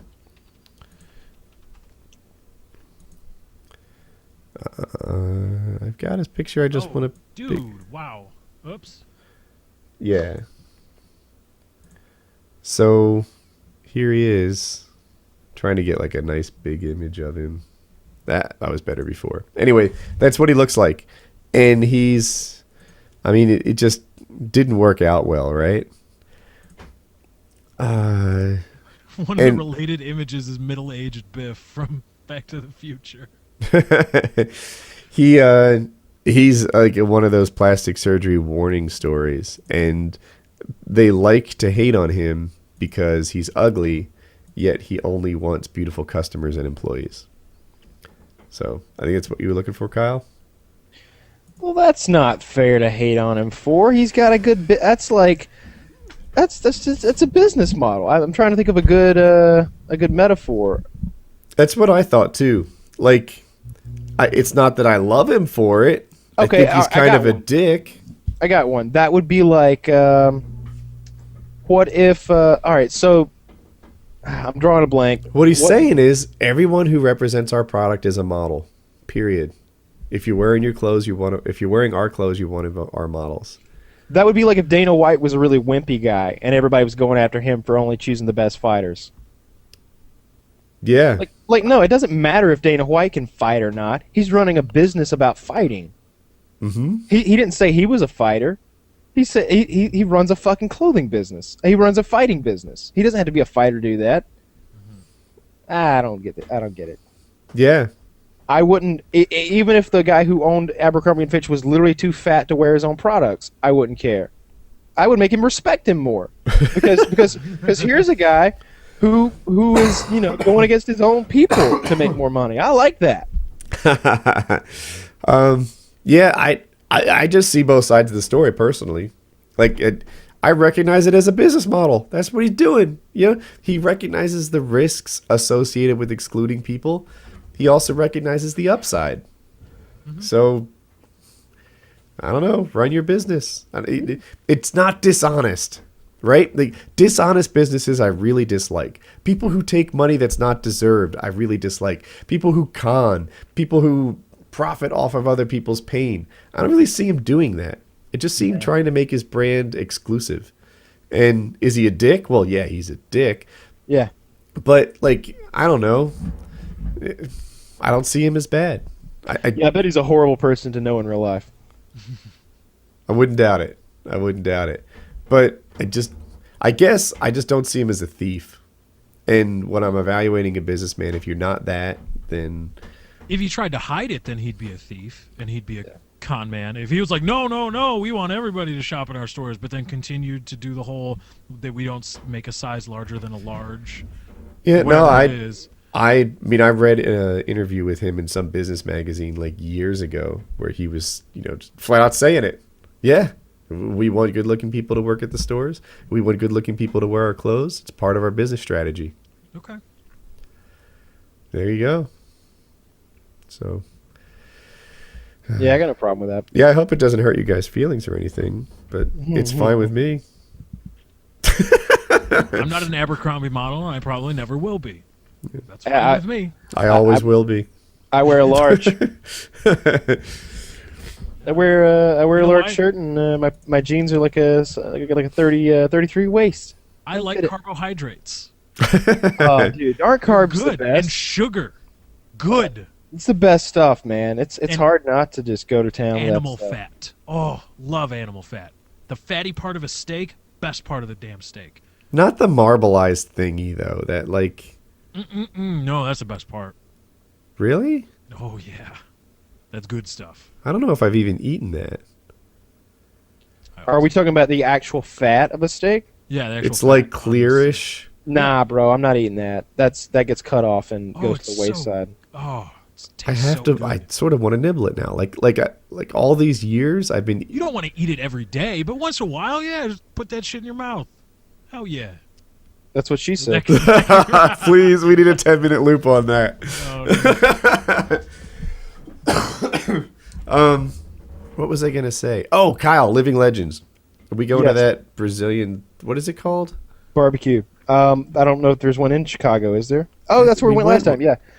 Dude, we gotta be careful with this food thing. All right, so we've got so much food that we're already eating. Oh, really? The Brazilian barbecue too, huh? They're separate days. I know. Every day is a big food day, though. Really? I only know of one big food All right, day. so I can't go to Chicago unless I eat at two specific places. One is Portillo's.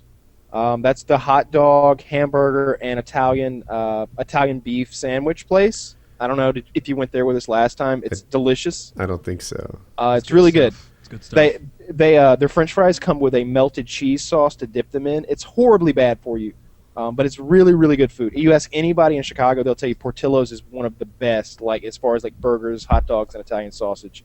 There's Portillo's, like I said, and then as far as pizza, in my opinion, and obviously I've only been to Chicago a handful of times, but I'm told it's Illuminati's.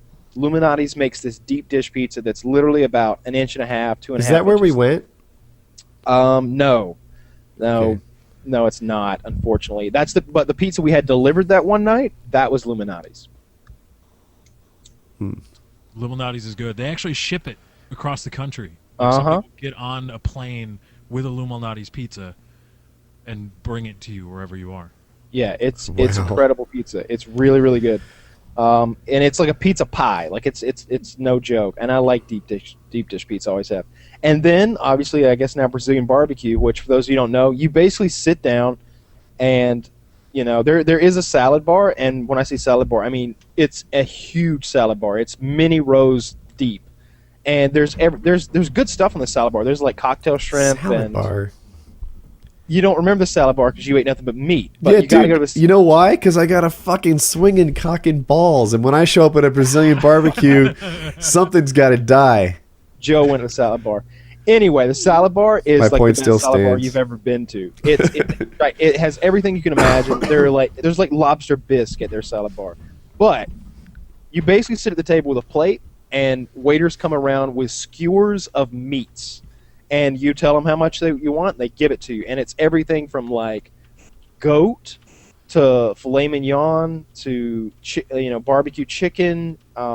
They give you like a stop sign, a red and a green. And if you're ready to eat, you leave it up green, and they just come and they give you so. I thought when I went there that I was going to beat the waiter, that I was going to. I was starving. I think we had just trained or were just about to. I don't remember. But I was starving, and I was there, and I was ready to chow down. I was doing my thing, and there is no beating the restaurant. The house wins every time. They will flood you with so much food that there's no human on earth who wins. Eventually, you flip it red, you tap out. You cannot deal with any more food. It's a lot of food. It's cool. And then there's the eating contest. And then there's a fucking ice cream cake eating contest, apparently, I'm told. Uh-huh. Good God.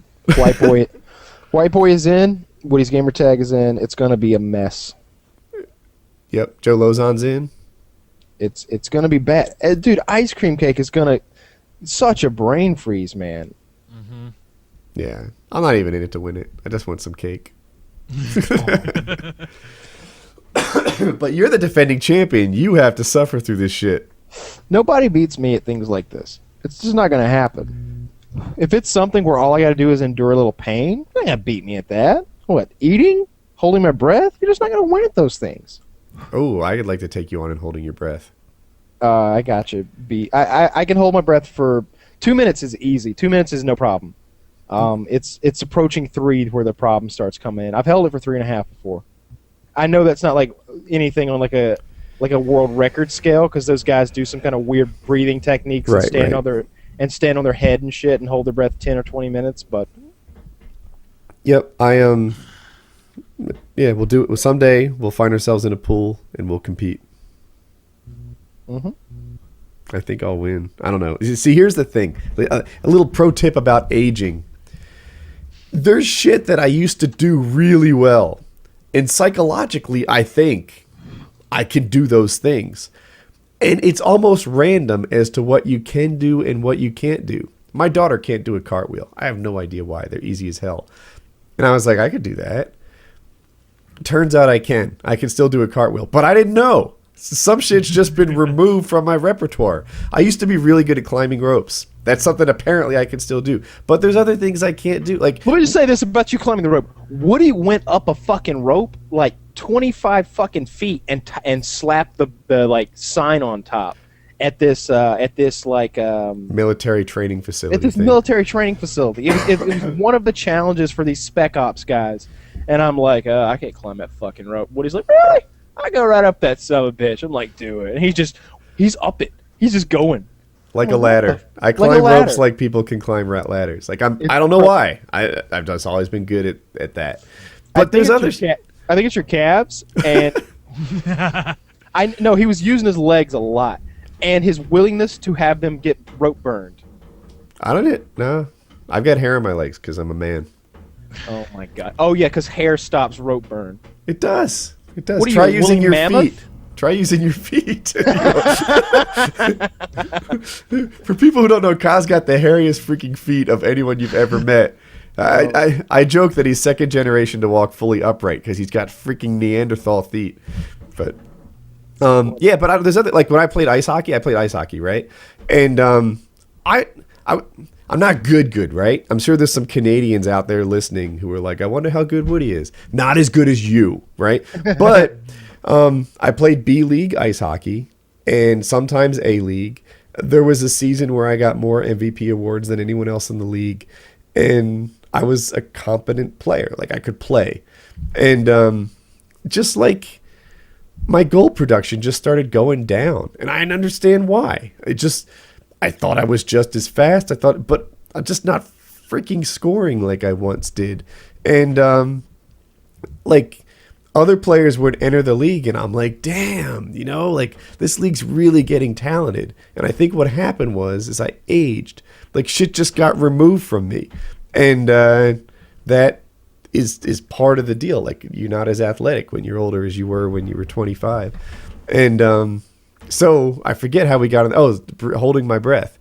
I have no idea. When I was on the swim team and when I was in real shape, we would do these drills. Now, you know how long a 25-yard or 25-meter pool is, right? Like a full-length pool where meets happen and there's lines on the bottom and everything. We take one breath a lap. One breath a lap. I could swim pretty much forever on one breath a lap. I wasn't running out. I wasn't going down. That's all I need. One breath. I take it at the middle of every lap, do flip turns on the end, and I would never run out.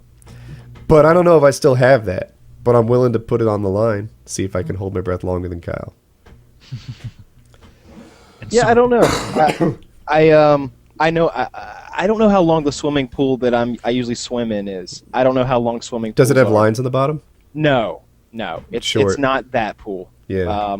It's like a standard backyard pool, and I can swim like one side or the other is no problem at all, and doing a kick flip and coming back almost all the way. I can do that. But I'm a really bad swimmer. Yeah, so. That's a tricky thing. Because I'm thinking I could do 3 laps in that pool. But I don't know if that's a holding your breath thing. Because I just am much more efficient in my swimming. Yeah. And the thing about kicking off the other side, that gets me like a quarter of the way across the pool. I don't know. Yeah, that's it. Right. Yeah, kick flip. I'd probably go a lot further than that off my flip turn. Oh my god. Like my flip turn, it's sort of like Aquaman's, but better. Oh, I wasn't bragging. No, I was just talking. My kick turn will take. Dude, I was a collegiate swimmer. If I went a quarter of the way underwater off a backyard pool, they do better than that. Okay. Yeah. I guess maybe half. I don't know. Maybe it is half. I don't know. Yeah. I don't know. I haven't swam since last year, so I don't swim much. I swim maybe once or twice a year. I should though. I should build a pool. I want a pool. That's it. I'm getting a pool. Yeah, I picture that Reddit cat with the newspaper. I should build a pool. I need more pool here. Make it so. How long have we been going at this? We are approaching 4 hours. We started almost 4 hours ago. I'd like to actually break 4 hours. I'd love to tack on 5 minutes and know that we've got 4 hours in the bag. One more topic. Bring it, Let's Lefty. do this. My topic? Yes. Okay, hold on. I had a really a good one. I was like, oh, we could talk about this. it'd be good. But then I forgot, and shit. Oh wait, it was Deadspin. That's what it was. Deadspin. Hope we haven't talked about it yet.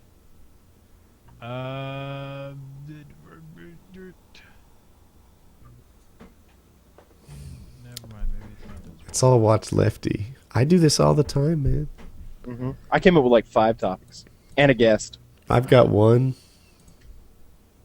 I mean, I have one left. Mm-hmm. It's not brilliant, hence it being the last one. Do you want to bail out here? I thought I had one. It was good, and now it's not good.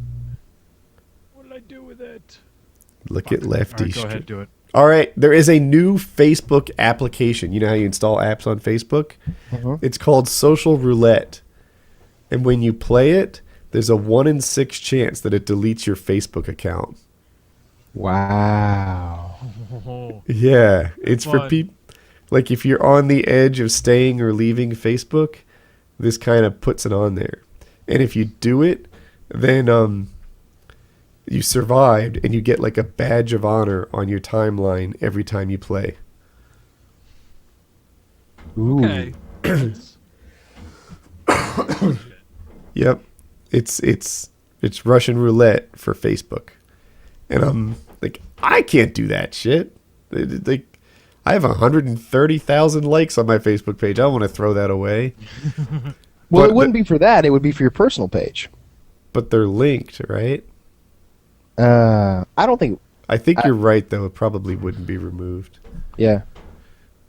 But just the same, I thought it was an interesting idea for an application, like to remove. You know, Facebook. In the business news, I'm totally losing my voice. They say that Facebook is doing okay. They have these new ad sources, and it's whatever. But when I talk to people, everyone acts like Facebook is dying. What do you think? Is Facebook dying? I don't People think so. done with it? I I don't. What are they think so. moving to? I don't see that. Yeah, where are they going? They're Twitter? doing different things. Twitter, Snapchat is real popular. It's like the problem with Facebook is the parents invaded it. And now everything on Facebook is so public and whatever. And Snapchat is a way for you to just share stuff with your friends and then have it sort of go away. And it's supposed to be this personal, intimate thing. Like I sometimes I wonder, like, oh, you know, should I be getting on these things because we work in social media, right? Like, should I be getting on Snapchat? But people use things for different ways, right? Like, do people want to sign up to, like, let's pretend we're real stars, right? Do you sign up to Robert Downey Jr.'s Snapchat? Like, I think Twitter is where you expect to interact with people you don't know. Facebook is where you interact with people you do know. Snapchat is for people you interact with, people you share secrets with. Like, I don't know. Does do I belong on Snapchat? To, like, share my videos? But it goes right away. That seems silly. But it doesn't go, like, it goes away after you see it. Like, I mentioned, I was asking somebody, how does this work? He's like, oh, yeah, I have 10 seconds to view it and it's gone. Which, for you naked women, is more than enough time. And that's a joke I saw on SNL. But anyway, yeah. So and she's like, yeah, I've got like 7 queued up that I haven't watched yet. You know, pictures or something. You look at it, and then it's removed from you. Seems like didn't that guy in your mail Monday like show us dick in a? Wasn't that what he was doing? I don't. Was there a Mail Monday where he did that? Oh yeah, the one I do. Yeah, I did one of those a couple weeks ago with FPS Russia. He showed his dick. I'm curious how that works. Not because of the how nudity to take a selfie of your dick? No, how Snapchat works as a thing. I've never even looked at it. Yeah, I looked at it. My ID was taken, and I was like, is this worth it to me to write them and try to get like my ID? Yeah. I don't know. Oh. I don't know. Yeah, if you want pictures of my penis, then let me know, and I'll sign up for a Snapchat account. Oh my god! Just a joke, people. So I would screen cap that immediately. Oh god, yeah, like it. Dude, so a lot of people know my user ID on Reddit, and it makes me very aware. Like, if anything's, like, even naughty, I'm like, I don't think I should be replying to this thread. You know, I need to stay away from it. Someone will judge me. Everybody judges you, Woody. They're all judging you. It's the internet. That's what they do. They judge me. That's what the internet's for. So, shall we call it a show? I think so. No Eh? Wings, sad face. I can get some sleep Yeah, tonight. I was really hoping Wings would come. That's what she said. Well played. Painkiller already, episode